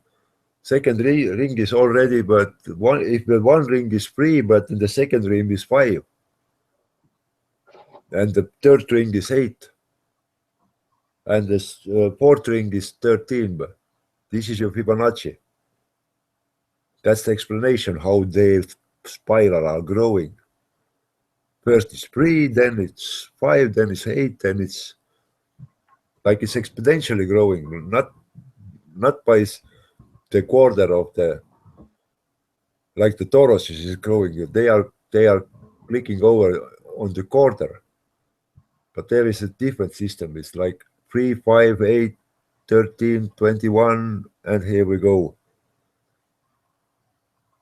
It is Fibonacci sequence. That's how the spiral are growing or lowering. Naturally, it's natural. Yeah, and that's why the music sequences is also, but they are not fixed. They have to be fluent or flowing, but like the first is a 3, but then the second one has to be 5, exponentially growing again. The spiral is growing or it's lowering itself all the time, but it's never same. Yeah, you got phi and then you got phi, and phi is the 0.618. Yeah. Yeah, there are two different things, but phi is let's say the horizontal plane phi, but the pi is the light itself, which coming in, but it's in the vertical plane. There are two opposing forces, but magnetism and electricity. Phi and phi. And they are coming again from those rings, but they are nothing to do with Fibonacci, but named guy, but now in Greece or somewhere with a stick, but staying in the desert with a stick, but measuring the earth. Oh, yeah, that one. Yeah. Some fancy story, but about the guy. Phi and phi, they are explained otherwise. And again, but I don't hearing but anybody explaining this that way, but only those Russians are. I don't know what happened to this guy, but he drinked or been drinking, but too much. Then the liver jumped off and he lose his legs, something, but been laying down sometimes. And after that is opening for him those rings. He been already trying to explain this, I don't know, 15 to 16 years. Trying to explain. Last 3 or 4 years, it's in the internet, active in the internet and yelling there, but nobody listens and they don't understand it. Yes. No, nobody listening. And it's very hard to understand also, but very hard to understand. It takes a whole lifetime. It is so out of this world. It's at the same time it's explaining everything, but it doesn't fit in this world. You kind of can't use it. You can explain it, but you can't use it. No letters, no movements anymore, no those sounds, no knowledge about those using those letters, how you use them. No, nothing. Very hard to bound into real life. But at the same time, it's explaining everything. Yeah, it transcends this material world, doesn't it? Letters and the symbols and letters, they're just like symbols from a higher force, really. Like, They are. And the main part is nobody can't believe me, but if you start drawing but you don't believe your eyes, Oh yeah. you're gonna be amazed, even in first steps, because it starts living. But when they do Tauruses already, or even the one starts showing you something, even in the first 13 rings, you start seeing things. Yeah, yeah, definitely. So it produces the flower, doesn't it? The fruit. Yeah. Of the creation, yeah. Oh, hillbilly is not sleeping. He's wandering also there. Music.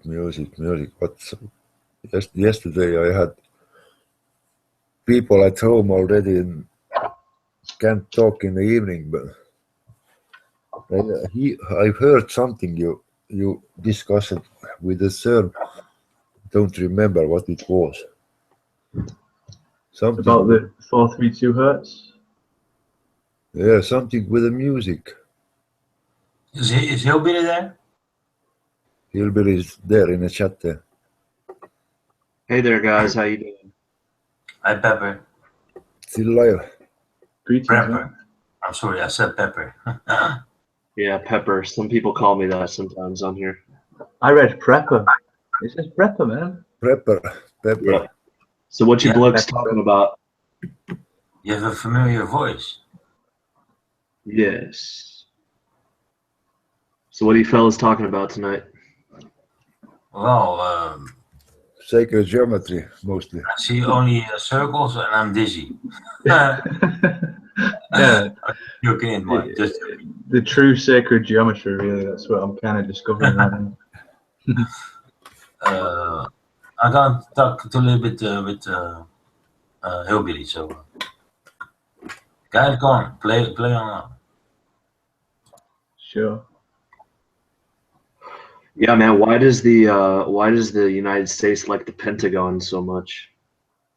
It's phi. They like the phi. It's like it's nature's measurement, kind of. The 5. Yeah. 5 is quality. And V in Roman numerals. Why 5 is quality? 6 going to the 6 5s, or if you have hexagon 6 grinded platonic solids, then it's kind of lowering itself through those circle things again. But no, 6 5 grinded solid, or 5 grinded like it's been hexagon, but it's hexagon turning into 6 5 grinded. It's hard again, but it's 1 6 going to the 6 5s that way. Hey, where are you from, man? From home. You. Estonia. You, senor. Estonia. Oh, Estonia. Interesting. I don't think I ever done a feller from Estonia. Yeah. Now you have. It's rare because we have very little quantity of Estonians. It's rare. Does that border Latvia and? Yeah, Latvia, Russian. Okay. At least you know where it is, but or you looked up already. Yeah, well, I actually may have some distant ancestors from there. Last name of Nasari. Nasari. Nasari. Yeah, I don't know. Something. Yeah. Does that sound Estonian? Yeah, little bit. Something. Nasar. Can be. Huh. Possibly. Oh, hillbillies came in. How you doing, Itmar? Still alive. Still alive. Well, that's always good news. Wake up and your eyes still work. Yeah. What happened, Hillbilly? How you doing? Good morning, Hillbilly. How we doing, gentlemen? We are great. Thanks. How you doing? All right. Which FEMA district you calling in from in the United States? Lima, Ohio. They got one in Lima, Ohio. 10-4. How's the family, Hillbilly? The family's good. They took me out to eat today after my final checkup on my pacemaker. They even said, "Dad, you can even have steak today," doctor said. I was eating steak before the doctor said. And raccoons. No, I didn't eat no raccoon today. I fed a raccoon today. Are they coming? I got to pet him today finally, and well, actually, I petted him last night for the first time. Last night he sort of growled like a dog, but today he sort of let me. Then I didn't realize I was so short on memory on my tablet. Hell, I was sitting there recording away. Well, the video I put up, you can see where I did touch his backside, but he let me pet him for about 10 seconds or better, and unfortunately, my memory ran out and the recorder shut off, so I didn't get it captured. Oh, that's a shame. Got to turn it on airplane mode. Well, airplane mode makes the MP4 file smaller. I don't understand what's going on there on my tablet. A 10-minute MP4 file is 564 megabytes. Yeah, it depends. So on that the bit, cholesterol is a damn killer. Yeah. I said that cholesterol is a damn killer, isn't it? Yeah. Well, mine's the electrical part of my heart. It's not the cholesterol buildup in my arteries. Oh, it's not. Yeah, my heart's short-circuiting. They went in and done a ablation and killed that part of the heart where the nerve was bad, and gave me a pacemaker. Say I'm fit as a fiddle now. Huh. Kind of funny to know part of your heart's dead, though, you know? Yep. Platonic You storage. can officially say your heart's broken. Yep. Body. Forever. That part of my heart will always be dead. Forever, Donna. Forever.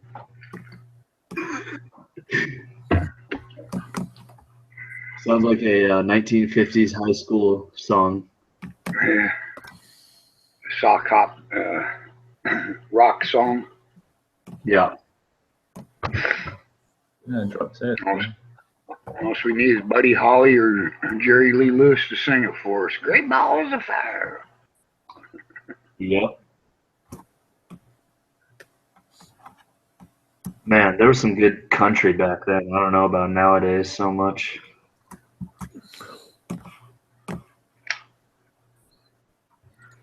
Dirk went away. Oy, oy, oy. Now the country's all like, Came back. I got in my Ford truck. Yeah. You talk about a dog, your mom would pick up truck and a train. Yeah. Dirk, there is something with the 108 also. Yeah, yeah. The 108, the Russians are counting like quantity of the gods, or 108 is maximum number, or they are explaining it like a gods, 108 gods, not one god, but 108 gods. So that's your country right there, Estonia, huh? Yeah. You're right up there by Finland, you know, the Scandinavia. I'm living in Tallinn, yes, or nearby capital, nearby sea. Sea is everywhere. I'm driving 20 kilometers there or 15 there, but it's sea everywhere. What do you guys do out there in Estonia? Jerking. What are they doing, but Beef jerky? Jerking. I'm just kidding. Oh. What kind of questions are they? But Are you but some kind of No, police or something? I'm just saying it's a very unknown part of the world to me. It's not unknown. It's a regular part of the world. You don't know about it. Just. I heard you guys are the #1 exporter of Christmas sweaters. Yep. Can be. We got lot of sheep to cut.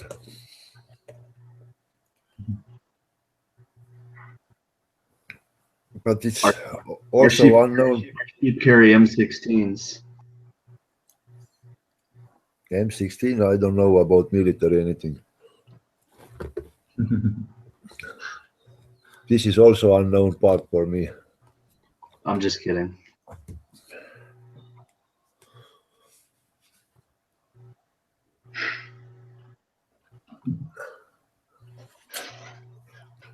So what else is interesting? Well, so you're talking about sacred geometry?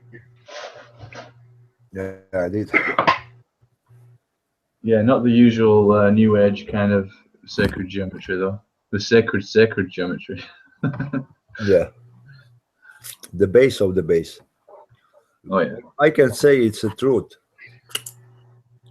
And, yeah, man. You've really woke me up, man. Yeah. I've seen it now. I just can say it's the truth. And nobody can resist that. You can try, but still I'm going to say it's truth. It's a futile attempt. Because I can show you with the letters, with the signs, with the platonic solids, with the degrees, with the numbers, but with everything. And they are coming out of those things. Hillbilly, what do you think about that sacred geometry? Never really looked into Itmore's perspective of it. Don't know where you guys are coming from. Turkey's already known a little bit. Been listening me. But it's flower of the life doesn't explain anything. Just a pretty flower. That's just a pretty dead flower. It's flower, but it's dead. Like the Fibonacci sequence. Fibonacci, yeah. Fibonacci is coming also from there. It's called Fibonacci, but it is real life. It's phi, not Fibonacci. It's Fibonacci, but it's phi.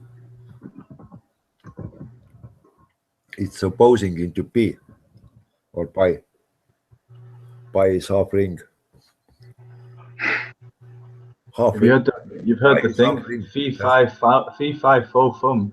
Yeah. Yeah, maybe there's another two we haven't understood yet. Also from there, but P5O. How it's forming, but because those rings are not two-dimensional. You have to understand that. You have to grow out into 3 dimensions, because the two-dimensional representation is you can't represent them like 3 dimensions. With the compass and the pencil, you can present them 2-dimensional object, but you have to understand this 3-dimensional thing. It is 3-dimensional thing.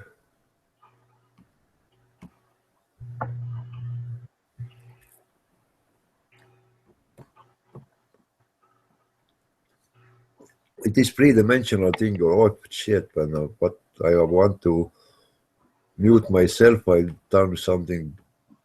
Damn it! Damn it! Hate when that happens. Yeah, something with it. I had to turn my microphone down, but still happening sometimes. You have to understand, yeah, it's a 3-dimensional thing. It's not 2-dimensional. It's 3-dimensional, because the duality is kind of represented for us, but black and white. Yeah, but understood in 3. It's either good or bad. It's a trinity, isn't it? At the same time, it's trinity, not duality. Always the third part also acting there. Yeah, with the 3 6s and 9s. Can't be true only, but black or white. Three trinities is still a trinity. Yeah, it's dimensional. It is dimensional. It's not too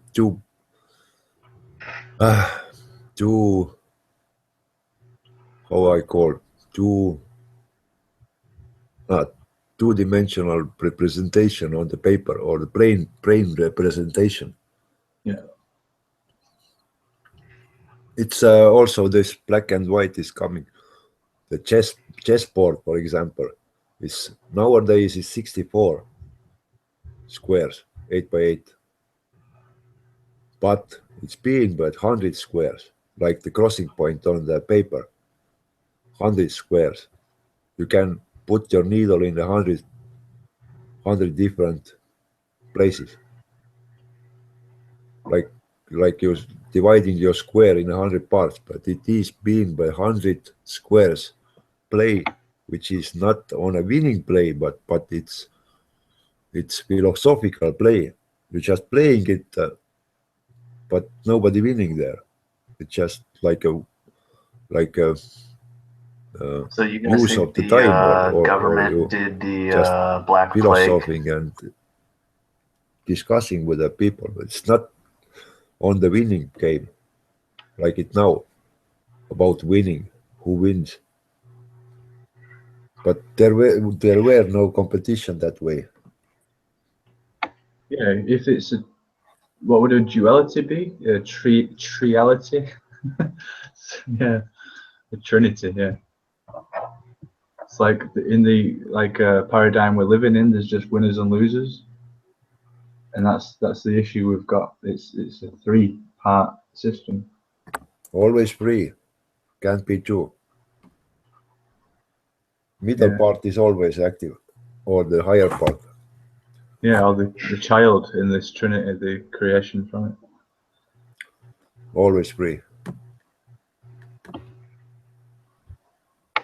Specs. Hey, Hillbilly. Yeah. You done voting for DJ Trump, if you don't mind me asking? Hillbilly.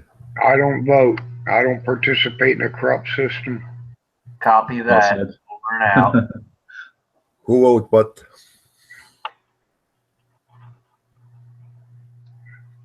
To participate in corruption in a corrupt election makes you corrupt. Why do I need to be corrupt? They're already corrupt. But when you don't say you were, but then it's kind of going that way, but it's going. Then you don't interacting, but and don't care. They done walking around, established all them bureaus, taking over the land. One thing is you don't participate, but then you just let it go, but and whining afterward why it's that way, but because nobody that participate. To participate in a controlled election is not going to turn or change the outcome. It's already set in stone. Hillary Clinton will be selected. They're offering up the scapegoat for her as we speak now. Her aide, what's her name? Brahma, whatever her name is. They're offering up the scapegoat right before the election, just like predicted. So if no matter whether I participate or not, Hillary will still have her fat ass in the office come January 21st next year. Mark my words. So how is me participating going to change that? Yeah. Yeah. You're part of the problem if you're helping it, you know. We've had hanging chads in 2000. We had closed polling sections in 2004. We had a recount in 2008 with questionable legitimacy of how the electronic voting machines recorded the votes. Once again in 2012, problem with electronic voting machines and how they recorded the vote. Let us not forget Barack Obama got 110% of the vote in Cleveland. How do you get past 100%? I mean, it goes to show the flaw in it. And not one thing has been done to change the electronic voting system. Not one thing's been done to try to spank the Electoral College to abide by popular vote. So there's not one thing that's going to change. Until we do something, it'll be status quo for them. We're a spineless society. We're not willing to do nothing yet. We got to be punished more. It's totally time for this country to revolt again. It's time for the people to take back the country. That's why it's happening. But well, because we don't necessarily. Nobody's saying anything, and they're looking at where it's happening. We don't necessarily have to take the country back, because who are we taking it from? It's still ours. We need to spank government right smack on the nose or the ass, whatever your place of choice is. We need to grab their attention and said, this is your final wake-up call. Either do it right, or we'll remove you, we'll prosecute you, we'll hold you accountable, and we'll replace you. Yeah, you don't do what we want you to do. That's what the Idaho peacekeepers did. They went down to the city hall and said, now we're going to say what you're going to do, but then you have to do it. That's the democracy, let's say. Stop and think about it. Government's job is to do for you what you would very well do for yourself. Then look what government actually does and ask yourself, would you do that for yourself? No. 90% of the time, controlling us like sheep today. There you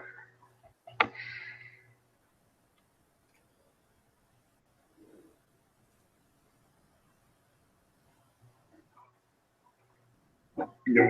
Don't forget, government governs by consent. To vote, you're given consent. How can I consent on all the corruption I see around me? Yeah. Well, that's why I don't vote either, because people who, like, for example, people who say, oh, you better get out and vote if you want to keep your gun rights. Strange, but man, they've already taken every damn gun right we have. So what's the difference if I'm going to go vote about some bullshit about a magazine or something? In a local government structure. Yeah. That's what you need to do, man. Yeah. You need to ask everything, man. Why they are there, what they are doing, why they are not doing what we want to do them. All those uncomfortable questions need to be asked all the time, man, in a local level, but otherwise coming anywhere. Idmar. Yep. You just did something, and I don't like that. What? I'm trying to mute myself. It's kind of... No. You blocked somebody. Blocked? Yep. Please, if you do something, ask me or whatever, but you're doing something wrong. What wrong? No, somebody's trying to talk to you now, and it cannot be working now. Prepper, can you say something? Yeah. Where is See, that's the blue notice I was talking about the other day there,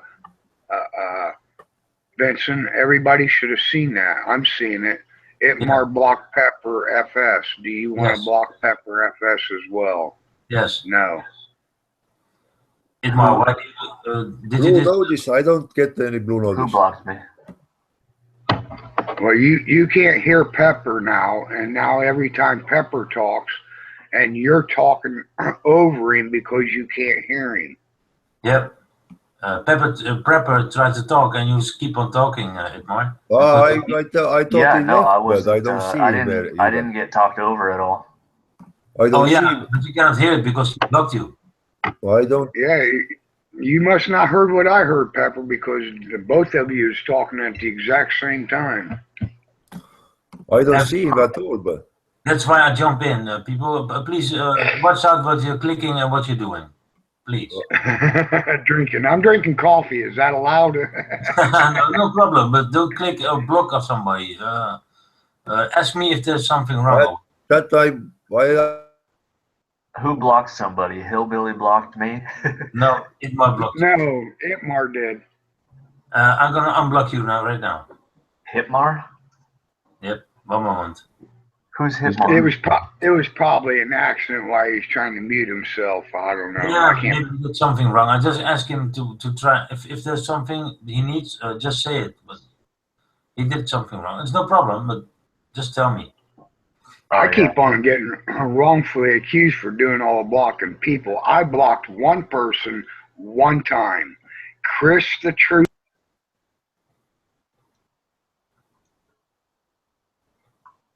That was a now joke. What you muting me for, Pepper? That was a joke.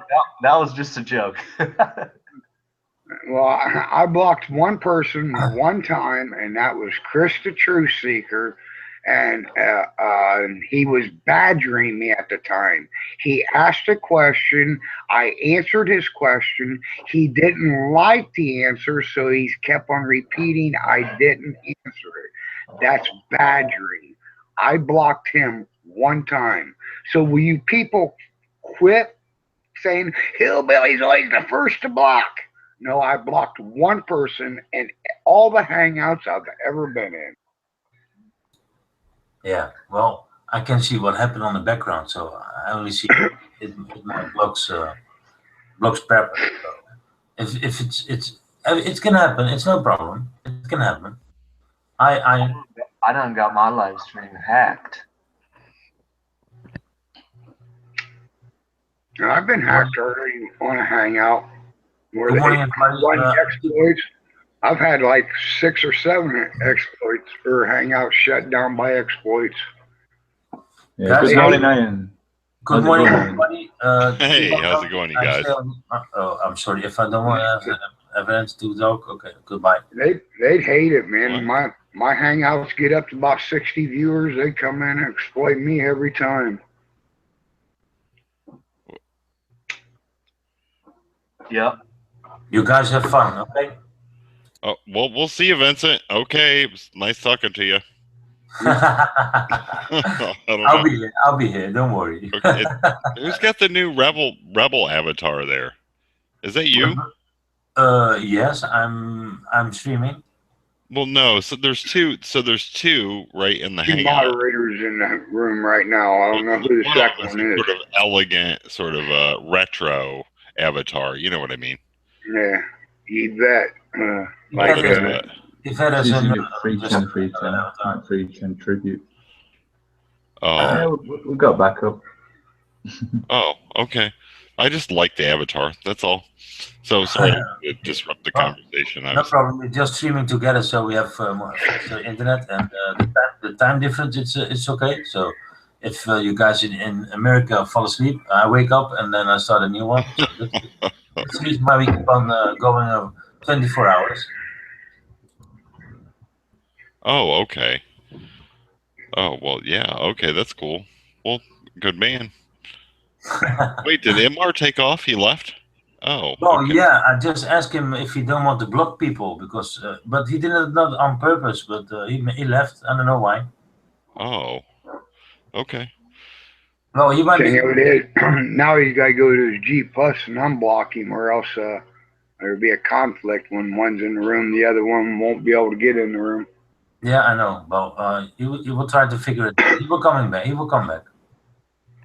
He probably won't be able to get in the room until he unblocks the guy.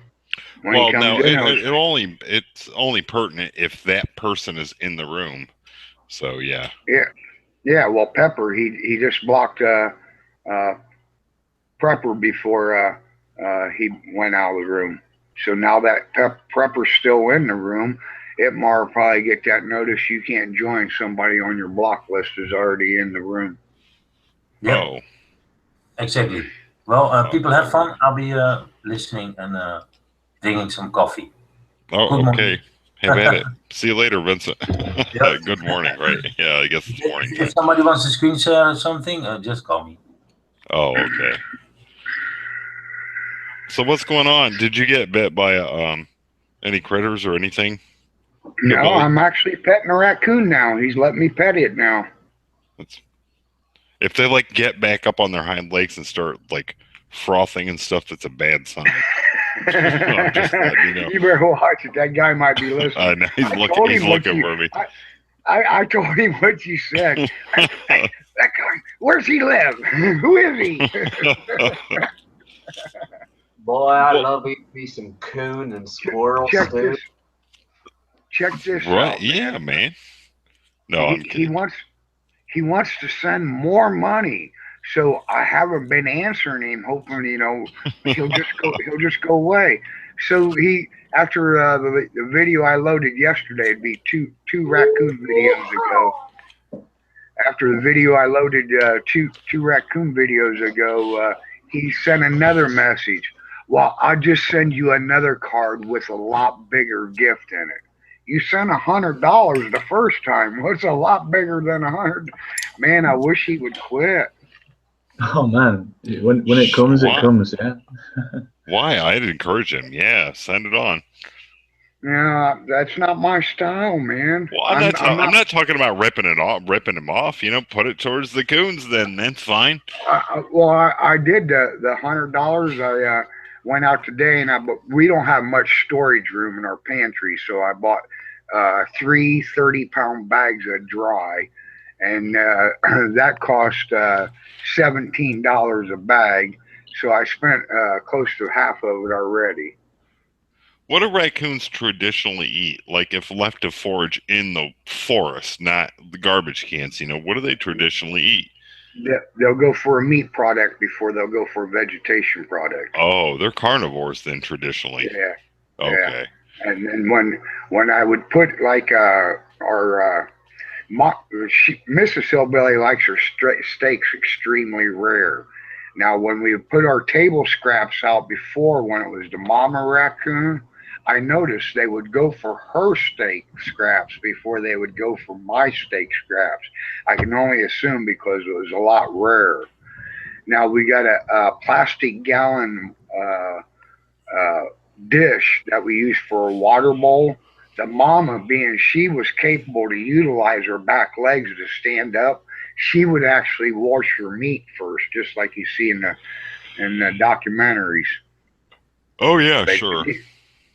But these the raccoons now, the crippled ones, they can't get up on their hind legs to utilize their front paws. Their front paws, they have to balance with them all the time, so they don't have that option to wash their food. Right. Yeah, that's a sort of sad state of affairs. I don't know what to make of that, but watch the one I done today, boy. You can really see how crippled they are today. I got a good. Watch it. I got a good one today.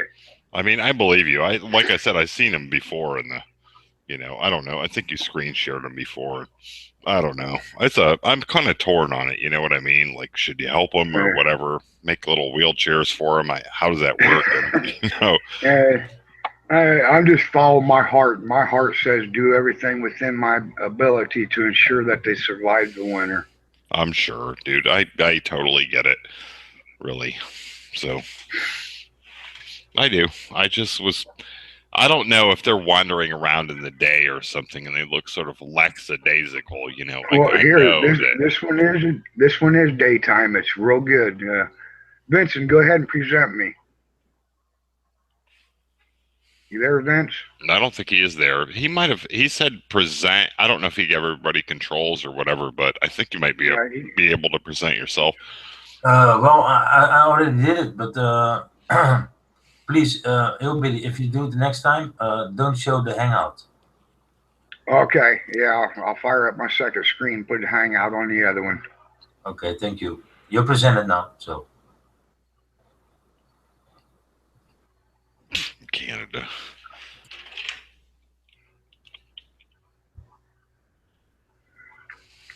Me and Mrs. was just talking about him, saying it was about time for the raccoon to show up, and it wasn't. 30 seconds later, there he was scraping at the back door. Here in a second, after I realized that the back door's still locked, the hook lock is still locked, I go to get out, boy, watch. He's so friendly, or not friendly, but so hungry and interested, he doesn't even want to let me out. Oh boy, that thing's coming right in the house. He's been in the house several times already.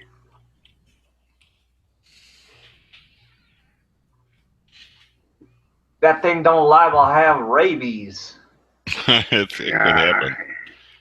It ain't got rabies, man. It's been around here for a year. It's been crippled for 9 months. Yeah. The cats pose more of a threat to it than it poses to the cats. But see how he can't get back up on his hind legs right now to get it over there? Now watch him wobble here in a minute. Isn't there something else to take him out? Pardon me? Isn't there something? Like a wild hog or something out there? Oh, well, that's why I want them to ensure that they got a place to stay for the winter. If I do live extremely close to the city or corporation lines, and it's nothing for. It has been known for. We got red fox around here. Red fox have been seen inside the city limits, and they stroll right down the canal, and the canal's in my backyard. Here in a second, I'm going to turn around and point at it, I think. When I show the white cat laying in the grass, you'll be able to see there's a great big hill right out in my backyard. That is the canal. Yeah, that raccoon looks a little overweight. That's what everybody says. I'm too generous, fattening him up for Thanksgiving. Did you raise these things since they were cubs then? Is that how it goes, Hillbilly? They was born here, but Mama and Daddy was wild. They're wild. Well, I wouldn't say there's so much wild anymore, but I mean, have you been feeding them since they were infants, or did they? Yeah. Oh, you have. Okay. I think what it is, they sit here and watch the cats so much they think they're a cat. They're following the cat's routine. Right. Okay. Yeah, I used to have a pack of them right outside my condo. They're pretty funny little guys. Yeah, they're pretty clever, really. See that garage right there, that walk-through door, that's where they was born, inside the garage. That's my one-eyed cat right there. Oh. Now, all these cats were wild, too. Born around here, after a couple generations of the first Pharaoh cat coming around, but all of them's Pharaoh. Most of them will let me pet them. Half of them will come inside. Right now, while I'm doing this, there must be 5 or 6 cats inside. And then you got a dog too? No, dog died. My heart's still healing. I can't get another dog right now. Hillbilly, you're like Noah. You're trying to save all the animals, man. Oh yeah. Oh, like Noah. Yeah, you got a good heart, bro. I was thinking of Ernest Hemingway, but yes. Watch here in a minute. He goes to go away, and I offer him some food right out of my hand. He comes right up to my hand to take it out. Well, I done got to get some shut-eye, so I'll see y'all fellers later, all right? Who just said that? All right, y'all. I have a good one now. I like that little southern drawl you're trying to play in there. Y'all come back now here. Yeah, okay. Good night. Y'all come on back for a big old helping of truth and reality.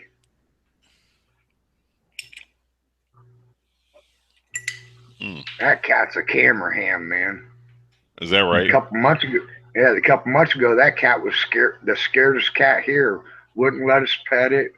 I don't know what happened to make it do it about face. We didn't change our protocol. It's a challenge for the food. Who's eating all my food? I don't know.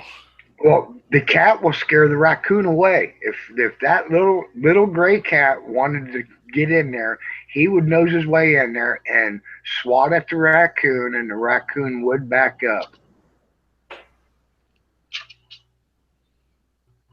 Speaking of cat, one at the back door right now. Wait till the black bears start showing up. No, I'm just kidding. I think they're putting out SOSs. I got ducks in the canal. The carp, I always did feed the carp. Sure. See, there's the canal right there. You can see the hump of it. Got groundhogs stealing our tomatoes. Yeah. Every now and then a muskrat will come out of the canal. Got the family of raccoons. Got about 30 cats. People want to abandon their cat. I think they pick our house.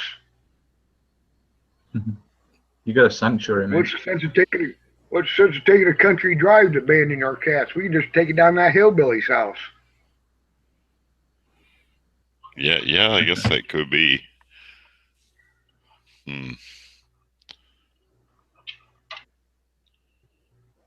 Talk about a close-up. That's a close-up, ain't it? That is. You're right there, brother. He's keeping an eye on you. Well, that cat also has to do see a camera. I think it knows every shape and every form of every camera. It's a camera hound. Yeah, it's a tiger cat.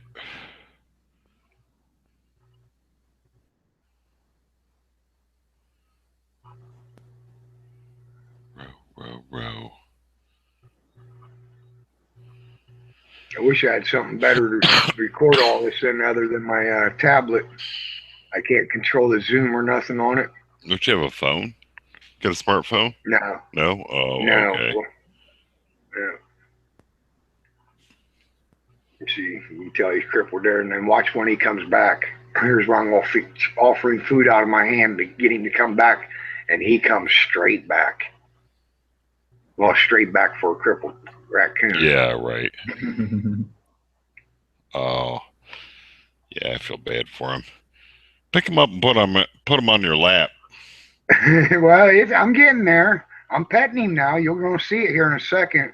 I didn't realize I was out of memory, and this just up and shuts off in the middle of it. Is he bracing himself a little bit then? Because he can't control his hind end. Oh.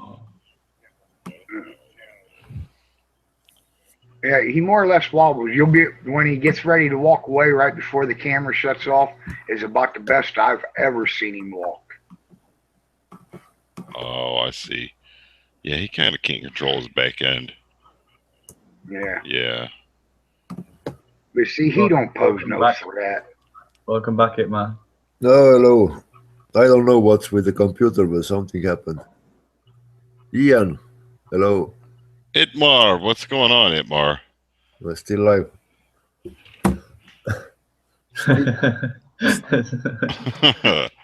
Yeah, he's a fat little rascal, ain't he? What? He is. Here in a minute, I'm going to go in for the pet. This will be the second time I petted him. I petted him last night, and hear that you're about to see. Then after the camera goes off, he lets me pet him for what seemed to be like 10 seconds or so. 10, maybe 15 seconds.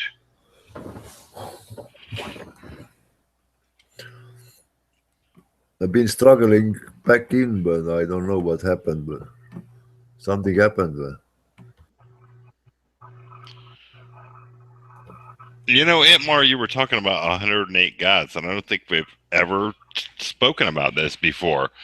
But you know, if you take a coin, right, and you shine a light in front of the coin, it'll sort of make a conical a shadow behind it, right? So it comes to a point, and it's exactly 108 times the diameter of the coin, right? When it actually faces out to a point, it's 108 times. Yeah, that's interesting. There are many explanations about this 108, but it's kind of a conical shape, and it's the pentagram. See as well. Look at the side in the chat. I've linked it in there. Links in with Phi, and yeah. Russians are counting like quantity of gods. They're like, what? You got to say that again. I can never understand you, dude. I'm sorry. It's my own fault, I'm sure. Quantity is like... How many? Quantity. How many? Quantity. Yeah. How many gods? Yeah, how many gods? Well, 108 sounds about right, but yeah. Yeah, and and in when the Vedics, when they you have 108 tech. 108 gods. Let's say that way, but 108 is coming from the, let's say that way, 108, 3 times 108, it's 9 part of the 360. Then you add 1/10 of the 360, but you're going to have 360. Oh, Itmar, is that 108? Itmar, Is it 108 lines? Yeah. Vincent, stop presenting me before I bring up the Hangouts so nobody can see it. Let me know when you stop me. I'm still not understand what happened. I stop you right now. What happened with my computer? But it start doing things by his own. The only thing I know that you blocked somebody and then you kicked out. I don't know what. What you talking about blocking? I haven't blocked anybody, but I'm. I can show you myself. Huh? Yeah, it seems really unlikely that he would blacken it. Could you have done it accidentally? Well, yeah. No, never.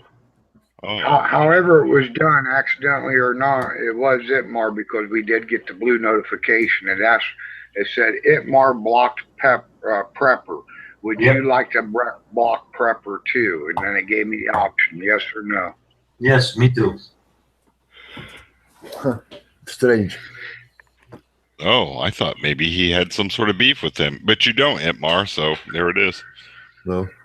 No, I met him first time, but how I can be angry with him, but or anything, but whatever. But yeah, Itmar's he's moody like that. He'll do shit like that, just suddenly black you for no reason. Yeah. Hey, Itmar, check the chat. That kind of links perfectly with what you just shown me. Yeah, interferential. Do you want to be peppered too? It is an interferential, but interferential. It is kind of. If you flip one of those panels round, then it gives you a different shape. It gives you the fours. Yeah, I've been struggling to draw it out, but how I can present what I want to present. Good night, Rob. Peace out. Sorry, talking to somebody in the side chat there. Night, Rob, and shout out to Dave 108. See, Dave's out there finally. Yeah, be right back. Gotta take care of the cat before he scratches all the paint off the door. Yeah, have at it. You want me to present you, Itmar? You just can do it active, like when we're talking, but then we kind of sharing what we're having in the screen. That way. You just can do it active, like. I don't know what. To all my fellow Canadians in the side chat there. I don't know what's with the computer here, but what's happening. But something always turning on, and it's fooling me already 2 weeks, but I don't know what's happening. It's not open the Google, I can't get in, but then there is no voice. Then the microphone is not working. Then the camera is turning itself into a lot of things. Without getting all technical, we'll just say it's a piece of shit. No, I don't have a piece of shit. No, I have a repairman that used to say that. Like, like, what's wrong with it? And he'd be like, it's a piece of shit. Yeah. I don't storage piece of shit in my home. Okay. Yeah, those interferentials are good, but yeah. It is something about those waves or something. I've been struggling, but like I look at the sun, I see that one. And then I've been struggling to draw it out, but how can I draw it? Was blocking you. What? The Estonia CIA version is blocking you. Yeah, but something like you have there, but calling you. Well, that's an electromagnetic field we're seeing there, right? Yeah, something, yes. Yeah, that's a toroid. Yeah, you know how to get one or the picture like this. I'm just blocking the sun with the branches or some corner or putting something between you and sun. That's your picture? You took that? I'm drawed it, but I'm seeing it that way. I'm seeing it that way, but afterward I trying to draw the picture, but how I see it. But yeah, that's clearly a toroid. I mean, I don't know how else to explain it, but yeah, sure. It is. Yeah. Oh yeah. It is. It is have all those lines, but what Toros have, but and the funny part is, it's there is the center part is turning like gray or black. You know, the sun gazing. I'm sun gazing all the time, and the center part is turning into gray or black, or it's not explainable, but which color it is, but it's either black or gray. But because there are a lot of light coming out also, but you're looking at the sun, but directly, and then it's flickering like in out, black and white, or something. Yeah, I see that. Check the link. I put a link in the chat. It's a video version of that in action. New link? Yeah, in the chat on the Hangout. Mm-hmm. Oh, yeah. It's open. Optical illusion. Well, yeah, that would certainly belie the fact that the sun is electromagnetic in its origins. I mean, whatever the case may be. It is electric. Yeah. I like to say it's electric. Helios, yeah, Helios. Electric, because it has to be like, let's divide those P and phi, brother. P and phi. P is. Wait, who just said Helios, and why do you associate that with electric? I don't understand Helios and electric. In the system of Israel, like you've got the electrodiamagnetic, dielectric, you've got magnetic, and that creates electricity, which is the top of the pyramid, or L, or the son of God, or the sun. You know, Helios. I think that etymologically that'd be more effective. I mean, I sort of get it. Like the light switch is a sort of analogous to binary code, right? Zeros and ones, off, on, male, female. But yeah, black and white also, or your eyes or your eyes presenting the light, or the eyes seeing the light, like black and white flickering, 24 frames per second. Like a white liquid? Is that what you said? No, flickering, like it's. Oh, flickering. Oh, yeah. Okay. 24 frames per second your eyes seeing. This is your perception. 24. That's the 24, and there is coming this 25th frame, which we don't see but consciously, but it's kind of back on our mind, but or you see the 25th, but the 25th is turning point also. It's beginning or end of the second, like it's changing the frame then. But you kind of see it unconsciously, but you don't see it consciously. 25th. That's where it's coming from. But our perception is 24. 24, right. Yeah. Yeah. Hours, yeah. I want to go into I found one day, but the GoPro camera that is taking 240 pictures, frames per second.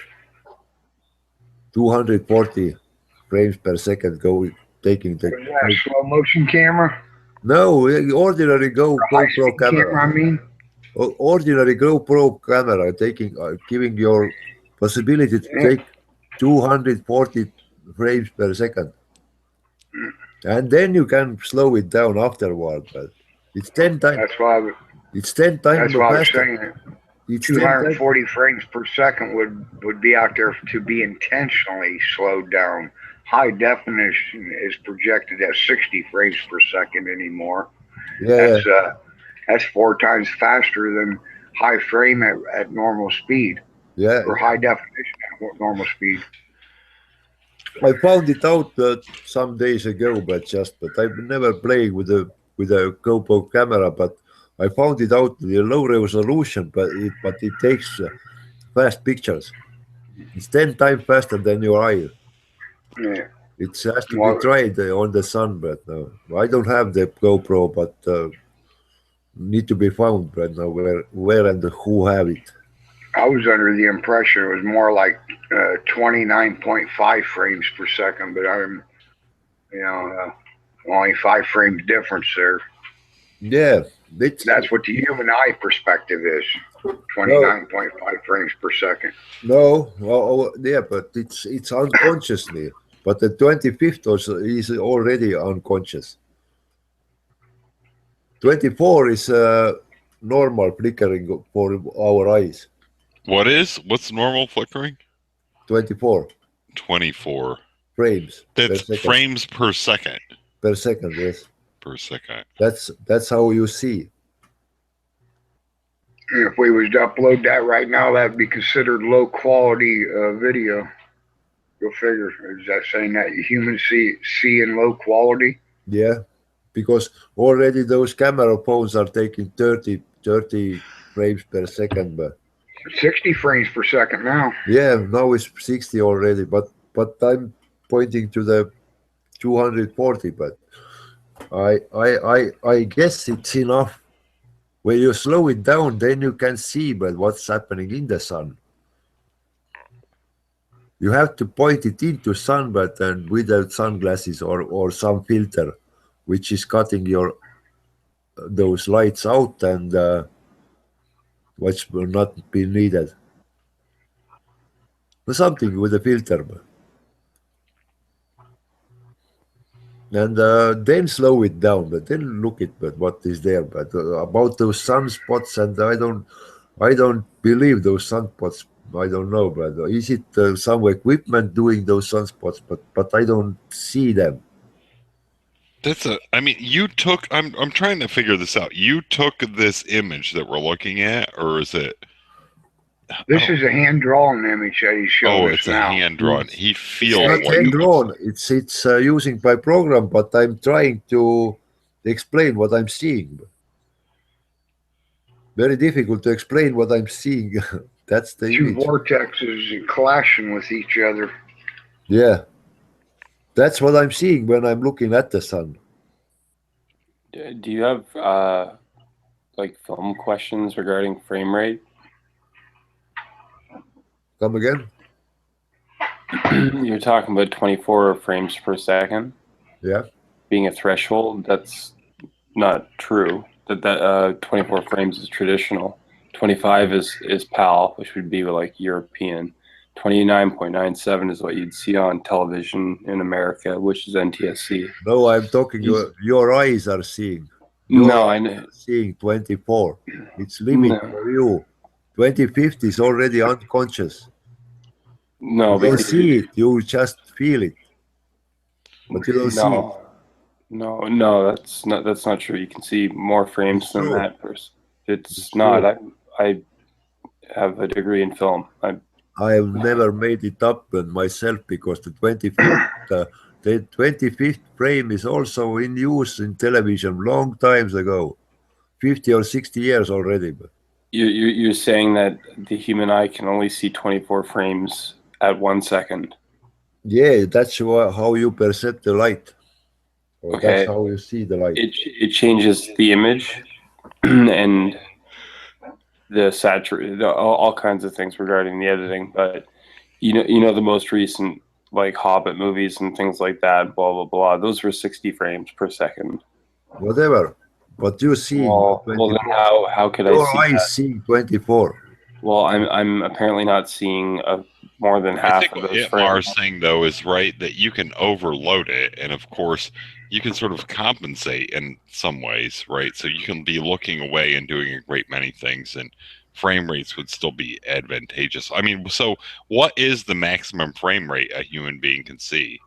Since we're trying to determine that, do you know what it is? You see the image. You can high definition is at 60 frames per second now. It's not the. But you do not dividing them. You can't divide question. It's the wrong question to ask. It's not frame rate. Frame rate's referring to something specific, something that captures things image by image. It's mechanized, right? I get it. It's a sort of mechanized approach, right? It's just a measurement. But if you're in terms of how fast can someone see something, you'd have to speak to somebody that knows about the capabilities of the brain. But as far as film goes, no, you can see. I mean, there's medical laboratory cameras that are far more advanced that can take, up to 1 million frames a second if they're looking at oscillations and things like that. But they have to slow it down because they can't see it. Right, it's too fast for them. I'm pretty sure that's what Itmar's getting at, though. Consciously, we process 24 frames repetitively, and subconsciously, we process the 25th frame, repeating a process. Yes, you can research the 25th frame, but research. You'll see. I know, but you don't see it, but you unconsciously. But I know. I'm well aware of it. No, you're fine with 60, even up to like 90 to 120, 200. You process it. I've got a question. Basically, what it is like noticeable. Do you know, like games, FPS? No, I understand. I understand. Noticeable, like basically. You're asking. Well, maybe you understand. Explain to us. Subliminal I don't messages. understand. I mean, I have a general idea how much information you can process visually, right? There is a sort of limitation there. Yeah, so there is a limitation.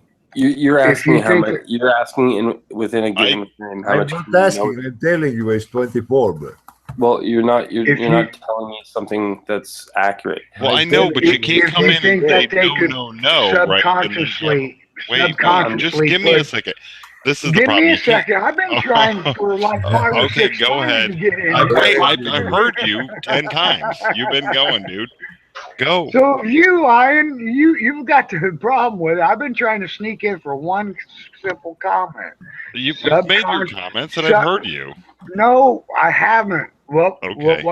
Nobody heard you, right? Subconsciously. Okay. Will you stop just for 1 second? No, I can't stop. If we want to see how they subconsciously programmed us at 24 rates to go buy popcorn in the 1950s at the movie theaters at 24 frames per second, what can they do now, being everything's projected at 60 frames per second that comes across your boob tube? Yes. Right. Okay. I'll if it's all right with you, I can. Is it all right if I screen share and just show software applications regarding frame rates and things? But your eyes. If they're your personal information, sure, it wouldn't be a problem. Go ahead, hillbilly. I'm not too concerned. As long as what we're trying to determine now is how much information can your brain process through your eyes. I'm trying to get, I'm hacking right down to the root. I don't care about frame rates and all that. So we can use that as a sort of metaphor or a euphemism, right? But there must be some sort of limitation. You can't watch two screens, one with your left eye and one with your right eye. And so that's what we're trying to determine, I think, at this point.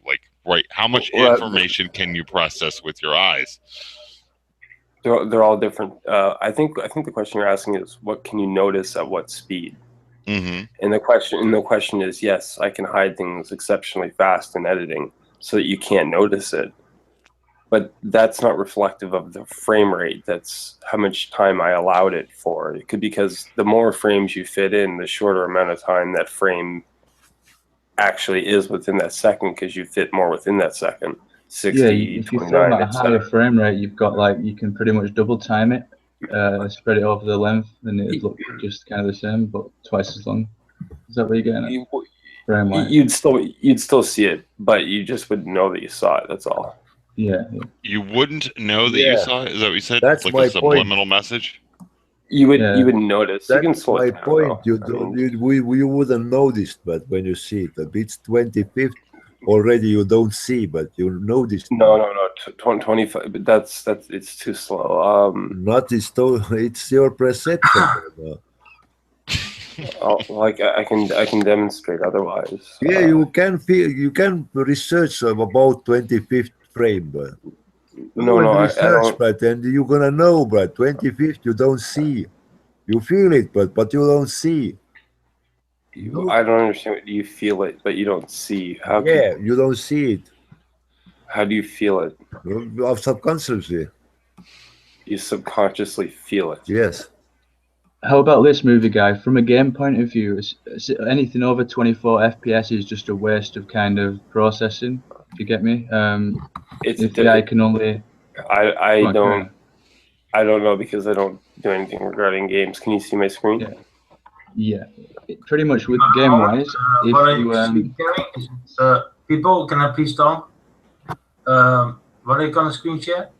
If you screen share something, please don't screen share the Hangout. Okay. Okay. Fine. Okay. Here you go. Okay, so if you want to like, am I locked into the Hangout? So it depends on what you want to do. Like what you're talking about is something from here to here. It is your eyes or what you're showing with us? No. That's your eyes. That's No. your eyes or what? No. Why are you showing me that? But I'm saying telling about eyes. You don't see 25th frame. Period. This is 29.9 frames, right? Whatever, but no, it's not your eyes, but you can't explain with eyes that thing. You just can't explain with eyes. Yes. No, I'm not sure exactly what you mean by that entirely, but let's see a shot because I film at 29.9. You film at 29.9, is that what you said? 29.9 is a drop frame. We'll call it 30. That's 30 frame rates per second? Well, this one should be 29.9. We're rounding. New people. Is this your own video? New What's people that? see more. Is this your own video? I'm sorry.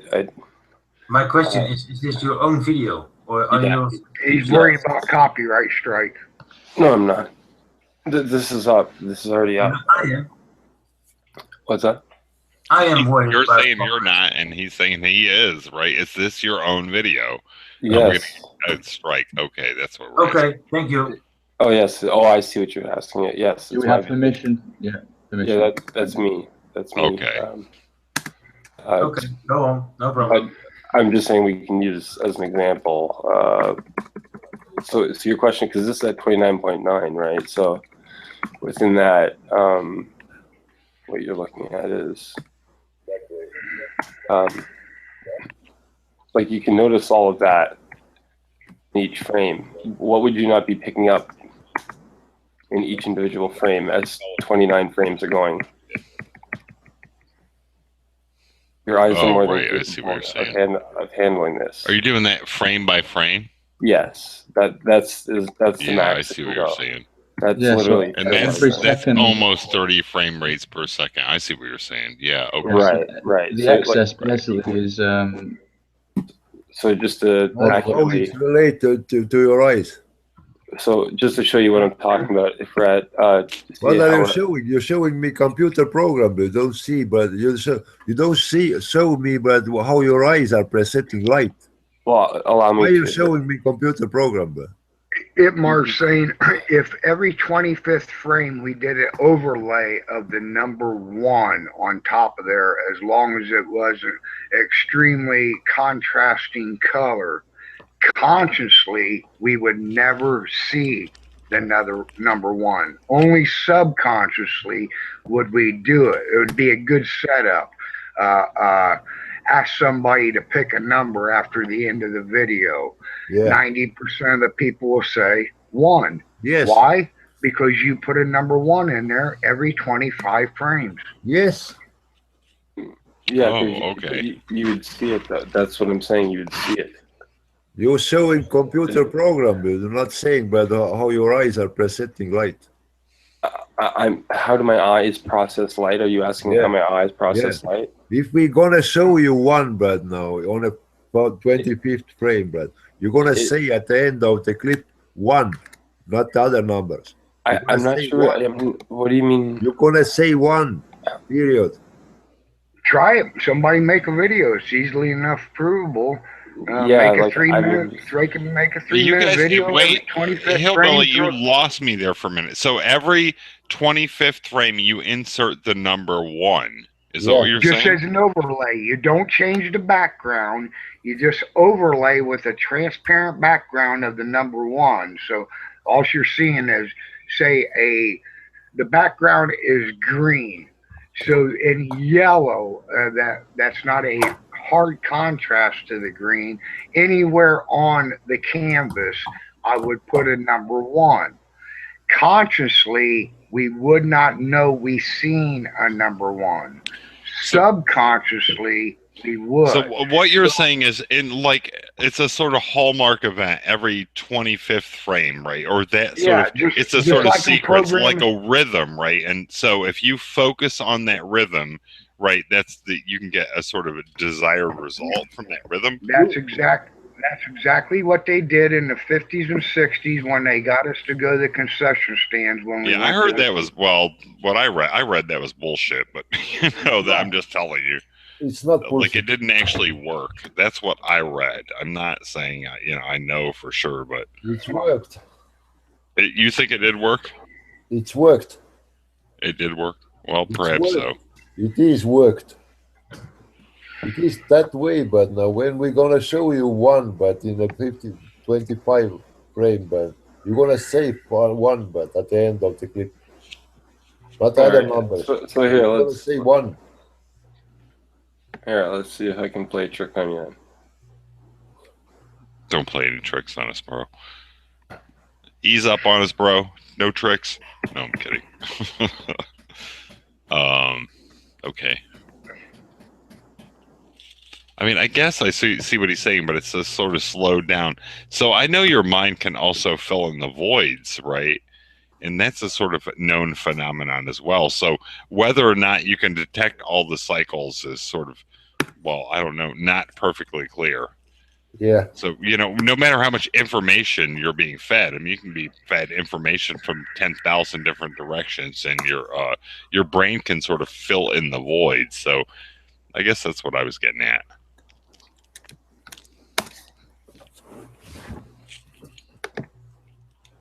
Dave. Jump in here, Dave. Explain it to me. I've read everything on the internet, both for and against. I'm sorry, I'm talking to somebody inside chat. 60 frames per second. Yeah, but those are all not our eyes. Those are technicians but the computers or something make those sequences. But this is what I was getting at. There must be a limitation, right? Is it 10,000 frames per second? Is it 100,000 frames per second? I mean, what can your brain actually detect and make a distinctive? If the 25th already going under the subconscious, if the 25th already going on subconscious, what question it is? But then, okay, this is at full speed or regular speed. That's what you missed. You guys do it again. Do it again. Yeah, you got a video card issue of also seen as a frozen screen for the most part. Yeah, I've seen also frozen screen, but you got very slow computer there. Right. No, I don't. Go research 25th frame. With your screen sharing and your screen projecting, I doubt we're going to see what you want us to see. You might have to render it out. Yeah. Well, I know, but this is the best example. Via Skype or email for us, but we're gonna read your message. Okay. Well, there is division, but too much. Those coming out of rings also again. I just posted text from What Will D in the side chat. Which I see.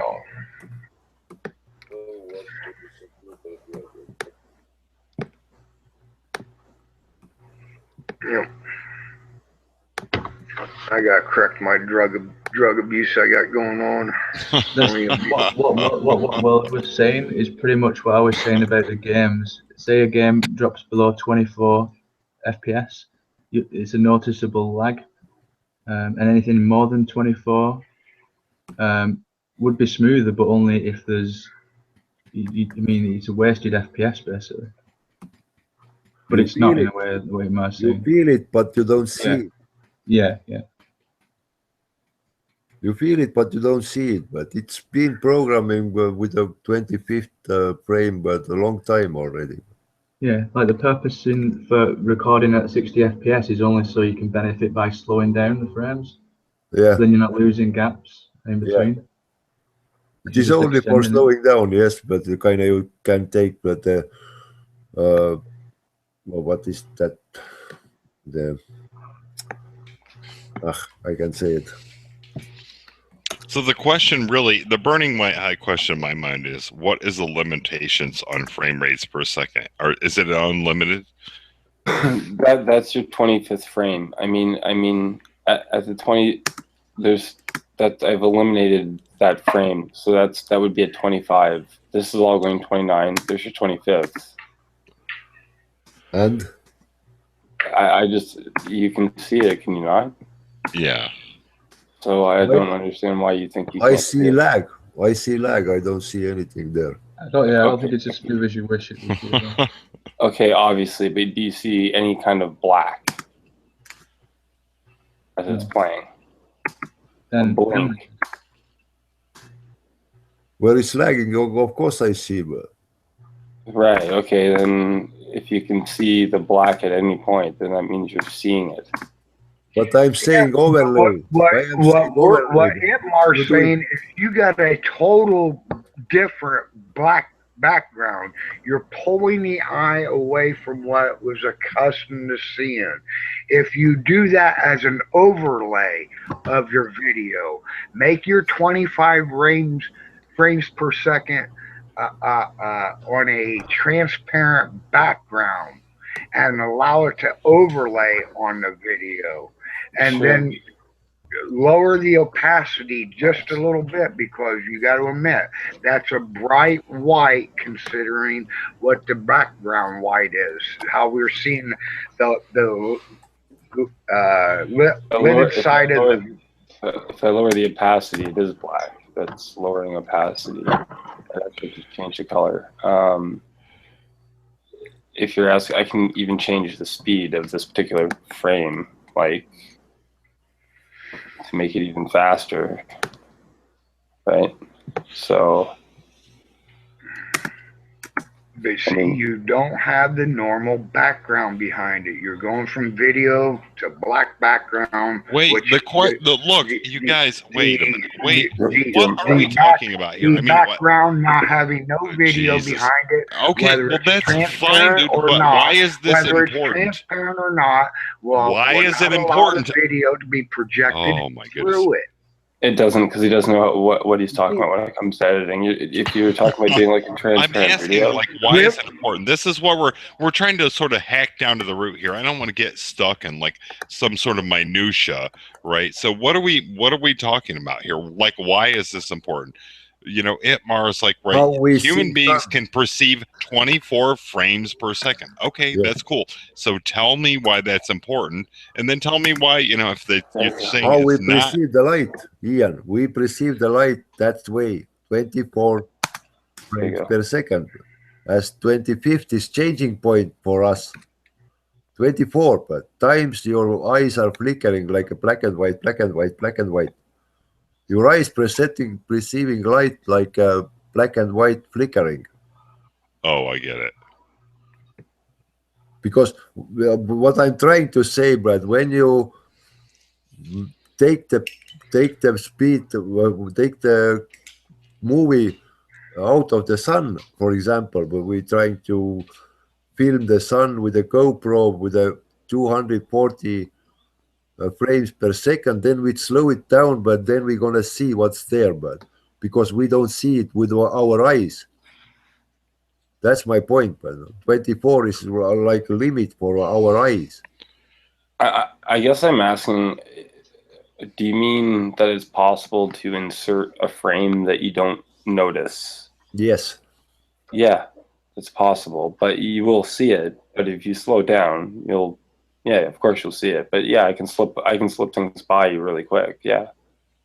Yeah, and also that has nothing to do with how much information your eyes are. Also, those rings, what I'm presenting, but no, you can't divide them by 28, or there is certain way, but to divide, but or they divide themselves. There are points, 12 points. It's 12 hours, 12 months, but where the 24 is coming. 24 is when you divide that 12 points into half, because there is always a half radius going. I don't have any There is idea half. what you're talking about. Where is 24 is coming from? Do you know where it's coming from? After 23 and before 25. I'm not Yeah, sure. where it's coming from? Where it's coming from? Why we have 24 hours? Well, because that's how it's zoned in terms of our time. Are you familiar with like meridians, time zones, things? I'm not. What does this have to do with anything? You don't know sacred geometry at all, but go learn some. That's not He's geometry. saying that there's a particular association there, right? And we're sort of scaled for that association. That seems reasonable to me. I'm the actually 24 clock, the 24-hour clock, right? Yeah. Right. Yeah, and it's not perfect. And by the way, who am I is this Ian that I was primarily talking to? Well, my name's Ian. Itmar is the other guy. Yeah. Okay, Itmar. You know, I haven't insulted you or called you stupid or anything like that. I've actually just been trying to provide examples, and I'm not really familiar with the overall topic, so there's no need. Go learn. You know, He's trying to apologize to you. Can you please let him speak? I'm sorry. I thought Itmar, can you please let you speak or a movie? Oh, yeah. No, I'm just saying I haven't insulted you. I was showing something for an example, maybe to help, because I didn't understand what you meant by the 24 frames per second. It was just a clarification thing. I'm not sure what the overall topic is, but you showed me computer program. You showed me nothing more. You doesn't show me how you perceive life, but how you see the sun. But you showed me computer program which lagged. I haven't seen anything else.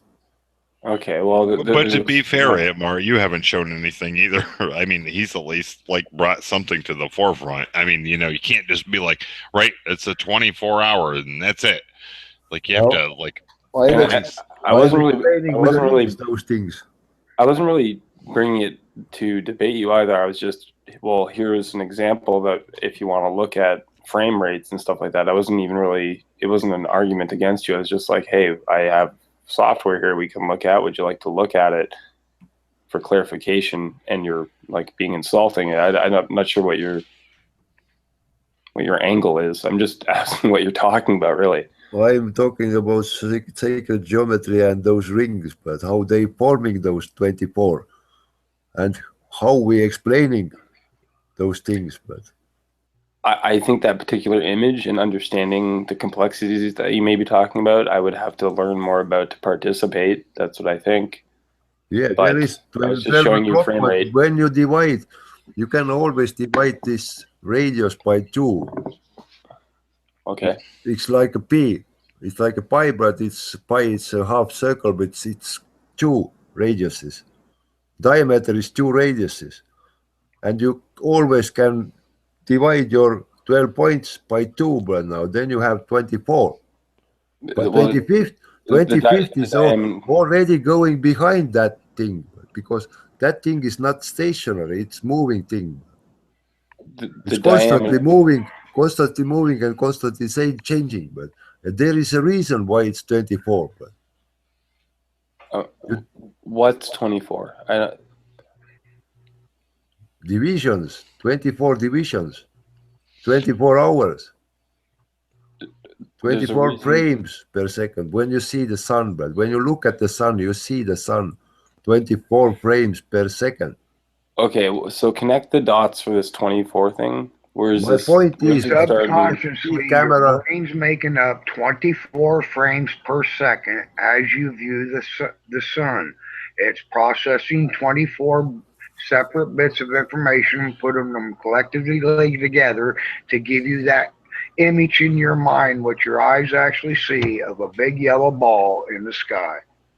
So you're saying that I'm not. Look, wait. If I might interject here, I'm not denying any of that. But how do we know this? Like what do we reference to know that your vision is referencing 24 frames per second? Like, where do we go to find this information? That's what I want to know.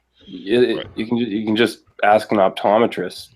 But I mean, Okay, let's say that it's true that you can only see frame is a measurement, so that's kind of an odd thing. I don't think that's the proper thing to use, but I don't know. I don't study the eye in that way. I study the iris of a camera. Well, we have to break it down into something at some point, right? You can't just be like, well, it's nebulous and it's actually fluid. It's perfectly fluid, so we're gonna reference it somehow. I'm just I just want frame is false or true.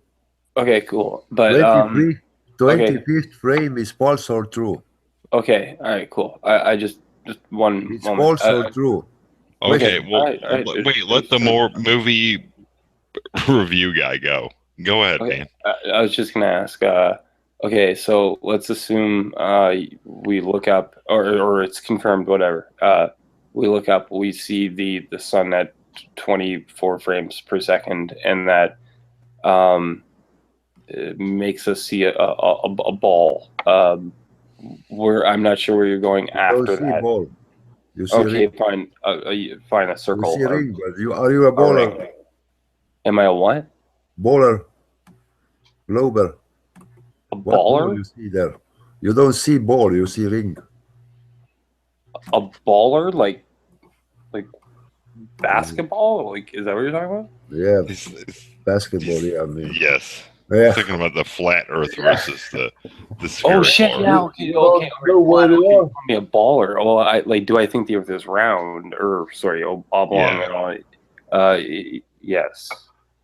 And so is the sun. I mean, you can. You can't make baller or not from looking at the sun, but yes, okay. No, you can because. Oh, you can. Sure, you can. Yeah.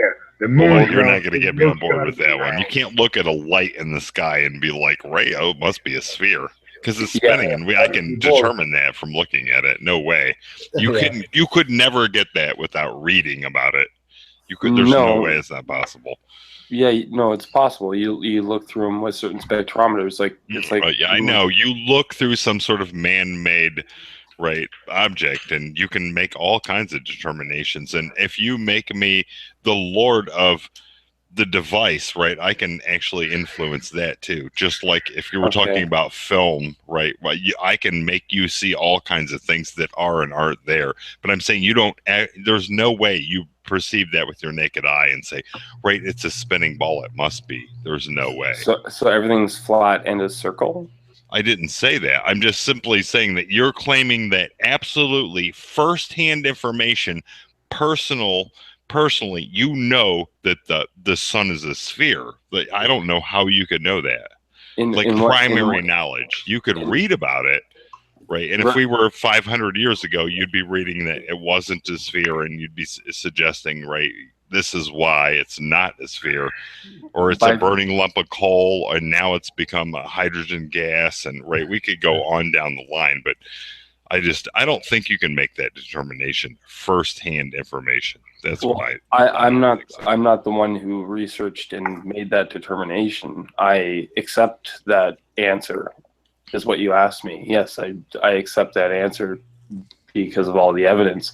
Firsthand knowledge is kind of weird. I mean, do you expect me to be beside the sun and you can believe whatever you want, but that's sort of the premise of the whole operation here. It's all primary knowledge versus tertiary, secondary knowledge. And I'm saying that what the sun has transformed over the years, and all of this stuff has changed and changed and changed. So if I talked to you 500 years ago, you'd be like, well, right, I know this is why, because I've been, educated academically, and I can explain it all to you. And it's a giant burning cinder of coal in the sky. Right, so it's always related to our level of understanding. That's what it comes down to. To go to show the error in there, he says that he accepts it, and then he talks about first-hand knowledge. No, I said that. He never said that. Hold on. I have to correct you. First-hand knowledge would be that of first-hand knowledge would be that of you standing in your backyard, not feeling any motion, but yet seeing the sun rotate past you from east to west. That's first-hand knowledge. First-hand knowledge tells you you are stationary and the sun orbited from the east to the west. But we're talking about the term first-hand knowledge, and you're talking about a specific example of first-hand knowledge, and we're using the word knowledge and not experience. You're talking about a first-hand experience. First-hand knowledge is something that you can prove to be true. I can walk out in my backyard, and if you ask me if I feel spin, my only answer I can tell you is no. As I say, as you ask me, can I see the Earth rotating around the sun? My only answer I can tell you is no. I see the sun rotating past the Earth from east to west. Okay, that's first-hand knowledge. Okay, all right. I don't want to get into it. I don't know if that would be even in a debate, but it's an open hangout that's on YouTube. Is there open hangout? Yeah, it's an open hangout. It's accessible. There are also said flat earth, but so do I have to agree with you to be here? I can. No, we don't argue. Look, dude, you don't have to agree, and I'm glad you showed up. And I think you made some salient points, and I'll take that into advisement. So no, I'm just saying, right? Okay. No, you don't have to agree. Right. Okay. I disagree. To argue here, but I'm just presenting what I found out. Okay. I just don't. I mean, for me, right? You're showing me computer program, but it's a spinning ball, right? And I'm just like, well, I can't see that. And I've looked at it for a great many days, and I mean, you don't get that firsthand. So it's a sort of a presumption. So that's what we're operating off is firsthand information. What can you sort of prove on your own? With your own accord, and I dig the fact that you're like, well, right, I did this, and here it is, right here, and there you go. So I like that. That's cool. I mean, you can watch the rotation of planets over time, but I mean, if you don't accept the telescopes, then I mean, I can't help you. Even by that perspective, they got a cherry. You mean the wandering stars? They want to say that. Look at the moon. The moon's a sphere.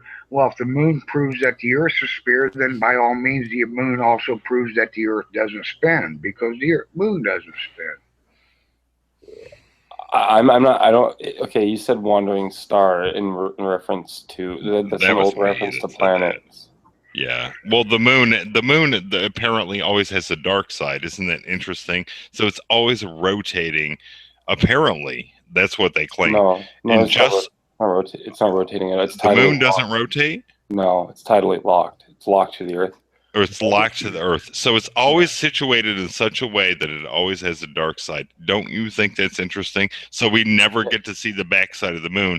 Right. So to me, I think it's interesting if it was a sort of a one-dimensional body, that would be true too. Like you'd never see the dark side of the moon. If it was just a light in the sky, not a three-dimensional rotating object, the same could be said to be true. So, that's where I go.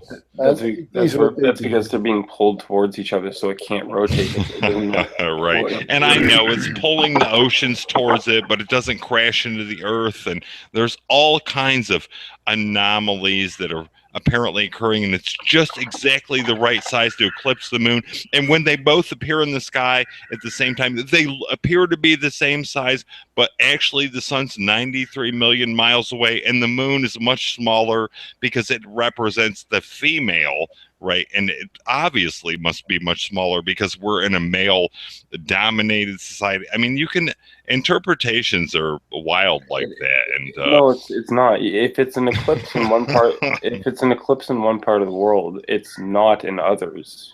Mm-hmm. Right. So it's not. It depends on what angle you're looking at it, because it's in different spots in relation to the Earth from your vantage point. But I'm not sure. So which brings up another problem. So the overall discussion is the Earth is flat, not round, and that's what okay. All right. Do you even remember what the point was? No, I don't. Huh? What you're talking now, but what the point was? Okay. Sorry. Do you even remember what the point was? What the you're point talking of now, you're steering conversation another way, but I'm we are not steering in arguing any way. here, but we just kind of presenting what we found out. I'm not sure what you found out. You said I'm from not sure too. You're steering the conversation other ways, but are you a troll? I'm just responding. No, I can leave. I'm not You even. I'm responding not or trolling what? you. Oh, you Or don't have to scared? leave, dude. It's cool. It's No, okay. you don't have to leave. Well, you're then I don't know why he's asking me if I'm a troll. I'm just I'm asking responding. questions. You don't answer it. But Well, ask me a direct question. Don't give me a theory. Just give me a question, and I'll do my best. I mean, I'm not. I'm yeah, just. I've been asking questions all the time, but you don't I know answer you said any of them. that we can't exceed 25 frames per second. You disagree. I can't help that. Okay, we disagree. What do you want me to do? Like, You don't have to kind of explanation for that, but where the 24 is coming from. I have explanation, but you haven't listened it. I didn't understand that. I was trying to ask you, what do you mean by the 24? What do you mean? 24 I'm what? saying your eyes are seeing 24. Right, and we disagree. The Okay, sun giving you that kind of light. You can measure it, but I'm saying that go take the GoPro and film the sun, but I show you what you get. Slow it down 10 times, but then show what you get. But that's what I'm saying. But right, but I'm just saying, but you're showing me computer program. But right, and you disagreed, so there's nothing more I can offer you to no, help it's you. just showing me computer program, which is lagging. Okay, I know, I understand. So we can't agree on that. I get it. I'm saying go, but take pictures out of the sun, 240 frames per second, then it slowed down. But I'll try it sometime. I have a lot of different frame rates. I'll give that a go shot. now. Go now. Don't argue. It's dark. It's nighttime. I'm gonna have trouble. Yeah, why you not sleeping then? But no, you have enough time. But I don't know. Are you trying to argue with the argument? black turtles here? But explaining us, but ball. Well, you seem like we're waiting here, but ballers, but to explain our sphere. I'm not attacking you in any way. I was like, let's look at a computer program. We've been waiting, but when the ballers coming and start arguing right now and explaining the sphere, but was. I'm not even. I'm not sure what. So if we're gonna go back to the frame rates per second, let's just use that as a sort of. Well, I don't know. We need some sort of measuring tool, I guess. So, is there a limit to the frame rates human beings can detect mentally? I guess that's what it comes down to. It's not by virtue of the eye. Like, what can you actually process mentally? I suppose that's really what it comes down to. So, if you're standing at home plate and the pitcher throws a pitch at 500 miles an hour, like what can you process, right? I don't know. How do you see the ball? Do you see it a couple of times, or how does that work? I guess that's what we're trying to get at. Like, what's the limitation? Is there one? Okay. Well, in terms of, I just did a quick Google search, take it for what it's worth, because I don't have that knowledge. It says, although the human eye and brain can interpret up to 1,000 frames per second, when someone's sitting in a chair and actively guessing at how high a frame rate is and can on average interpret up to 150 frames per second, the point of 60 frames per second is not a waste in quotations, which I think it is from a film perspective, but that's the answer. So we sort of established that. So what is the sort of ideal frame rate, I suppose? Then, you can go that way, but we made up 25th frame. We just made up, and he don't know about the 25th frame. Go look it up on the internet. Bro. How you arguing here? But you don't know. To me, when I hear 25 frames, I hear something using different. by programming people, but it's been used, but 50 years already. But what you arguing here? I'm not even sure what you're saying, actually. There are hyperhuman, but now who can see more? But you are hyperhuman, but who can see more? I'm a hyperhuman, or 30 or even 60, what you're saying there, but I'm saying it's 24. I'm saying that you presenting light or perceiving light 24 frames per second. 25th is unconscious, but that's what I'm saying. Okay. Ritmar, I super get the 24 thing. I really get the 24 thing. I'm superhuman. I'm asking, yeah, are you? Not that I'm aware of, no. Then you don't believe the 25th frame or what? What do you mean?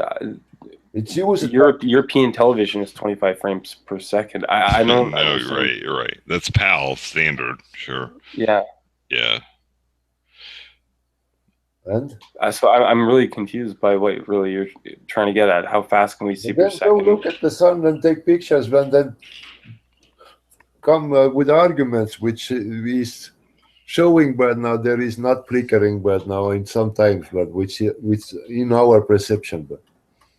Well, why wouldn't you, if this question was really gnawing at you, wouldn't you go to perhaps a university? Like, because I'm not a physicist. University, yeah, but no education. But. Well, then then how do you solve this problem then? How would you go about solving the problem besides just looking and then I'm explaining with a sacred geometry. With a sacred geometry which coming out of those rings, but now you see the ring, but now up there. Okay, and so when people respond to you, sacred geometry things are explaining to us how it's coming together. But okay, otherwise it can't come together. But only the one way.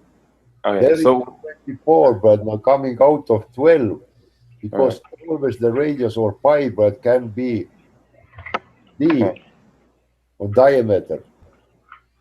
If the diameter but divide for a tube and 12 by 2, but now it's 24. Okay. All right. Yeah. There is no more. But there is only one but now way to explain it. It's not coming otherwise out. I'm reading here, and it says the fact is the human eye perceives the typical cinema film motion as being fluid at about 18 frames per second. That's the lowest you can go. That's Right. That's the slowest. Yeah. Okay.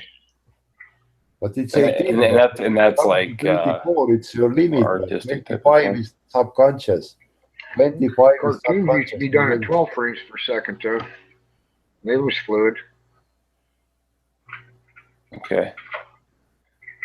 Wow, that's so they're using 18 and 50 as their sort of benchmarks. Oh, right. However, you see spots in the dirt of single frames in a cinema film, do you not? And these movies are played at 24 frame rates per second. No. Well, I need to read the whole article before I. Well, when you're watching like Jaws and things like that, those are typically shot. Well, I know Jaws is shot 24. A lot of the old 18 or like 8 millimeters and stuff like that, 16. That's 24. You know, Night of the Living Dead, that's 24. I don't know why. Okay, so how does despite Night of the Living Dead being shot at 24 frames per second, why?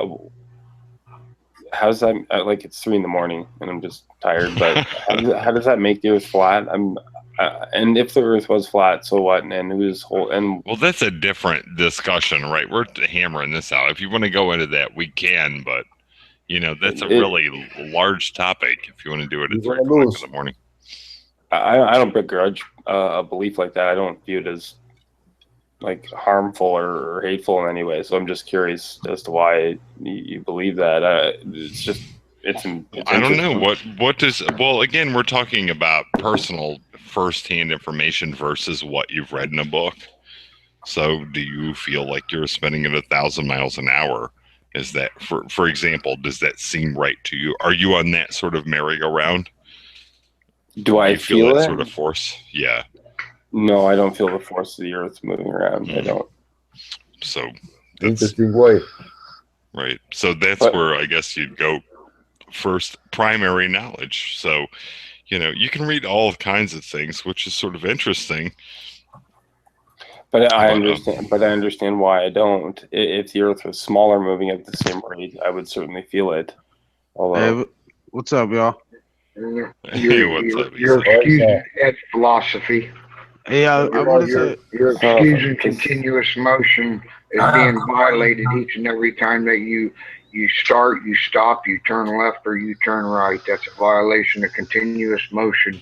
Every time continuous motion is violated, it should be observed. It should be measurable. There are other forces acting on a car when you turn as opposed to when something is spinning in space. Before hey, what's up, guys? I just was thinking before we get into the shape of the Earth, I was just thinking, how you doing, Hillbilly? I just was thinking, just to talk about the frame rates. I was kind of. What's up? You don't say hi to me, bitch, or what? Oh, Canada! Oh, he's gonna sing the Canadian national.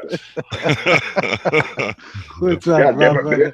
How you doing, Ian? How's it going, Isa?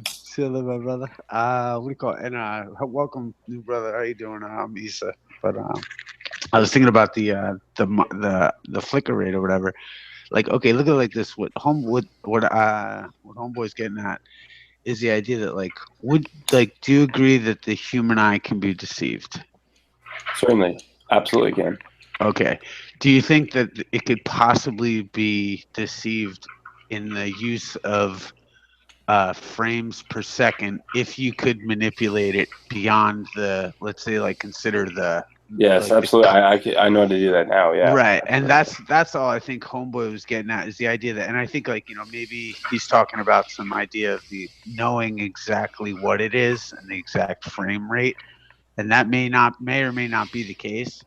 Well, I'm not speaking in reference to what the brain can process. I haven't studied anything of that sort, but I know. But you could, but you're asking him for peer review, and I'm just saying No, I'm not asking for anything regarding. Well, forgive me. You went for the authoritarian argument. Well, yes, you did. The thing is this though, is like my point. That aside, I don't know whether you did or you didn't. It's irrelevant. I'm just having a conversation. Some people, a lot of people, tend to ask for a scientific, reference in regards to something they might not know. But if we can agree that the human eye can be deceived, what Itmar is saying is that what could potentially be happening, and I'll kind of weave it back into the flat Earth, is that you're dealing with a certain amount of subconscious manipulation. And are you familiar with Edward Bernays? Edward Bernays. Yeah. Why do I know that name? He's the foundation of public. He's the founder of public relations. He converted the term propaganda into. He's actually a very famous salesman. And what do you call it? He knew. He was a very famous man, and actually was very popular because of his ability to market very unmarketable products. So yeah, he was a very popular man. Was he kind of a huckster? No, not at all. Well, I mean, depends what a huckster is, but the idea that snake oil salesman type of. No. He was a master propagandist for the government and for advertising agencies. Type of guy could sell a turd. He could sell you a turd, right? But make you walk away with a smile. Right, but he wasn't necessarily a huckster, but he was just playing. He was a genius in regards to playing on the mind of man in psychological terms. So he figured out the psychological aspect of advertising ahead of others. Right, for instance, there's an interesting story with the cigarettes. For instance, there was a social taboo put on cigarettes, and by men were putting it on women so the women wouldn't smoke, kind of thing, and women weren't smoking, so they made a campaign where they said that Bernays got a bunch of socialite women to march during a suffrage, vote, the Macy's Day Parade, and so he told the girls at a certain hour to smoke it, lift up their skirts and smoke and grab a cigarette of whatever it was underneath their skirt and light them up.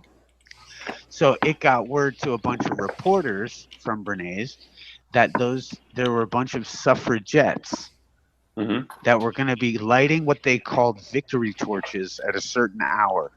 Oh.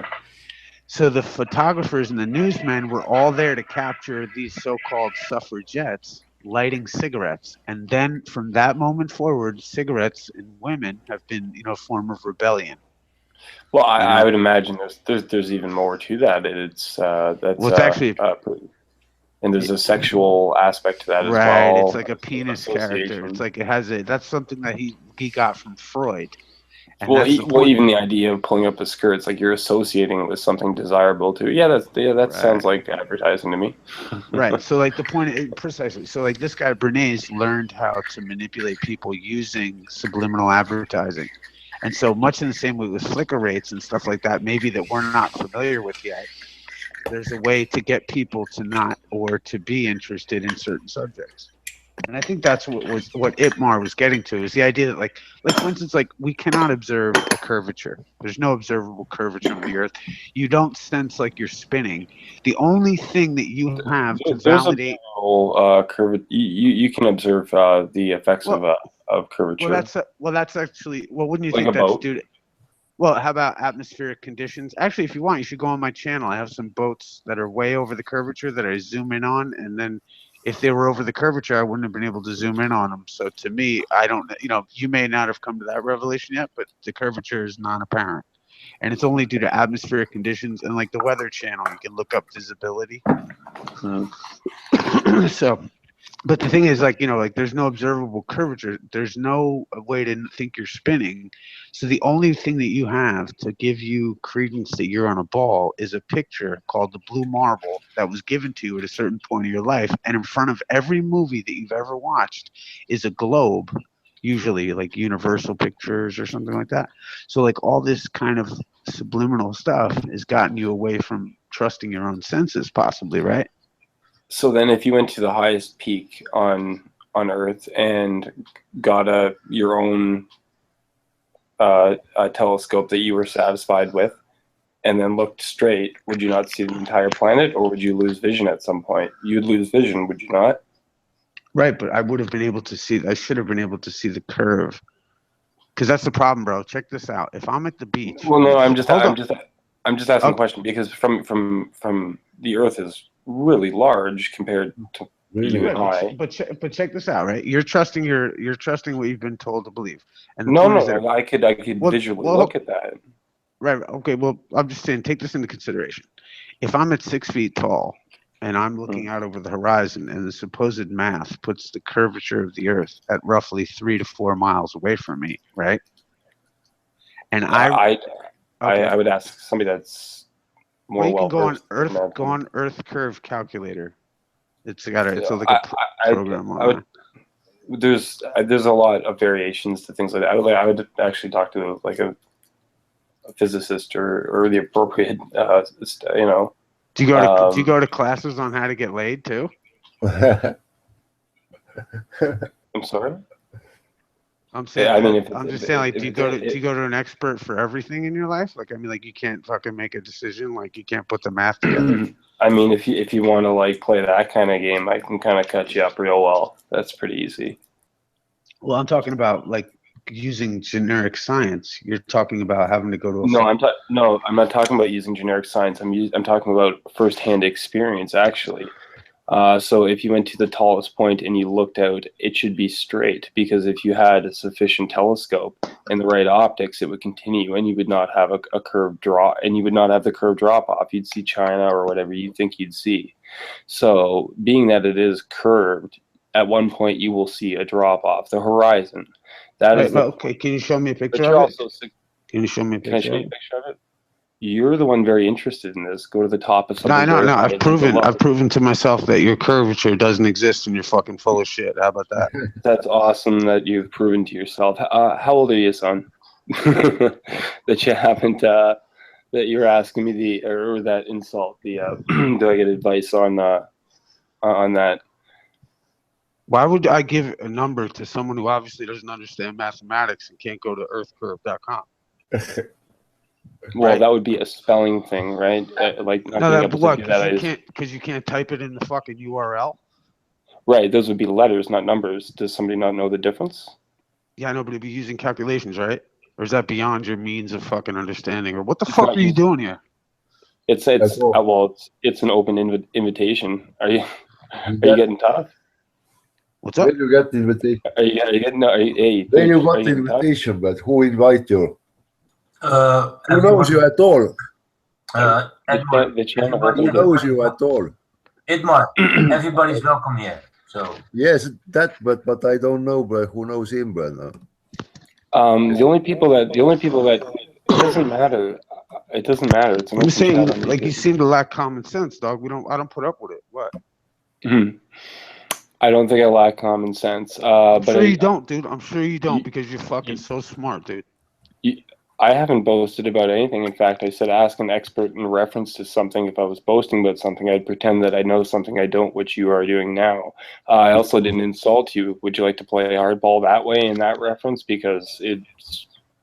No, you insult my intelligence by coming here and pretending you belong in these rooms, having decent conversations with people. That's what I'm having a calm conversation. I was giving you an example of how you could discover something you didn't like. No, I know, but you were obviously too daft to put together what Itmar was saying earlier, so I came to clarify the points so that I was trying to understand him because I mostly don't understand through his accent.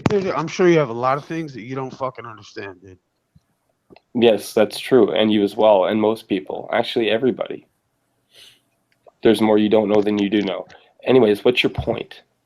My point is my point is you're saying there's a curvature and you don't have a fucking picture, and I'm saying there's no curvature and you're doubting me. What are you calling me, a liar? Is there a Queen of England? I don't have a picture of her right now. You calling me a liar? Am I calling you a liar? I don't know if you're lying or misinformed. All right then. Didn't I told you where to go to watch my video? I don't really care about the video that you've made. All right then. Why would you speak on a subject you don't care about? I entered a chat to chat? You're being combative. Don't bring up stuff why are you bringing up stuff you don't know nothing about then? This is the topic. I'm inquiring. You're not inquiring. You're acting. You don't know. You said I don't know because I'm not old enough to be able to see the curve, dude. What are you talking about, bro? You're being rude, right? You made a suggestive insult referring to if I went to an expert to go get laid. Because you were talking down people, right? Because you were talking down people, right? In what way? What did I say that was talking down to you?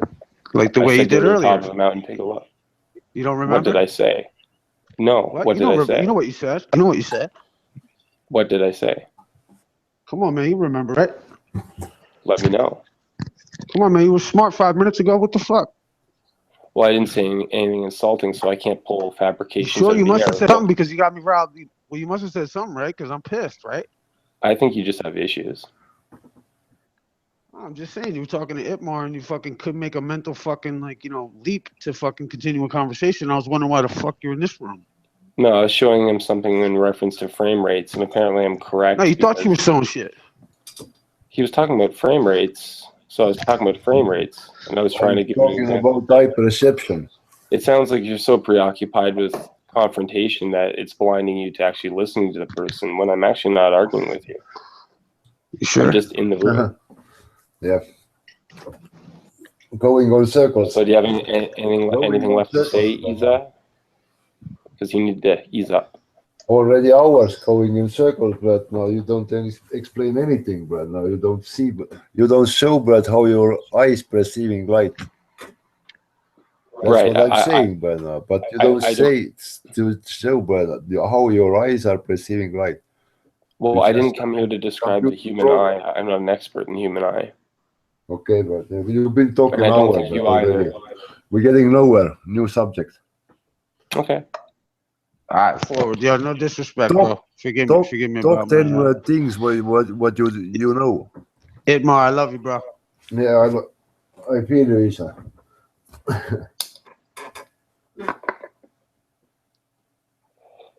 What's the new topic? Oh, you left? Well, yes, you are so smart, but now bring a topic out, but. Well, I can hang around. As far as being invited here, that's absurd. If you want to hang around and have an open discussion and explore new ideas. But now you are parrot, but who well learned, but in school or taught. You are parrot. How do you know what I've learned? You are just parroting what you've been taught. What have I been taught? You don't have first-hand knowledge. Of what? What? Everything, but now you've been saying there. Everything what? You have to be specific. What you've been saying there, everything, but you just arguing me with the rings also, but you don't know what those rings are, but where they're coming from, why there are 24 of divisions. You don't know nothing about it. I don't know what divisions. Into conversation. I think that you're so entrenched in your thought that you're not realizing that you're not clarifying that I don't have any idea what you're talking about at all. I'm just surfing around having fun on the internet. He's making reference on how you're relying on a heliocentric education / programming. Why would people have a motivation to say that the sun is in the middle and that explains retrograde and all? Like what's the motivation behind a round Earth theory or confirmation? Whatever. I can't debate what was in the head of somebody who's been dead for 500 years. What I can debate is what I can observe, what I can prove, what can be performed in repeatable tests that gets repeatable results. When we look at Earth's movement compared to how the principles that keeps fixed-wing aircraft aloft, if the Earth is truly spinning, then by all means, the physics that allows a fixed-wing aircraft to stay aloft is being defied. Due to the fact that we can open up our back door, look and see that fixed-wing aircraft do fly, it's a clear indication that we're not spinning. As we rely on first-hand knowledge to see what we actually observe and feel, we can only make the claim that it's a stationary object. No, because in reference to the Earth, you're not moving. The Earth is. In reference to the Earth, okay. Yeah. We're not talking about me. We're talking about the fixed-wing aircraft. A fixed-wing aircraft. There. As opposed to an aircraft that... Fallacies don't work. What? Your fallacies don't work. You tried to make a fallacy. You tried to say you are irrelevant to the Earth. We're not talking about me as the observer. We're talking about the fixed-wing aircraft as observed by a neutral hillbilly. Slow down. Observer. Why would you're not irrelevant. Did I continuously interrupt you? Would that be the no, because you misheard me. Let me help you. I'm trying to save you time. I didn't say you're irrelevant. Well, I'm trying to save you time. Every time I interrupt you, I'm trying to save you time. See, I would like to be able to hear what you got to say, but I can't because I'm talking while you're saying it. You know, I know. I'm trying to. Street. That's a two-way street. Yeah. Okay. I didn't say you're irrelevant to the Earth. The Earth, I don't think, is aware of you. I'm saying, in reference to your position and the Earth's size, I'm not talking about my position. I'm talking about the fixed-wing aircraft's position. Its relevancy as to what would happen if the Earth was truly spinning above it or below it, as it's independent of the Earth. We have to accept that Foucault's pendulum. Foucault's pendulum is proof that the Earth spins because it's independent of the Earth. Yet I can see a chain going up to a beam above it that's got it in suspension. That beam goes over to supporting braces that goes down into the Earth. It's not independent of the Earth, but that airplane is. You know, planes even use the spinning of the Earth to save time while flying. You know, if you straighten that flight path out on a flat Earth map, you just made a straight line as the bird flies. Kind of funny that they won't show us aircraft traffic in the southern hemisphere. Why? Because they're not producing the great circle, the swoop down instead of the swoop up, as we witness in the northern hemisphere. They're swoop down in the southern. Go ask Max Ingram, a globe believer. He tried to debunk the claims that there's no aircraft flights from, where was it? Somewhere in Australia, 2 points in the southern hemisphere. But what he admits by his own admission, he could not figure out why they took off in a northeast trajectory by means of the great circumference or the great circle. They should have took off in a southeast trajectory. They was in the southern hemisphere. Okay, well, it's kind of a strange thing to say. You don't understand why they positioned it in a certain part of Australia? You don't understand. What? I didn't say anything about not understanding. Oh, no. I'm saying that was the problem. Because you asked the question. You said, why would? No, so, I made a statement of repeating what Max Ingram says that supports my claim. When he flies in the southern hemisphere, it's a swoop upwards, not downwards. Well, And if you lay that out on a flat plane trajectory, the USGS AE map, you just made a straight line. Hunts as the bird flies. Okay. Someone else's lack of understanding isn't confirmation of what you might think. And he's not got a lack of understanding. He's got a video recording pointing to his compass in flight, indicating that he's traveling northeast. He should be traveling southeast. His compass is telling him he's traveling northeast. So it's not a misperception, but nice try with your fallacy. So would the pilots be in on the conspiracy that the Earth is round too? Because wouldn't they think they were going in the same direction if they were fooled? Why can't you stick to the argument of why the compass? I can't assume what a pilot thinks or says, but what we can do is prove what the compass said. Well, by what you said. Why do you need to resort to fallacies? What you said, I think you're misunderstanding what fallacy means. But what you said earlier, I've been in politics. I've been in looking down corruption in politics for 30 years, and the best you can do is tell me I don't understand what a fallacy is. What do you want? An ad hominem fallacy? A red herring fallacy? What kind of fallacy do you want? Because you're a master of them all.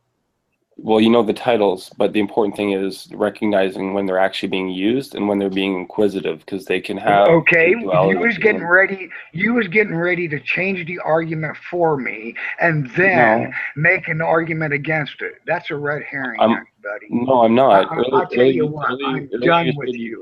I will not argue willful ignorance.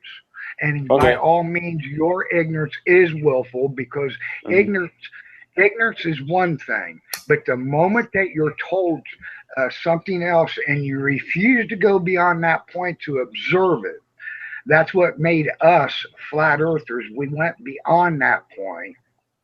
Then only then is it willful ignorance. Your ignorance is a state of willfulness. Why do you believe it's willful? Because I haven't done what? What would I have to do to eliminate it being willful? What you're trying to tell me that I don't understand what a fallacy is, but yet you're not addressing the point. What was the point made? Well, I couldn't finish it. But the funny what thing was is, my point made? You didn't make one that was. You didn't really make one. That's why I can't really comment on it. I didn't make one about Max Ingram's compass pointing northeast when it should have pointed northwest. Your ignorance is blissful, buddy. I am done with you. Can I explain why? Then you're copping it. I will not reply to you again. Hey, people, I'm going to go ahead. I'm going to go ahead and do something in the background as his willful ignorance is displayed. Okay. If it's too much to have that discussion, okay. So he can't handle that discussion. But to answer his question, the reason why I was saying it that way is because earlier he said he had to have firsthand knowledge, but now he wants to rely on somebody else's compass in a plane. So that's not very consistent to his argument. But that's getting combative. So I'm not sure what. Notice that this guy said something about firsthand knowledge as he appealed to the authoritarian. He's the one that doesn't have a comprehension of what firsthand knowledge is. Now, granted, I did go to Max Ingram's videotape of the compass that is the firsthand knowledge. One could say that Max Ingram altered his video, but he's a globetard. What would be his purpose of altering the video? It wouldn't make his argument any stronger, only mine.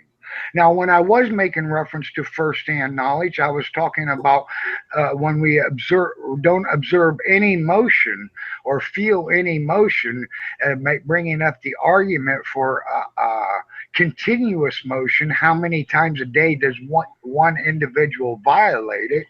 He tried to tell me I don't understand what continuous motion is. What a lame ass argument. His ignorance is blissful. See ya, people. That's strange. Was that pre-recorded? Because he was in the background not paying attention, I thought. Anyway. Yeah, we are being pre-recorded. Can you read the side chat, horror movie? I'm sorry? Can you read the side chat? Can I read the side chat? Let me read the side chat. From this Hangout? Yeah, I'll read it. Okay. You're welcome.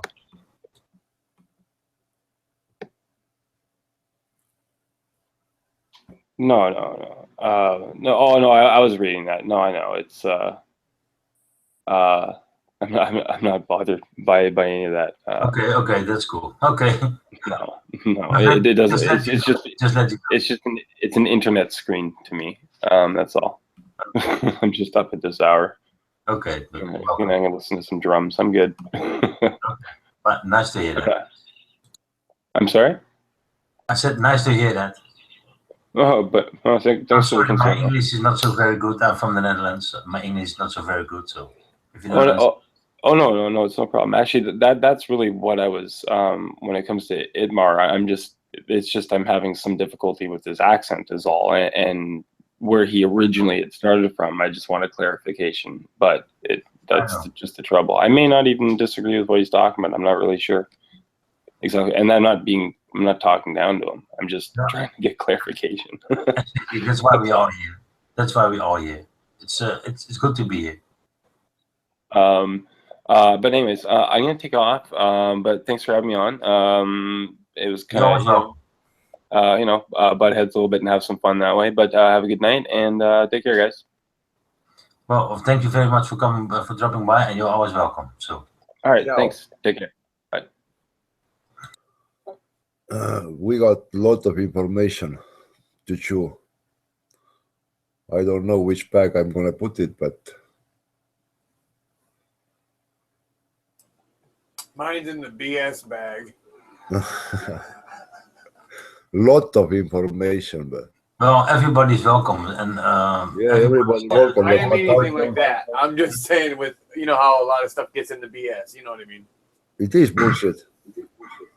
Yeah, for some people, it's not bullshit. So I'm not gonna argue with you guys. I'm just telling you, everybody's welcome. I'm not arguing with you, Vincent. I wasn't arguing with you.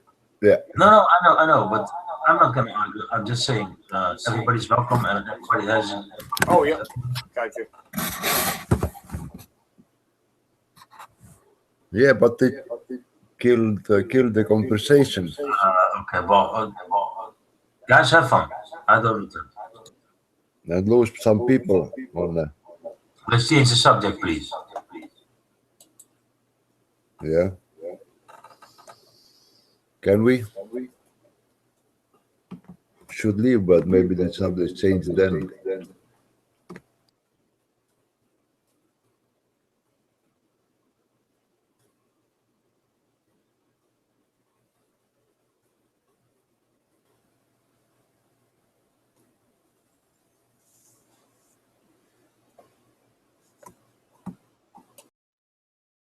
I muted myself because I hear echo or feedback, so I don't know who it was, but it wasn't me.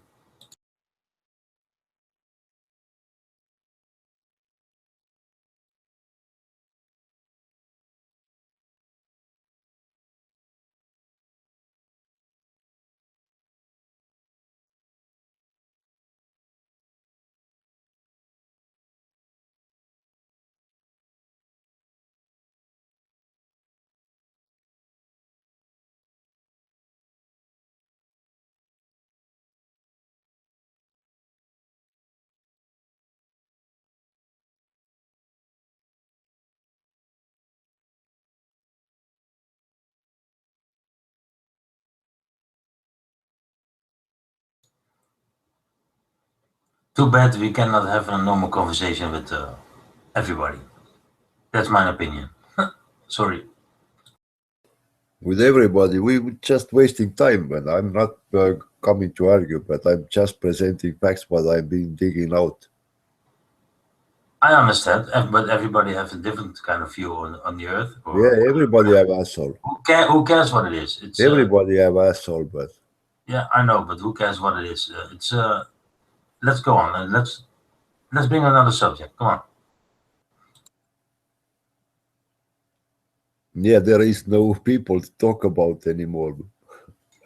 We've been meeting but 2 trolls already, but 2 of them. Because if there's somebody coming, accidentally, but been missed, but second one is wasted 1.5 hours, but and people are left. That's what they do. They killing.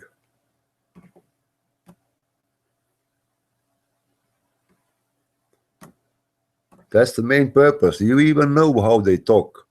I've been in those conversations long time ago already, and there is a way, but how they talk and how they make circle arguments and how they strawman, it's not new, but now there is nothing new being made, but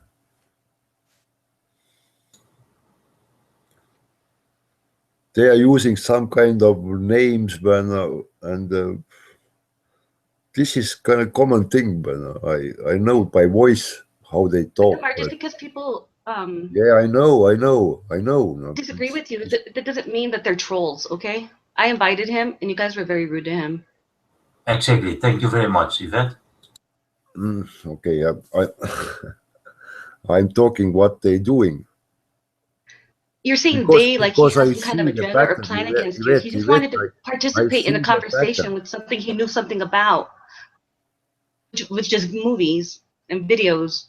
And that's all he came here to talk about and share some information with you guys. You guys were being dicks to him. Started grilling him about shit he didn't come here to talk about. So I'm telling you, but I know those patterns. I know, how those like, you don't have to guys tell me talking, anything. I've been here listening. How those Just guys chill out. talking. Just chill out. And don't talk over me either. I fucking hate that.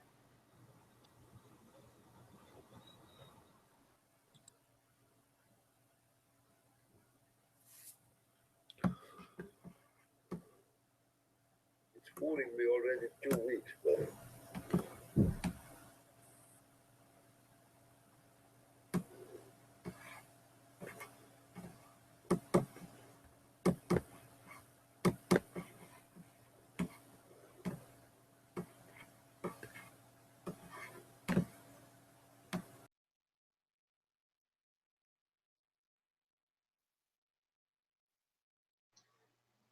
I'll be posted a join link if anybody else out there wants to join the hangout. I don't know why.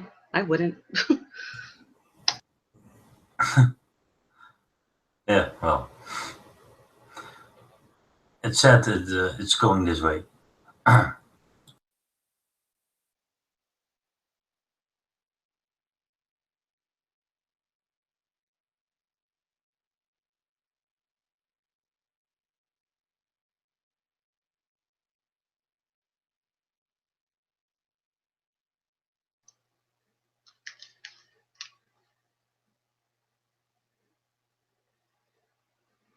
So how are you doing, Yvette? Doing great. I was trying to sleep though, you know, and I just was like, what the heck's going on here? Yeah, I know. I tried to figure some things out. At the beginning, and I was like, 24 what? And these guys are like, it's fact, 24 rates. Nobody fucking knows that. Isn't facts, you know? And like, so suddenly they're fighting about 24 and 25. What? Yep. Shut up. Oh, okay. Well. I just hate when, like, all of a sudden, like, followers believe anything and then stick to it as fact also, you know? Yeah. And it doesn't matter if you're on the flat earth or on the round earth. No. You're going to grab onto some stupid piece of information that you're going to swear by, and you don't know if it's true or not. And then, what, start fights with somebody else about it? Come on. Come on. Come on. Give me a break. Right? Come on. Read the description and then you know what you're going to talk about. Right. Right. This is for everyone. Exactly. This isn't a flat earth exclusive hangout, you know? I don't even want to be a part of that kind of bullshit. Like, you're not one of us. Get out of here. Get out of here. Why are you here? Fuck that shit. No way. You get out. Yeah, You know, if that's how you're going to talk to other people, no, that's cult bullshit, man. Yep.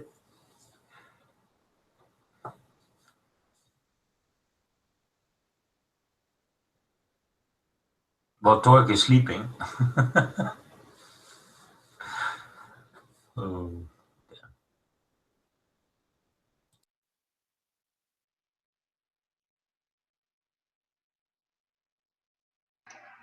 Itmar, if wasting your time happened twice today and you've been on for like almost 24 hours, maybe it's you that's not making sense, you know? Stop giving other people a hard time. You come off very aggressive, you know, your accent and stuff, and there's cultural differences. You can't just be attacking people with quote unquote your facts. You know, I don't even believe your facts like 90% of the time. You know, you're gonna have to come up, I don't know, figure out a different way to present it maybe.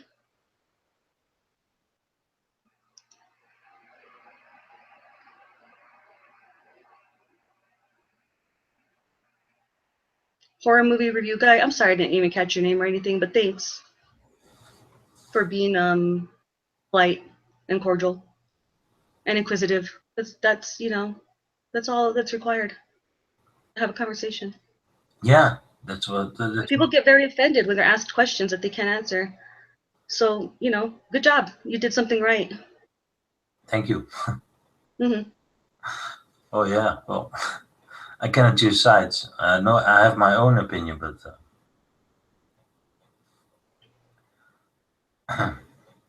let it go. It's all right. Yeah, it's all right. It's too bad it's going this way because now they have all these arguments and then they leave. It's for me, it's kind of sad. I like to be. Well, yeah, it was. I guess you know, going okay. I mean, I don't Yeah. really understand what was being talked about, but Yeah, it was going okay, and well, okay. Well, people get offended when somebody thinks it's a globe and all. right. Well, things can get kind of circle jerky in here, you know, and it's fine that horror movie review guy came in here, and he's welcome back, and he can join again right now if he wants, because yes, all the bullies left. So you know, I posted the join link, and you got a wrench. So. All right.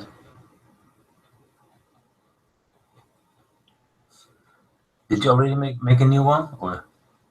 No, I haven't. I've been terrible at doing that. I'm like so rusty. It's no problem. Just give me a title because I'm out of titles.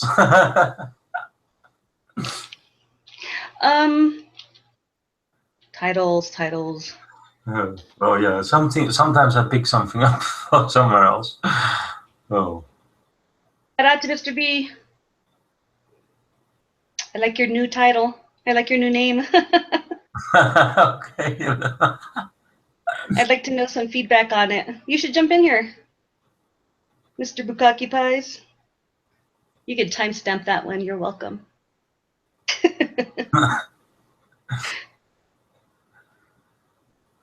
Well, let's see. I'll be back in a couple of minutes. Okay. Oh, are you gonna start the next one then, or? Oh yeah, whatever you want, Yvette. You can. Yeah, start. if you can do it, and I'll go ahead and send you a title if you. All right. That Paper Tiger title I liked. I guess you changed it out here. I'm sorry? Paper Tiger was a cool hangout title, but it's different out here. Oh yeah. Well, yeah. I guess. Yeah. I changed it. Sorry. Okay. No, that's cool.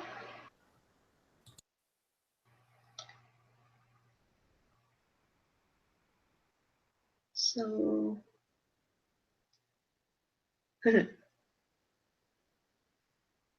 We can have a moment of silence and just end this one and go to the next one if you want. Whatever you want, Yvette. Yeah, let's just do that. Okay. This one's kind of all mucked up now. Yep. Let's cleanse that energy. Let's smudge it. Smudge it, I say. Oh wait, pull it. That's the word. Pull it. Pull it. Okay, well. Okay, I'll start a new one, okay? Okay, cool. Thanks, Vince. You're welcome. Oh, the title. Shit, I forgot. Paper Moon. Okay. Sounds good to me. All right.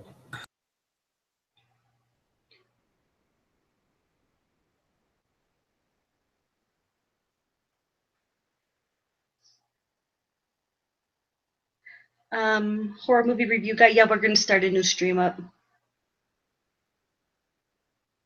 The Chan Rick. I get to see the magical South Pole.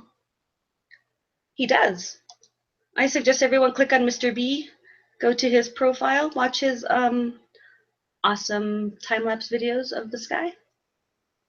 He's one of our favorite globers. You know, because we can do that here. Like, be friends with people, you know?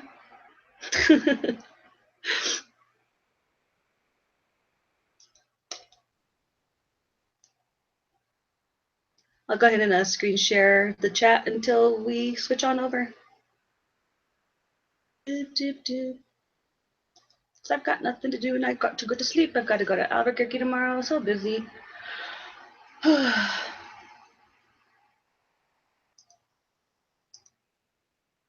we go.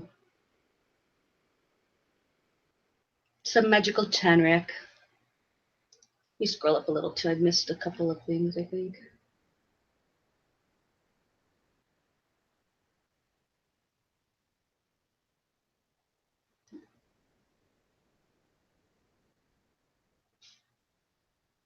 What's this?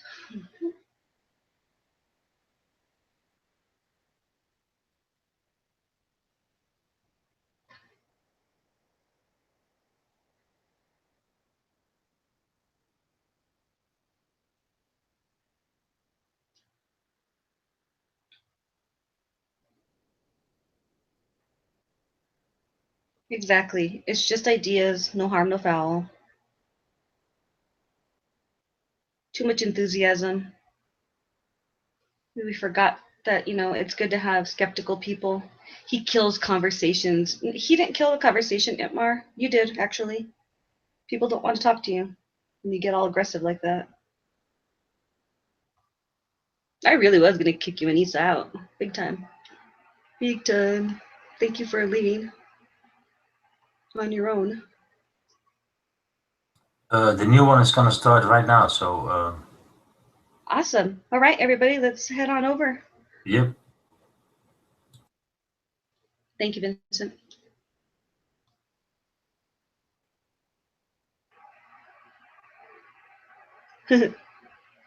Two males budding like a ram. It's funny if you just think of the budding part and not the ram part. It's funny. Or maybe the ram part's part of it too. I don't know. Let's go.